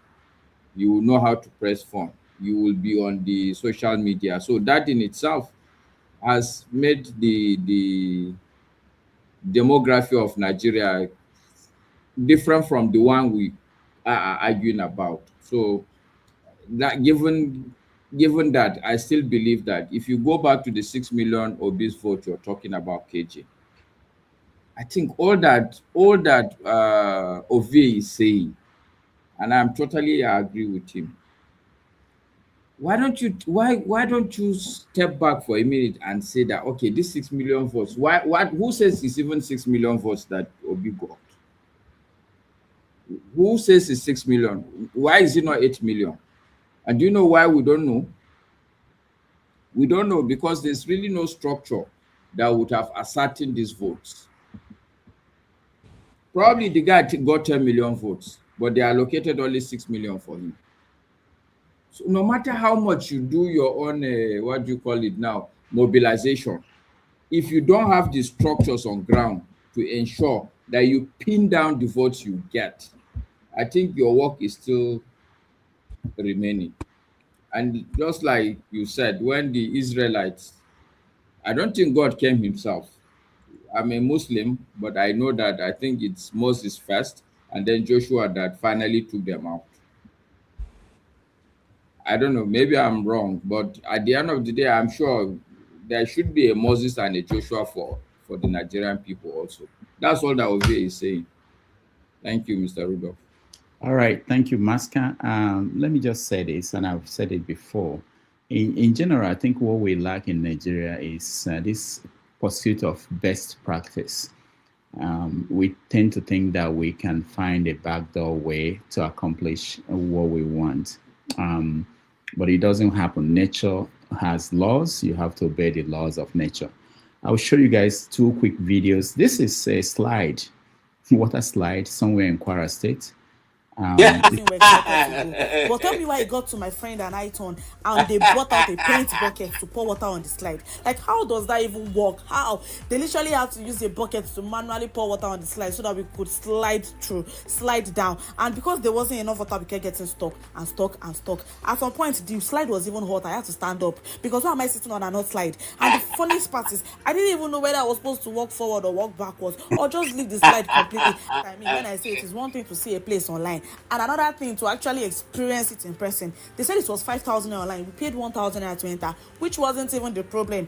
But when we got there, we found out that you're not allowed to wear a bikini. You're also not allowed to even wear shorts. So we had to rent swimsuit for another 2,000 naira. At the end of everything, we spent close to 8,000 naira. And honestly, if I'm paying that much, I expect to actually enjoy myself. Even the umbrella that I was supposed to give us shade kept falling on. All right, that's one. And the second one is this family, they went to Yola Zoo. And this is what we thought it's a real one. Cement truck. Hello. Look at the lion. Yola, why now? Yola, what's up? 500 naira to do this in this economy. So this is Maska, why are you laughing? We have the dream, we have the dream. We want to be able to do what they are doing in the rest of the world, but this is the best we can do. We think it's okay. It's very sad. I read that the Redeemed Christian Church, I used to go to that church, so they had their 74th convention, annual convention. During that convention, they how did they say that? They had 2,820 new pastors. 2,820 new pastors were. What is the word they do when they make you a pastor? Ordained. Sorry? Like ordained? Ordained, yeah, yes. And I said to myself, I know every year they always do 2,000 something. And I said, how many pastors do they have? They said in Nigeria it's over 200,000 pastors. And they have 200 churches in over 200 countries in the world. So they have another hundreds, tens of thousands of pastors. So, and I started thinking, how many pastors we have in Nigeria in general? It was more than, I think it was more than 3,000 or 5,000. They couldn't nobody has a figure, but we thought about that. And it made me think about, okay, how many doctors do we have in Nigeria? It was about 55,000 doctors. And I said, where do we get an idea what's going on? Because sometimes we don't understand what's going on in our society. We're about 220 million people in Nigeria. I said, okay, a country like America is about 330 million people in there. How many pastors do they have? And I checked. It was about 500,000 pastors. How many doctors do they have in America? 1.something million. I said, okay, forget about this. Let's say nurses. How many? So when you think about, for you to understand how far behind we are, you have to do comparative studies. I said, let me go to Ghana. Let's look at Kenya. Forget about America. How is this structure in place? So for those who think that we are doing well, we are making small progress. That's why I wanted to see the trajectory of this election, how we feel about that from 1999 to today. Are we moving forward? Are we gaining grounds? You have Beavers was still misfunctioning in this election today. Does that mean that yesterday they didn't test it? Last week they didn't check it? No. For one election, one state, it's not the whole country. So if you had checked your Beavers 2 weeks ago and they were not functioning, you go and get from other states. They are not having elections. If we don't care about it today, the day we are going to have general election all over the country, you can be sure that it will be a mess. So if we can get it right in this one state, Osun, how do we get it right in 36 states? Why should we be hopeful that in January we are going to do better? Nothing. It's not about who wins. If I'm this government, I want to win. I want, if I win, for people to say I won properly. If we are still at the point where ballot boxes are being taken by somebody, where people are still intimidating voters, saying that you can't vote and leave this place, then I will be ashamed to be a politician that will claim I won this election in this local government when I know what happened there. And people say that, oh, we're just starting. We're just starting where we have time, maybe we get it right. If we're not making progress, even if it's one step forward, if Beavers failed in one small state, one small election, it tells me that nobody checked 2 weeks ago. Nobody thought, okay, this one is not working, let's get from somewhere when we can still get from other places. So that's my frustration and my rant. All right, Ovie. Can I? Yeah, I think this is where I would disagree with you, and it seems agree again. And it seems like hold on. And oh my God, and it will look as if I'm supporting the system, right? And I know deep down, it may say they come meet you last week, say make you put money. No, last year, that the beaver will function where you will not put your money. So you know that is a fact. Let's put that aside. You use the church as an example, how many pastors they have over the course of their convention, right? But again, you direct the problem differently. Now, instead of you to now say, let's say look at the political parties or look at the political movement, Obedient, for instance. How many agents have they been able to produce for the past 3 years? That's first. Now, on Osun, before we blame the government, we blame the electoral empire, which I know that, I mean, not just because we get grammar to express all these insults, because we know they will never change. So the question now remains that, what is the responsibility of a political party? If you harm your members with information, with the right thing, nobody go fit manipulate things in their presence. Let's face the fact. If you live 4 years on ground without doing all this, you wait for the last year. That means you have money to spend. That means be ready to outspend your opponent. It's a competition. So we should learn how to actually hold the institution accountable. Whether we like it or not, the political parties, I'm not the talks APC or PDL, all of them are the same. They have failed to actually again go and harm the people in order for them to defend their listing. So if you are giving pastors credit for producing pastors for this long, and one thing you said there that you should take away is that for the past 40 years, they've been doing convention every year. So that means they follow that they are preaching. Prayer without ceasing. They keep working. Right? So again, we can articulate the problem all we want. If we don't go and actually get our ones vetted and shown, nothing will change. All the institutions are the same. But we have to learn how to hold the right people accountable. Yes, the beaver know they work. Nobody's surprised here, unless you want to speak grammar. I'm not surprised. You are not surprised. But those are because it is the same problem we experienced 4 years ago, we experienced 8 years ago, on and on. But what have we done? Outside of expectation, we all expect the government to do right, and they keep failing us. We keep expecting. So that's where I process things. Until we carry more people into the realms of this consciousness, nothing will happen.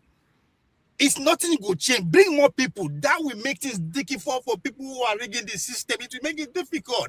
They are part of us now, our brothers and sisters. They are not speech, they are not nothing. They are using us because we are not prepared.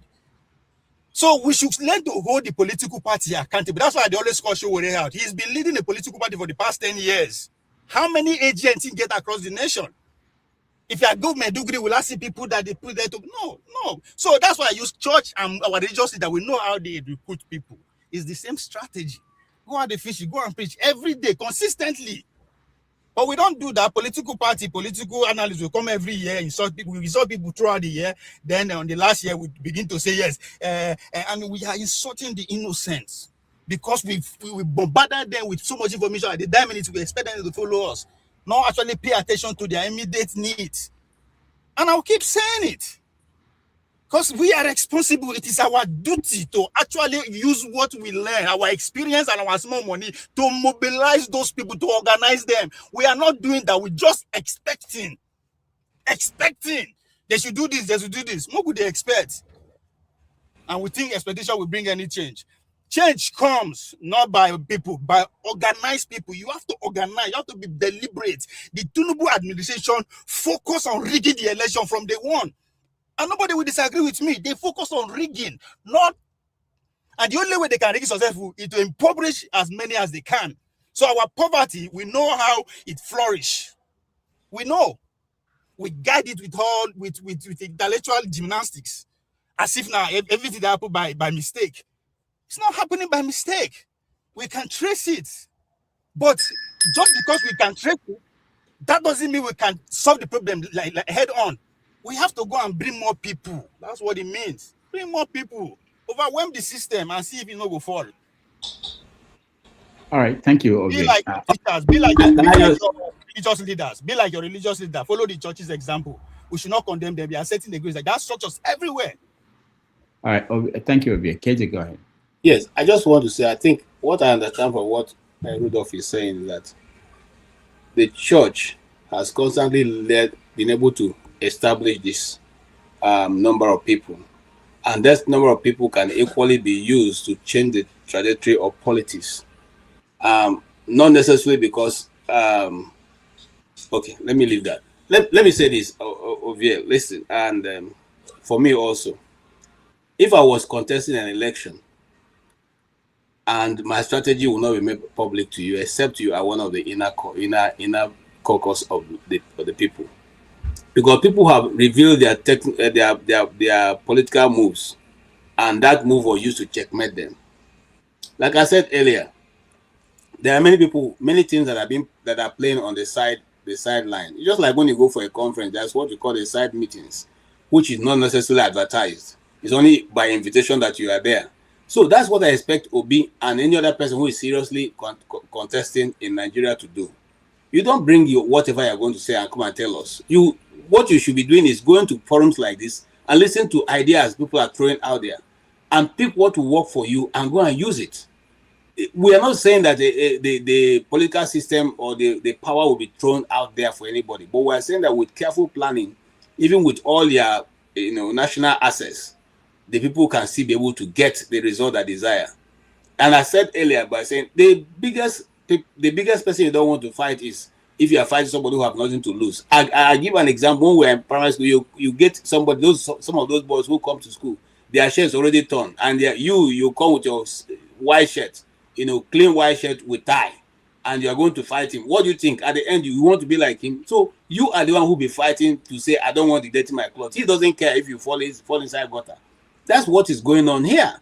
You have some decent Nigerians who do not want to get into the gutter. But I'm saying that it has gone beyond the point where you say, I don't want to get into the gutter. You now need to get into the gutter if you have to wrestle with the pig. Wrestle with the pig and make sure you get what you desire. That's the only way they hear. Every moment you think that you are going to appeal to them, that they will hear your voice of appeal, it will not work. Now, the Nigerian people have come to a point where we either swim or drown. And I think Nigerians have to swim, because the Nigerian people are more important. Let me tell you, everything about Nigeria have been bastardized. This National Assembly tells the Nigerian people that you people are not the sovereignty. that the sovereignty now is with the National Assembly. No, the Nigerian people remain sovereign at every time, not the National Assembly. There are many things they've said to the Nigerian people, which even some of them repeat it to themselves without knowing that what they are saying is totally wrong. There are several constitutional provisions which the National Assembly themselves have bastardized and are still doing that and ready to go ahead and do it even the more, which ordinarily in a same country, in a place where people will take you to court and the court will rule that you are wrong. But now we don't even know the difference between the judiciary and the executive. So the only place that we have left now to be able to redeem ourselves is amongst the people. Now, the people where we can redeem ourselves now, we have also now been thrown into confusion because a particular cleric has now come to say, oh, don't you know it's because of our number that this is happening? So you see, that's a further division, a further trying to slice the people apart so that we all now can go to regional levels, we all now can go to religious levels, we all now can go to tribal levels. What we are saying is there anybody, a leader in the secret, who is telling the people, when you go to have door-to-door, 10-man meeting, 20-man meeting, 30-man meeting, don't mind these people, this is what they are trying to do, but this is our strategy to correct it. That's what we need now. And as for whether the 6 million people are there, yeah, we know that 6 million was won, even more than that. We also know that it was allocated to him, not because that is what the Beaver is reading. Because if you go to the Beaver State today, Obi is still winning. The Beavers that they have there, Obi is still the winner. It's not Tinubu. But because we allowed them to take over. So now that is not going to happen. Wike did everything he did in River State. Is it going to happen that way today? He's not going to be in River State and be in a federal capital territory. He's not going to be in two places at the same time. So, and the way he's thinking that he's the godfather still in River State, he may just be shocked at the end of the day. Let us keep our options open and believe that this time around, the people and their votes will count. That's what all we're saying. Because we are not the only people who are playing politics in the world. Other nations are playing politics, and they don't lose their citizens because their elections are held. America just concluded some elections this weekend, okay? And I don't know if Rudolph have heard of anybody who lost his life or her life because they were doing election in those states. In fact, you don't even know that they're doing election. It's because you drive in there and vote and go away. So, but those elections have been concluded and results have been gotten within 24 hours. And nobody is saying that somebody slapped me at the polling station. We cannot continue, just like Rudolph said, we cannot continuously to not take the best practice and think we'll get somewhere. Let me tell you, you see, where do we even start? Obviously, Kusili was heading a ministry, a parastatal that was that was checking for, due process. What has happened to it? Since that government left, they packed plus the due process and the fire and threw it through the window. Who is doing due process any longer? You have the example that Flagship gave. The cost of building a particular road that's longer than ours, more durable than ours, yet it's less than the $15 billion that we're using to build a less than 1,000 kilometers of road. It's not the first time. It's not the first time. You heard how Wike renovated the International Conference Center in Abuja with more money than the money it cost to build the whole edifice. That's what goes on in Nigeria. Nobody checks it. Nobody does anything. The same time he went to build an international park, that the wind came and carried everything and scattered it. If it was so international, why would the ordinary wind in Abuja, that's not a tornado, carry it? These are the contradictions we are living with right now in our day. And only people who plan, not making it media thing, but you have to be strategic, plan in the secret and execute in the open. Thank you so much. All right, thank you, KJ, and I want to thank everybody that joined us. Oh, before I do that, let me show you guys this video, and maybe if you don't mind, please. We are over 150 people. We have less than 27 likes. If you have not liked this show before, please like it, share it. It's free. Subscribe. We come here every day. We spend time here. Why not we also encourage others to do that? Or even for other people to be able to see it and watch it. Just like it. It doesn't take anything. We're not asking you to pay us. You know, the subscription is free. Subscribe. We have been on 880,000 for so long, for more than 3 years now. Because when you guys come here every week and you come enjoy the show, you go, you don't subscribe. Please subscribe, like it, share it with your friends. And many of us here, those of us who appear here, if you share it on your page alone, it will go a long way. I make sure that I share it on my page and on my social media platforms so that other people can equally see and come or put in their own word so that the more the merrier. I think that, how many of you went to primary school? Not like Tinubu didn't go to primary school. All of us went to primary school and we sang them all. We are together. So please share it, and God bless you as you do that. Thank you. All right. Thank you so much, KJ, for that. I'm not good at doing that, but that's very important. If you can help us in any way to sustain what we're doing.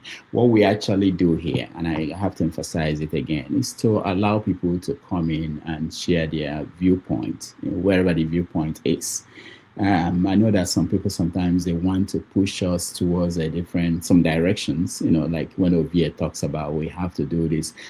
We just have to have room for conversations. That's what we do. I'm not a political party. I'm not interested in joining a party. I'm not interested in organizing people to go and do whatever is needed. My job that I assigned myself is to facilitate conversation. It's left for those who are in political parties to listen, just like they read the newspapers, and every article you see in the newspaper, they tell you this is wrong in the country, this is what I'm suggesting. It's left for them to go there and read it and say, okay, this professor or this writer is suggesting that we should not do this again. Maybe we should try this idea from there. That's their job. Political parties, politicians, they do their thing. I'm doing my own thing. I'm not going to go and do their thing. I'm not going to go to villages and convince people to go and vote or do whatever. I'm doing my job. So that's how it's supposed to be. So, and I hope we continue to do that. Thank you, everybody who watched us. Let me thank those that supported us. HP, thank you so much for your support through Zelle. Real K, thank you very much. Oriakutobe, thank you. Kulata, thank you. Dr. Gomez, thank you so much. And you may think it's only $2, but they add up at the end to help us keep the lights on this channel, which sometimes is difficult for me to do alone, especially when we have to pay for subscriptions of so many things. So again, thank you everybody, those who watch at home, those on the comment section. I appreciate all of you. I will see you tomorrow on 90 Minutes Africa with Dr. Fidelis Mbaro, who is a professor of medicine and a novelist, and we talk to us about several issues, but mostly about how to survive this life in the diaspora, which most of us live, and we have challenges as people who live in the diaspora. And I'm not sure, I've not been able to reach forefathers. I spoke to him yesterday, but if he's around, he will start a new stream. Again, thank you everybody who joined us. I will see you tomorrow. KJ, thank you. Ovie, thank you. And Maska, thank you so much. See you all tomorrow.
Idu kwa samaka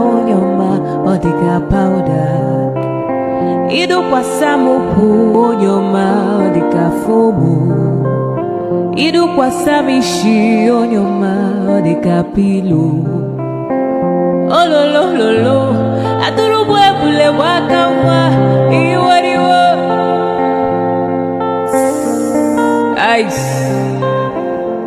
Rosa Olerio, Rosanna Olerio, Rosanna Olerio, Adikadimba.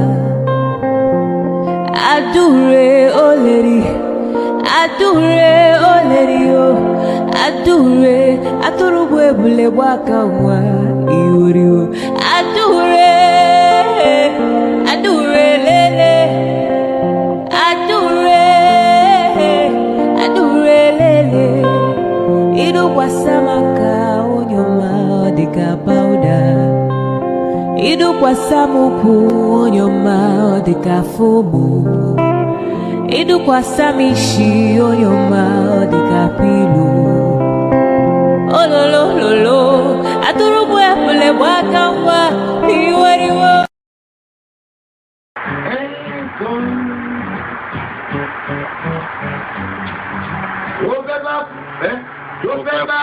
Tó fẹ́ kú torí ẹ̀.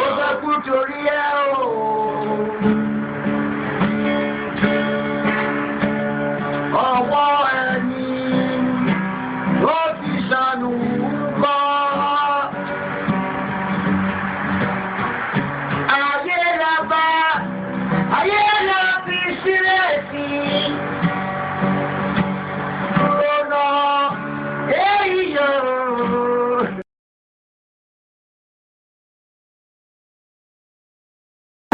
Thank you so much for watching. Thank you. Have you subscribed? Yes, you. Have you subscribed? You. Yeah, before you go, click. It's free. Click.